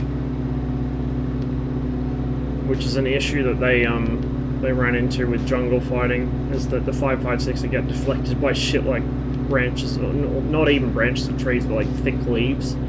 If there were enough of them, it would knock it off course.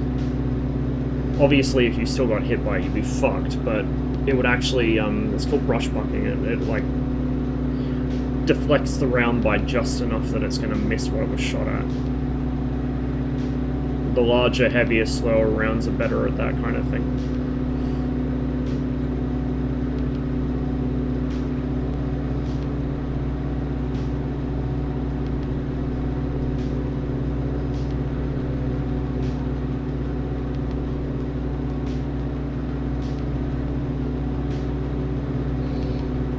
Doing 160 indicated at reasonably moderate power settings, rounding about 170. We're slowing down now though because I just realized I was climbing.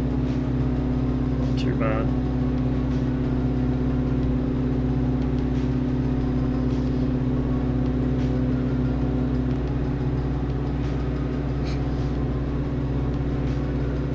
I don't know what the fuck their problem is, dude.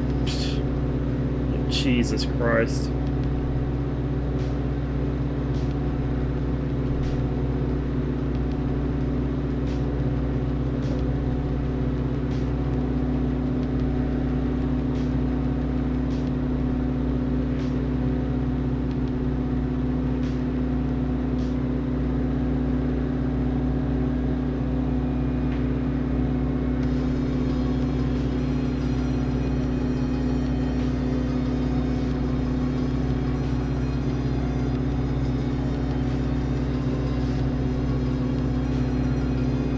I feel like the prop graphics need all to work.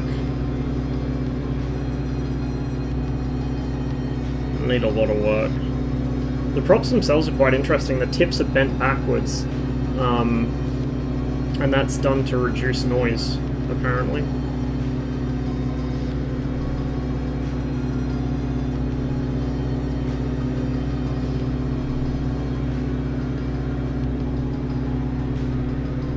South end on C, just off the left wing. Yeah, for sure. Oof, my fucking shoulder. Some of the MSFS ones, like, it depends on the devs, as with most things in MSFS. Well, most things in general, but there are some aircraft in MSFS with pretty reasonable prop graphics, and a lot where they just phone it in. Most of them, I'd say, they just phone it in, so. It's a shame too, because this is a really gorgeous aircraft in every other respect, but then that really lets it down. That and its fucking stall behavior, or lack thereof.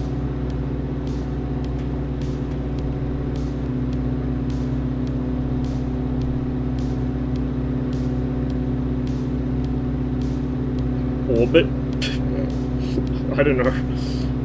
I don't know if the round would survive the explosion with enough structural integrity to actually, you know, fly as a single fucking round.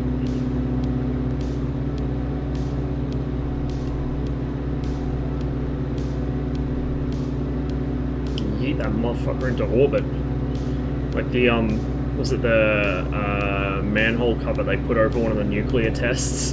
It got fucking propelled beyond escape velocity. Never to be seen again.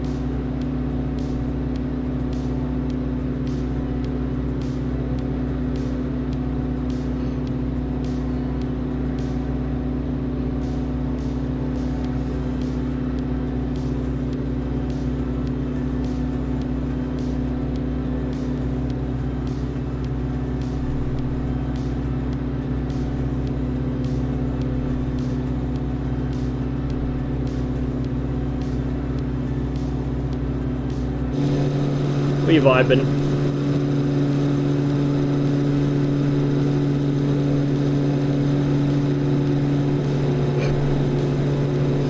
I just noticed the tail reg. Oh, I am a very mature adult.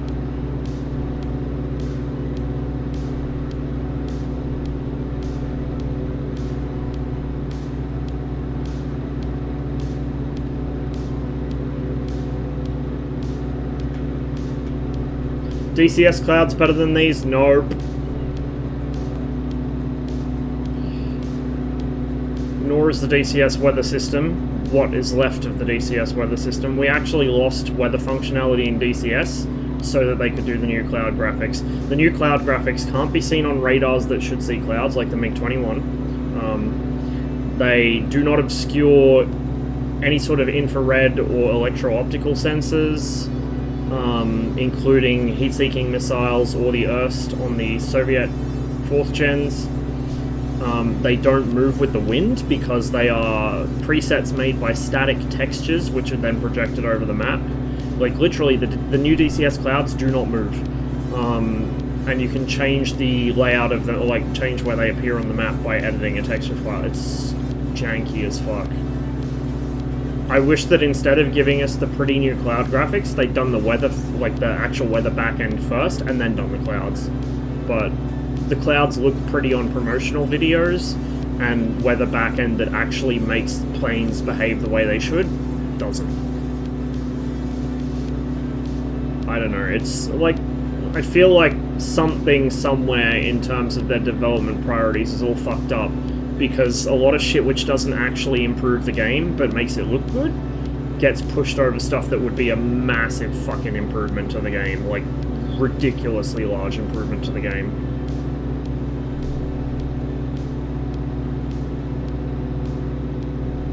Well, imagine how much better it would be in World War II gameplay if, like, the weather was a thing. Like, I would rather they just didn't do the new clouds and actually gave us proper weather. Yeah, I know they're adding stuff to the editor no one thinks they want until they want it, Envy. Some of the stuff that was added was because I kept bitching and moaning about it, along with a few other people. Like not even just the editor, but combined arms. You know how in combined arms now you can see the type of ammunition the tank is using, like the specific designation of ammunition the tank is using? I complained about that. That was something that I asked for, because I wanted to know what the fuck my tanks were firing, and try and figure out why the rounds were behaving the way they did. And it's a good change, because now I know. Now I know that the T-55 fires NATO 105mm rounds. Oh, I want to die. Masses vote for eye candy, I know.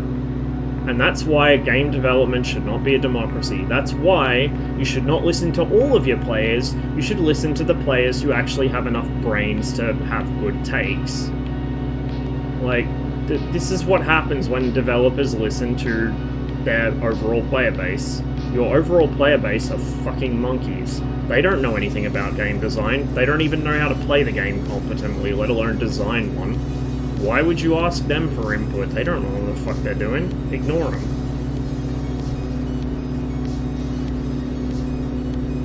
Yeah, I know they did Envy, but wouldn't you think it would be better to improve that so they do actually sync, and then servers will actually run it, rather than just give us some graphics? And the other thing is, like, the new clouds are pretty to look at, but even then, we only have, what, 3 layers of them?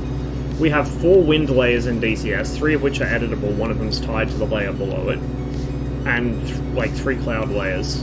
And the clouds are all presets anyway, so it's not like you can edit the layers. This has no less than 32 layers. And you can set wind wherever the fuck you like, you can set clouds wherever the fuck you like. If I wanted to right now, I could have alternating wind layers all the way up to fucking space. Like, I can edit the weather in this in real time. Once we're on the ground, I might show you what I mean. Like, it's phenomenal just what you can do with the weather system in this game. And when you're using live weather, it's based off actual real-world live weather.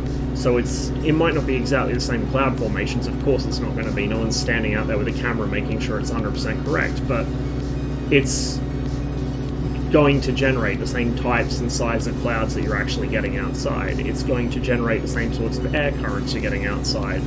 It feels like actual real weather.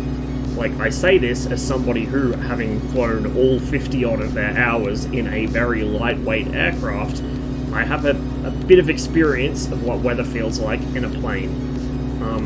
And it feels like this. In fact, this is a little tamer than what it usually feels like.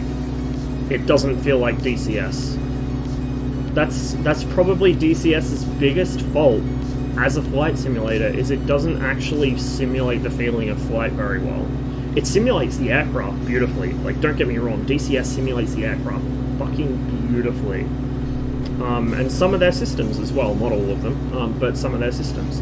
But the actual feeling of flight, the feeling that you're in an aircraft that has weight, has inertia, it gets buffeted about by the wind, you know, hitting updrafts as you cross over a mountain range, getting thrown around by turbulence as you pass behind a tree line, like, that kind of thing doesn't really exist.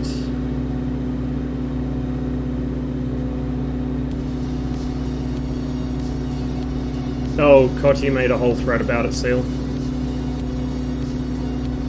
So the, it's a mismatch between the fire control radar, the launcher, the missile, and then we don't have any of the transport trucks, we don't have any of the actual cabins for the radar, we don't have the generator cabin. Obviously we don't have any revetments. Like, it's the same thing that you and I have talked about before, we're missing units, but also the ones we do have are mismatched.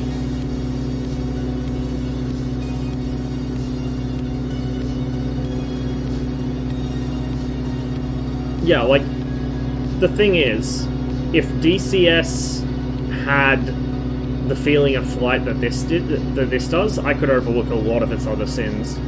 Like, it would not really take that much to elevate DCS to, like, the next astral fucking plane of existence.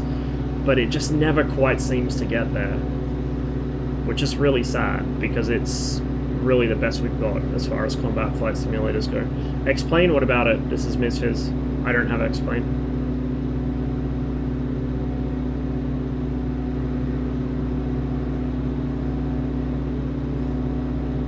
I think that should be Orfordness in front of us.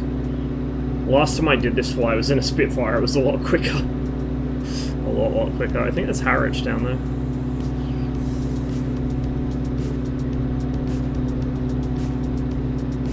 MSFS may simulate weather and scenery very nicely. It's a shame it's just so boring to fly. I don't find it that boring. I mean, if you don't like cruising around like I'm doing now, then yeah, sure. But like, you can do low-level stuff in MSFS. You can do aerobatics in MSFS, whatever.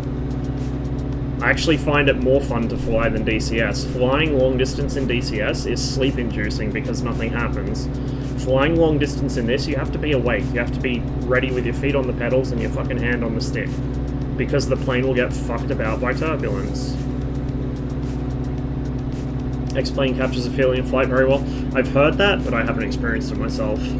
But I would certainly expect it would capture the feeling of flight a lot better than DCS. This with a good flight model is like that as well. Like, this with a good flight model captures the feeling of flight pretty much perfectly. In fact, as I've been saying, turbulence is perhaps a little too underdone. And stalls certainly on most aircraft are, but that's the fault of individual developers, not Asobo like they keep making out. But turbulence is a big one. Like, people complain it's too much. No, it's the other way around. It's too little.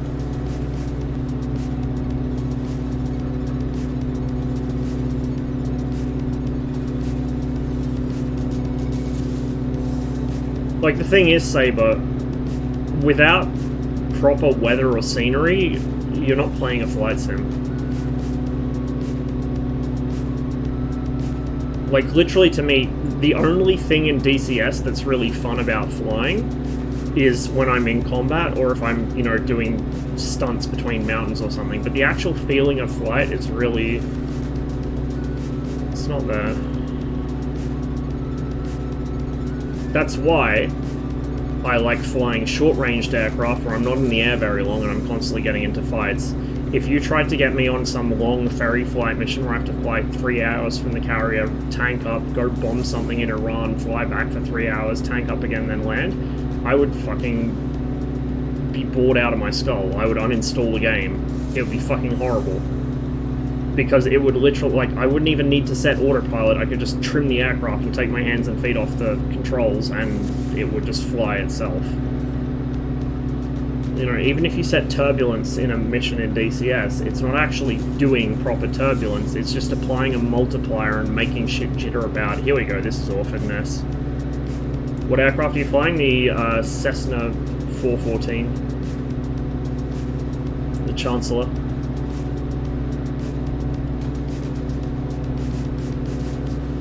It's a third-party plane. It's very pretty. It looks great. It sounds great.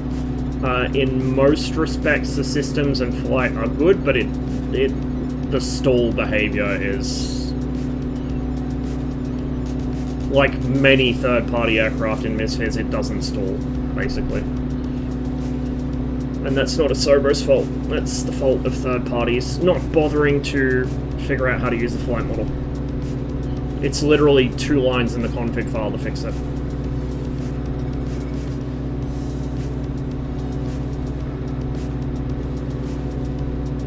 So, this is Orford Ness, as I said. This was a British military proving ground. Now, the autogen's gone and fucked it. Instead of hotel blocks or whatever, those are blockhouses where they tested different explosives and different... they use this for chemical and explosive weapons, and also CBRN kind of research. So there's blockhouses down there, which is what those are actually supposed to be. There should be a control tower somewhere down there. Probably what that building would have been if it had been rendered properly. And then the real big boy over here. Remember I pointed to something on the satellite view and said, oh, isn't that interesting? This is an early American over-the-horizon early warning radar system. This is for spotting ballistic missiles launched from the Soviet Union. And I can never remember its name. It's Cobra something? Cobra... It's not Cobra Dane, is it? It's brain not working. Anyway. It's a early warning radar. And most of the towers are gone now, and MSFS won't represent them accurately anyway. But it was a field of antenna towers, like the ones you can see down there, arrayed in this kind of radial pattern, focused towards mainland Europe, specifically towards the Soviet Union. And that was the control blockhouse over there. That building is about 2 or 3 times the size that it's shown there, because it's quite tall. It's up on stilts. Really impressive radar site. Really, really impressive.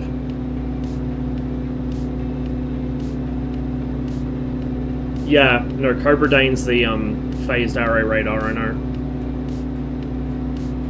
And it's not actually in Alaska, it's in the fucking Aleutians. You know, it's Cobra something. I know it, my brain just won't process it at this time of night. Do you know the Cold War Conversation podcast? Can recommend. I do not. I'll have to look it up. Cheers for the heads up on that.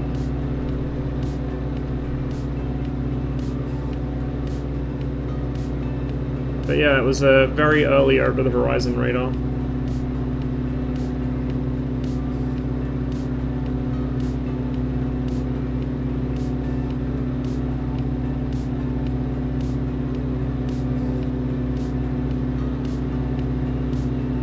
You can see some of the test sites below us.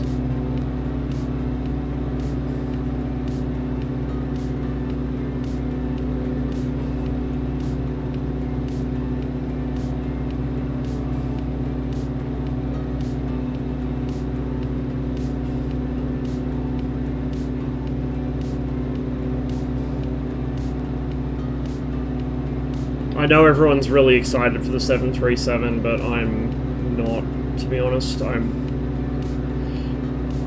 The only tube liners I have interest in are either vintage ones, so an original 737 would get my attention, or exotic, like if the name is spelled out in moon runes.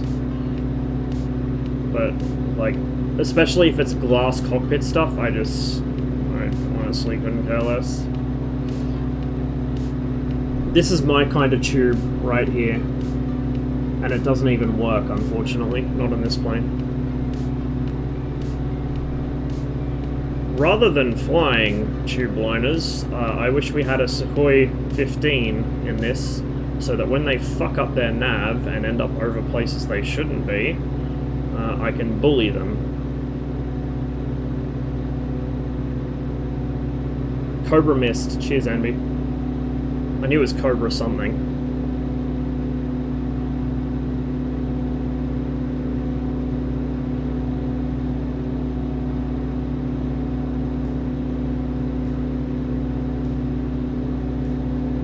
Temps and pressures still looking good. Where the fuck is my fuel gauge in this thing? Not a question you want to hear your pilot asking. I think it's this thing?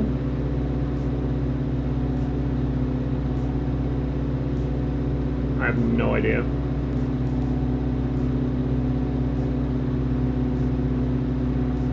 Oh no, there it is, fuel quantity. Yeah, we're getting a little low. We probably aren't that low.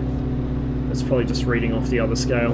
Anyway, we're gonna land because I'm getting really dopey and tired. Oh, hello, airbase.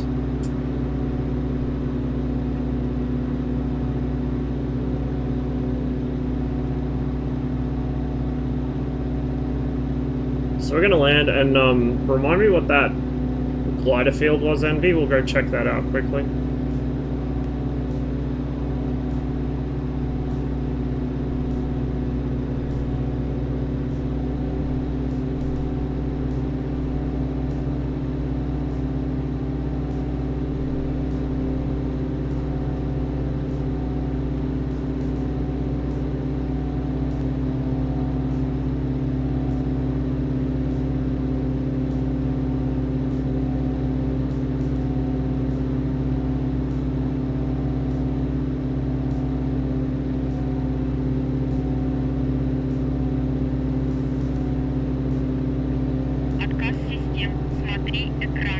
Scopsons, thanks for the follow.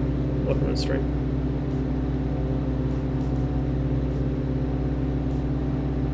I lost my airbase, there it is. Okay, we'll hang a left. Come in from that angle.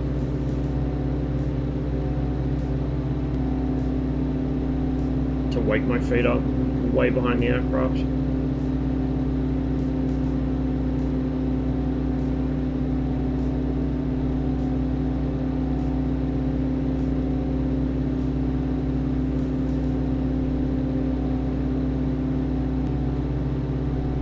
Turbulence is back. See the aircraft swaying from side to side because of it.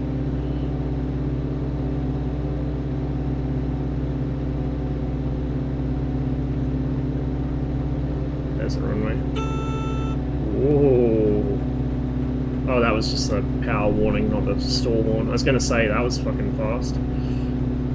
Okay, we'll take a stage flap. Yeah, I know. I know. Take 2 stages of flap. Gear. Full flap.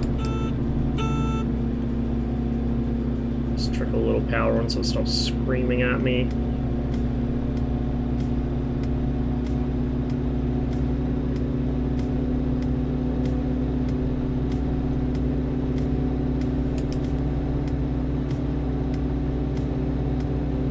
Say we're gonna have a crosswind here.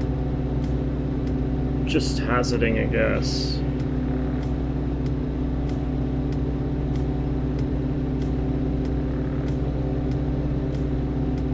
Getting a lot of turbulence on approach.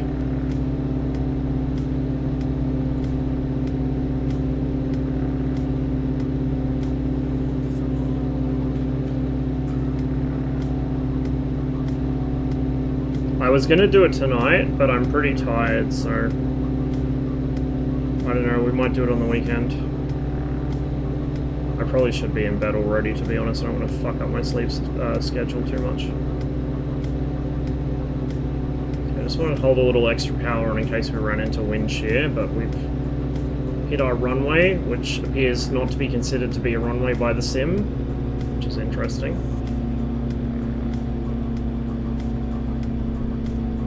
Okay, would you like to settle sometime today, please? There we go. There we go. Yep, there's a crosswind.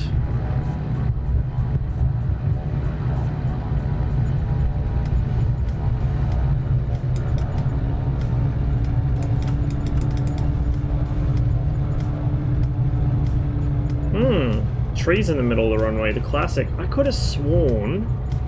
Was it here I landed my spit last time I flew up here, or was it... It might have been the next airfield over. Because I don't remember there being fucking trees in the middle of the runway.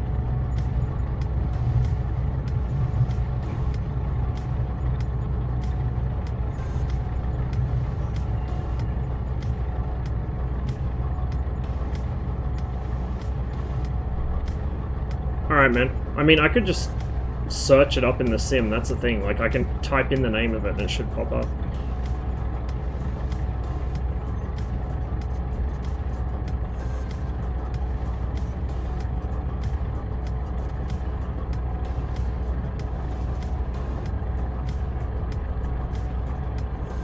this thing will taxi quite happily at ground idle. I almost feel like it does it a little too easily, to be honest.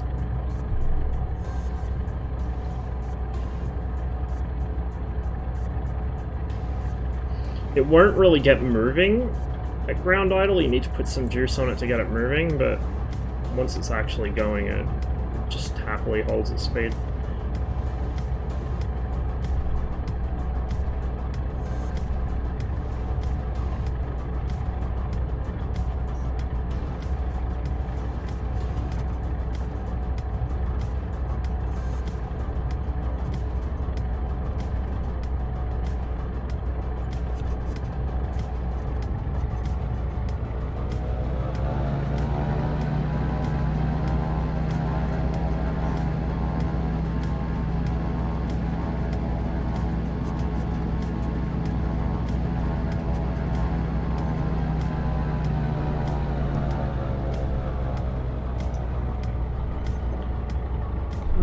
Okay.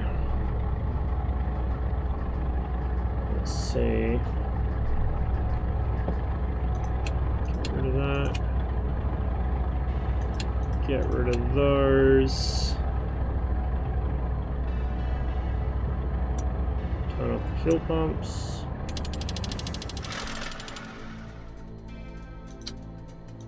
Get rid of the mags. Probably should have done the alternators first. Oopsies, but all shut down. And we can even do this.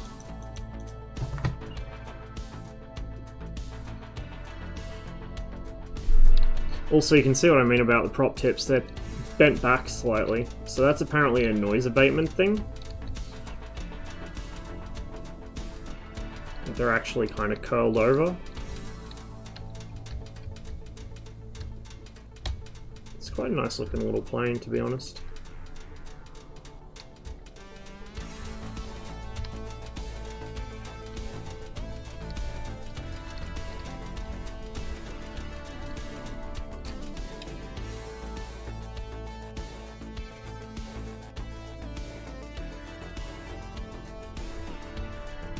Zoom out a little so we can get some better field of view, but it's not a bad looking little plane at all. Oh, you know what I forgot?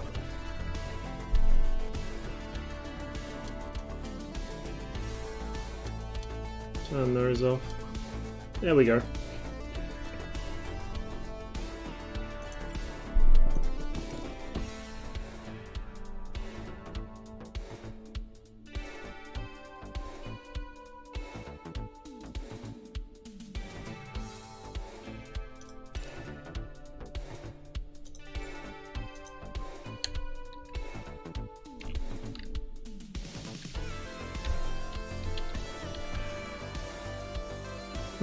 It's not going to come up.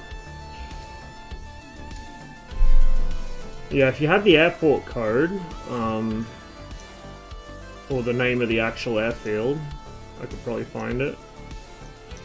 However, disregard that, I'm just searching something.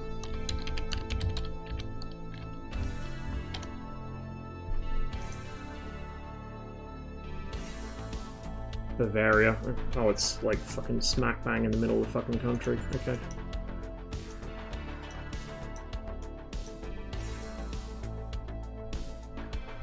If only I could actually see the border on the map, it'd be easier to find.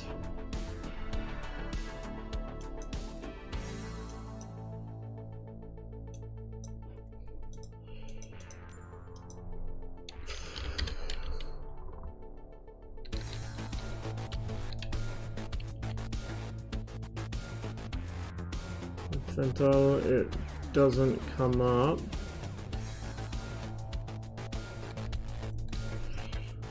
Hang on, let me see what cities are near it.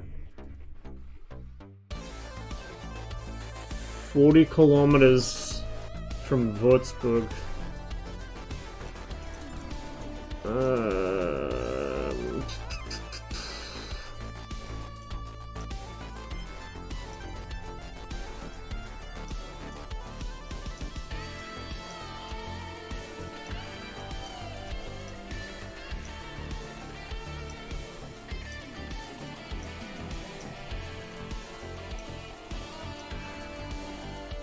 That time.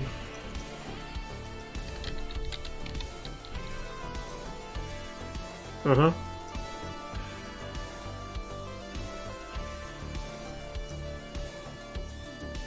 Is there anything else near it that it could be?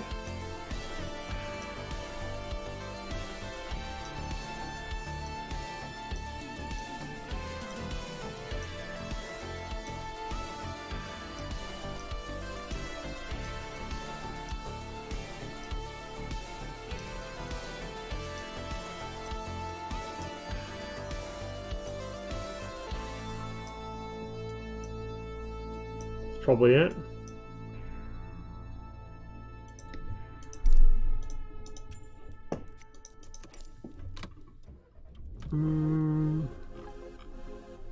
Let's grab something I can hop into quickly. And I'll probably hot start on the runway. It's a 172. Do I have... I think I have a 172 in here somewhere. I don't know if it's a good one though. It's probably the default sim one. I definitely got the 152.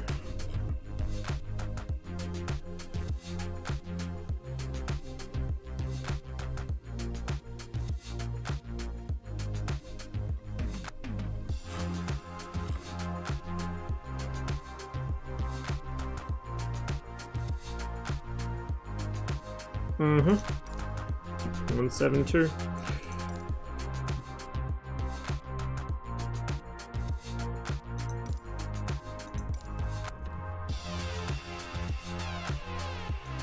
Got to...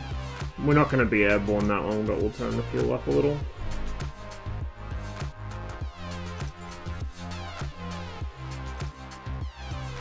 I will just hot start it because I'm lazy.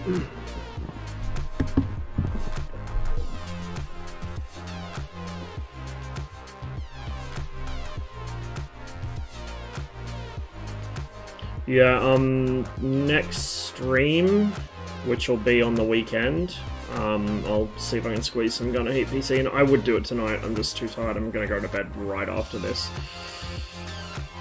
And try and have a nice chill day off tomorrow. Because I'm probably gonna have a fucking long day on Wednesday.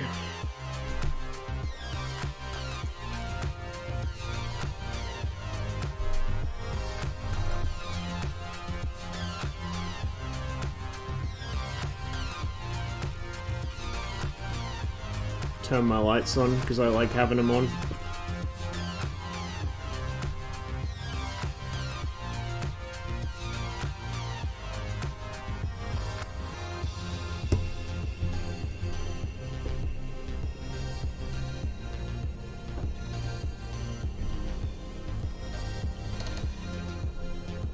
What the fuck? Is that on? Yeah, it was. Okay.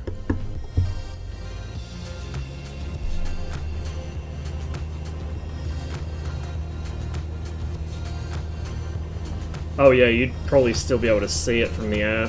I know in some places you definitely can.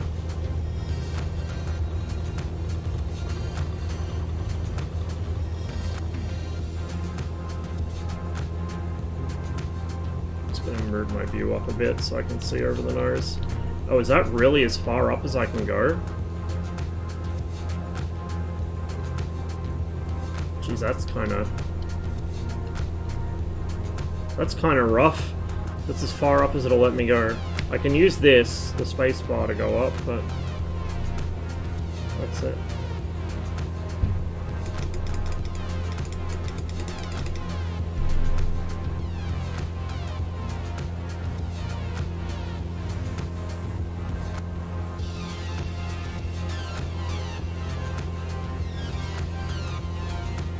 Another time, small grass airport towards the east over the Hearts Mountain.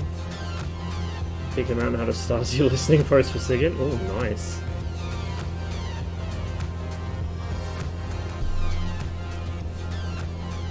What got here? Are these wind turbines? Yeah, they're wind turbines.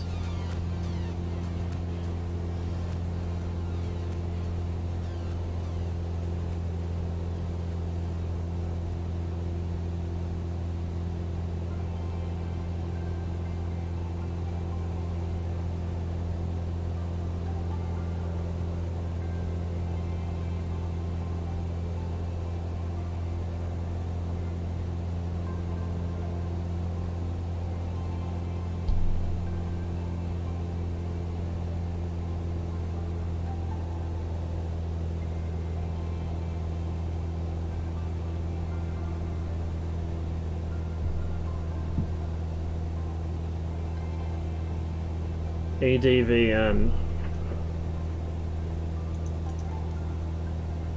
Now I gotta remember how to set this fucking thing.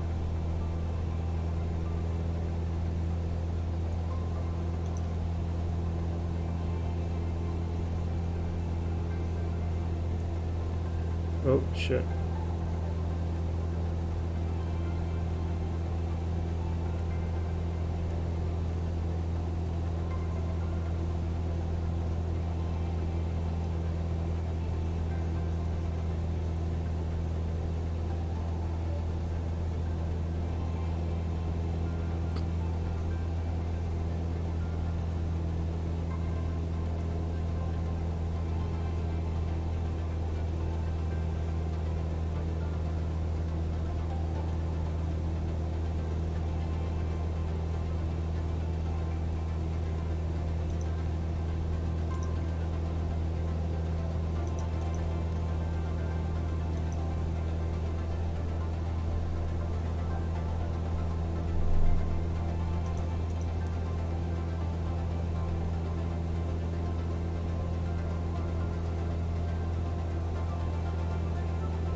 Oh, that's gonna be a bit of a flight, though. That is gonna be a bit of a flight.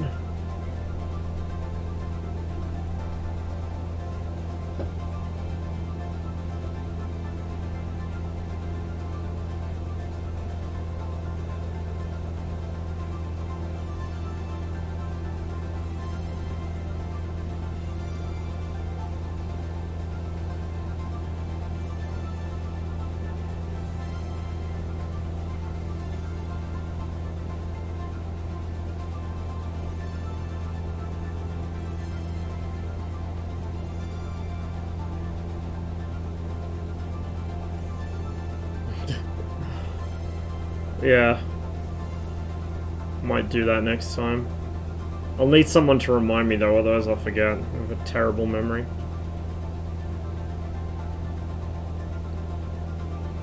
Quarry or something down there?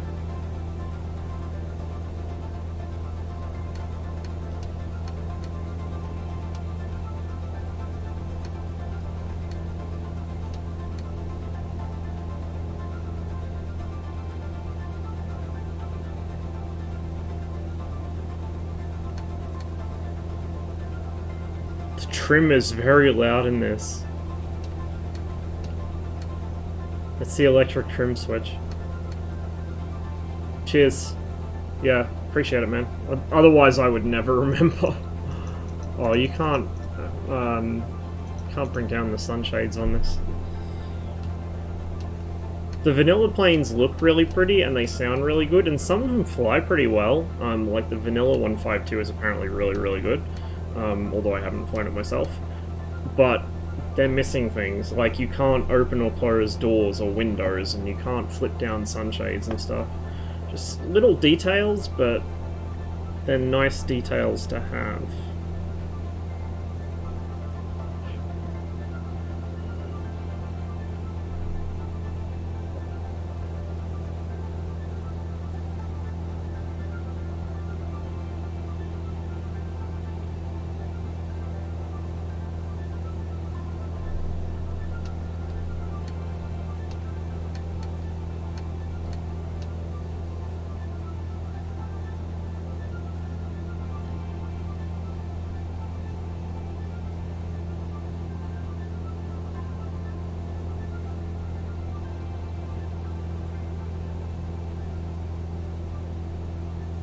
Very good tank country.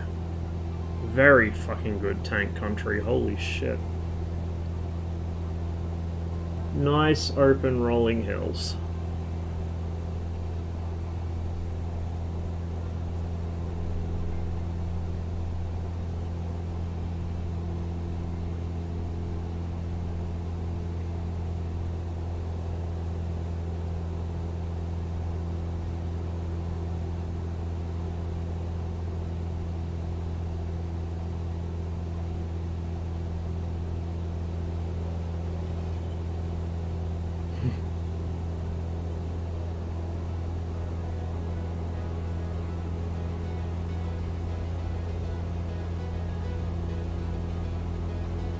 Yeah, these little river valley towns are really pretty.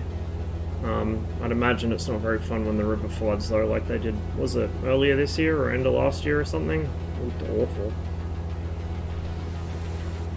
You can imagine why, because they're in such low ground.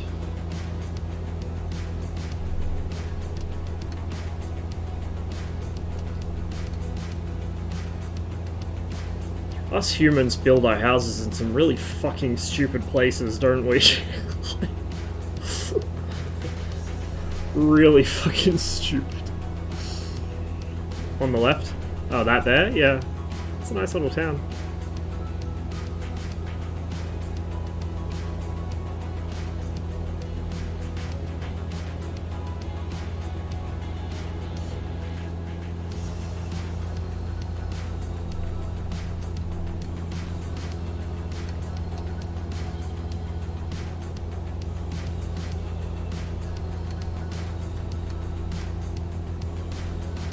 I bet you that the sim has turned the castle into a fucking warehouse or something.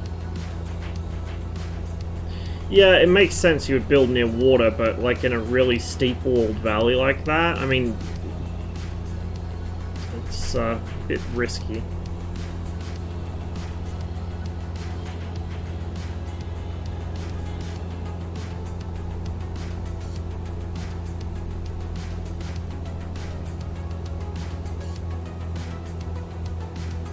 Yeah, just a bit too close.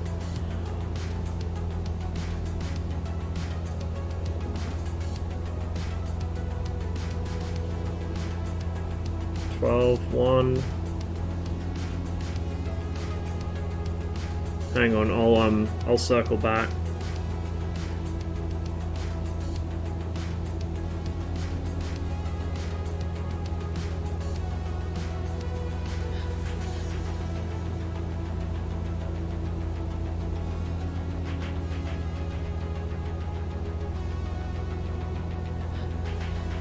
O'clock now.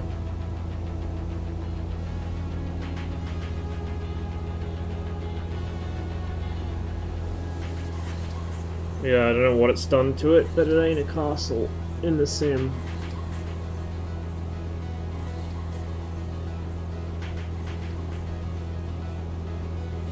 What, actual VFR? Yes. Actual geological features? Yes.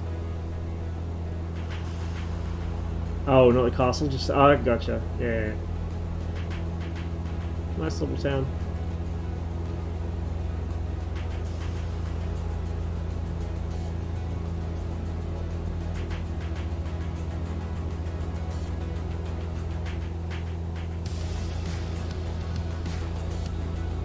That's a lot of solar panels.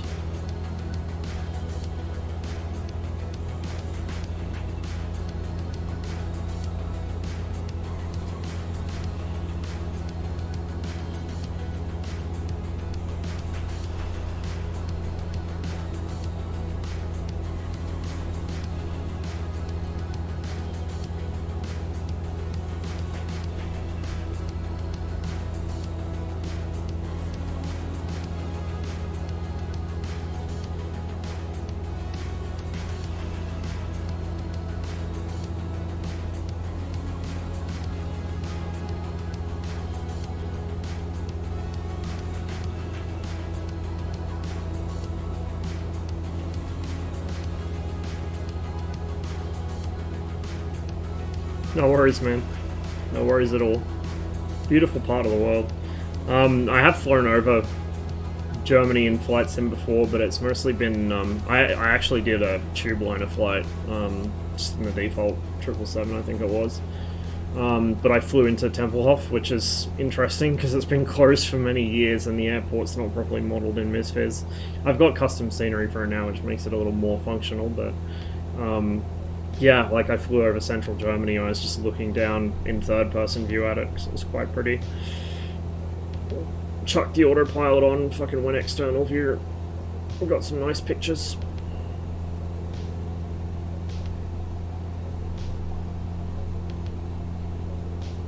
Giebelstadt's further southeast, I think, or south of us, I think.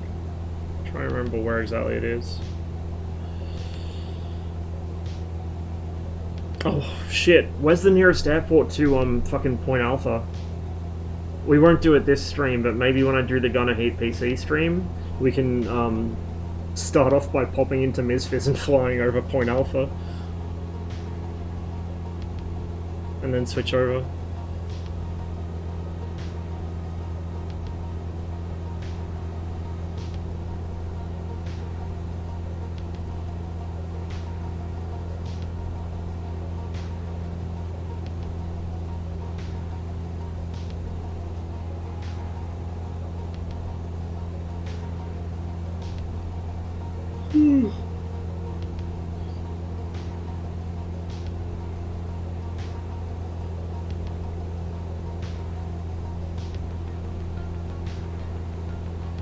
There's also quite a lot of photogrammetry for Germany. Not by default. Well, there's some by default, but there's a lot of custom stuff I downloaded from fs.to. So I have like a lot of German cities in full photogrammetry. Hey Rek, you caught me right towards the end of the stream, but good to see you, man. Hope you've been keeping well. Doing a cheeky late night stream because I've got myself a new job, so my normal stream schedule's been changed up a little.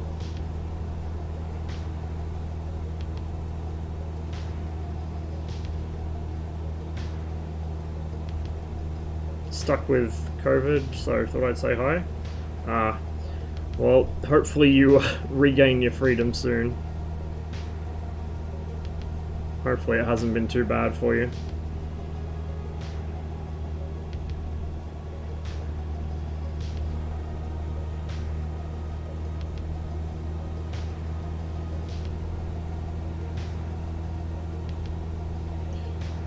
I miss having an excuse to stay home. I don't think I've actually had it yet, knock on wood. I don't think anyone in my immediate family has.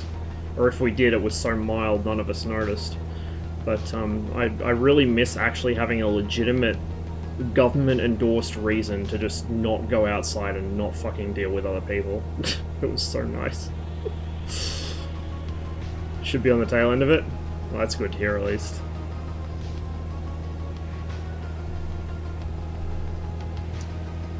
Figure out where to land. That looks a little short, and I also don't know if the cars have collision volumes. They probably do. Where was that autobahn we saw? Oh, we got a submerged bridge.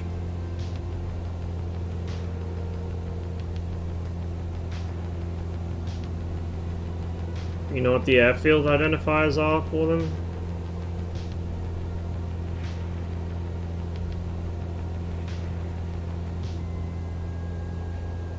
I mean, if we're that close to Fulda, we could actually do the Point Alpha flyover at this point.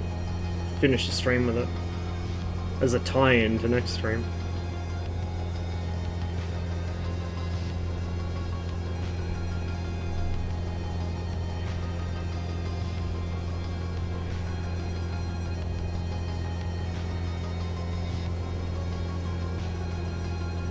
I have only been to Germany twice. So one time it was on the Magical Mystery Tour when our flight got delayed multiple times and it took us a week to get from Heathrow to Sydney. So the first delay was we had to land at Frankfurt am Main, at the airport there, and spend an overnight in the airport. All the hotels are booked out. So that was one of my visits to Germany. It was like 12 hours long in the middle of the fucking night. And then the other one was we were visiting the Netherlands and we just crossed over the border. We were like, I think 10, 15 kilometers into Germany at most.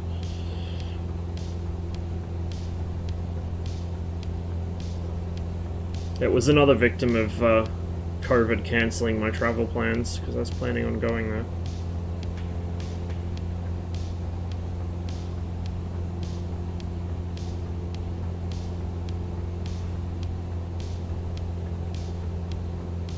The Autobahn. Is there a straight stretch long enough? Probably not. What with all these river valleys? Oh, fucking hell. I mean, I could just open the fucking VFR map and it would show me airfields near me, but whatever. There's a couple popping up here if I zoom in. Oh, there's one right in front of me. There was also one right behind me. EDDG.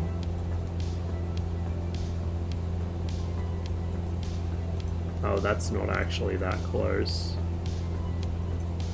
So I'm gonna do a 180. So we've gone past one.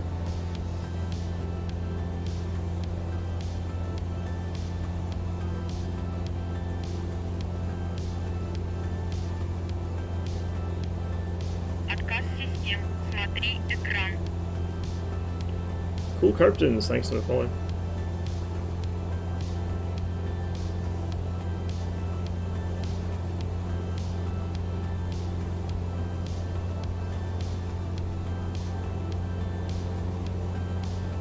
Should be a grass strip or something down here. This might even be the one I took off from, actually. I think it was.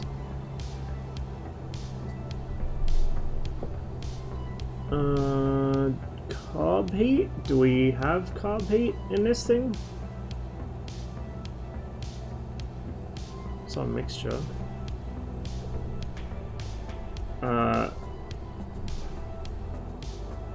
Okay. That wasn't synchronized up with the controls. I thought it was.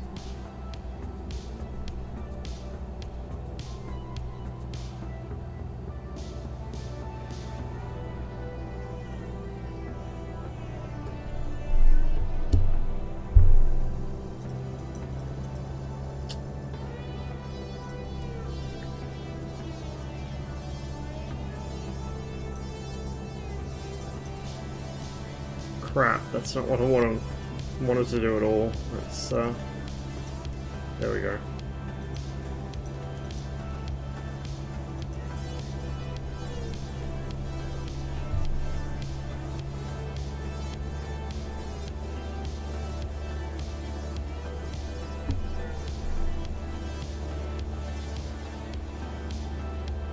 We're in White Arc, so I'm going to drop one stage of flat.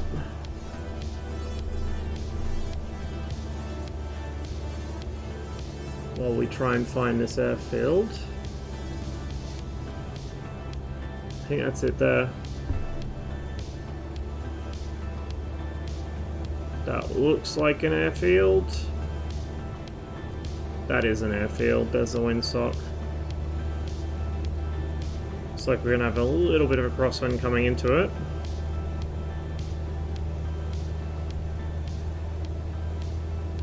What the fuck is that windsock doing?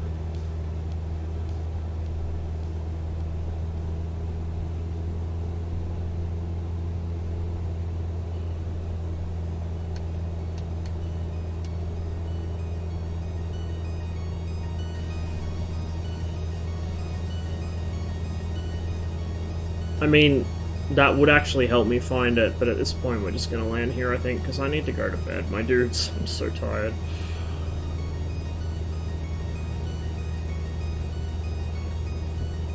Oh, that was some wind. We're way high. This is fine. This is a perfectly normal approach. Oh, that is a very short runway.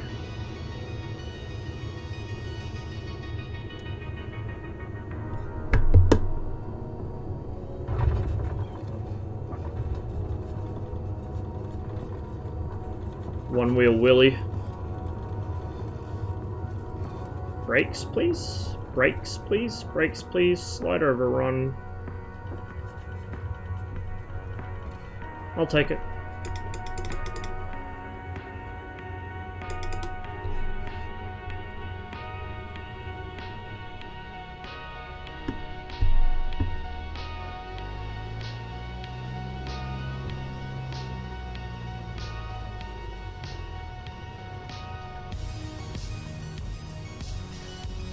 Is this thing a fucking tail dragger? No. It just looks like it's tail dragging because the fuselage is tilted.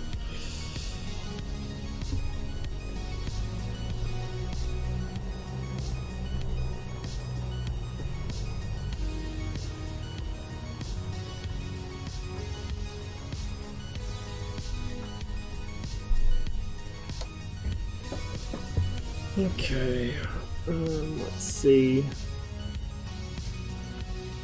Avionics, strobe, landing lights, beacon light, fuel pump was off. Alternator off. We're gonna go right ahead and cut the mixture, lean it out, and then mags off and battery off. There we go. Door doesn't open, sadly.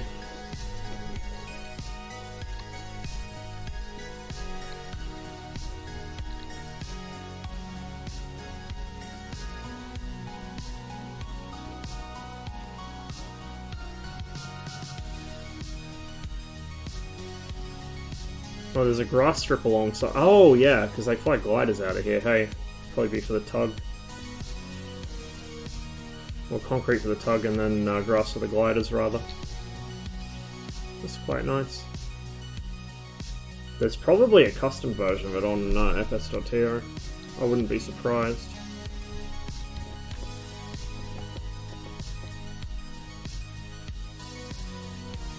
Let's get a nice view to send you guys out with.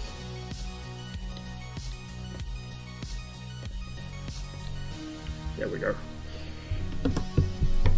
Catch you later, Envy.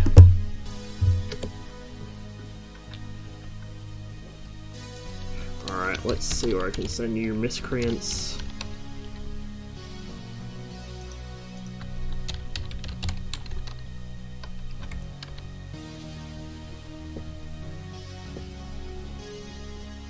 Aha! I spy a rhino. I will send you guys his way.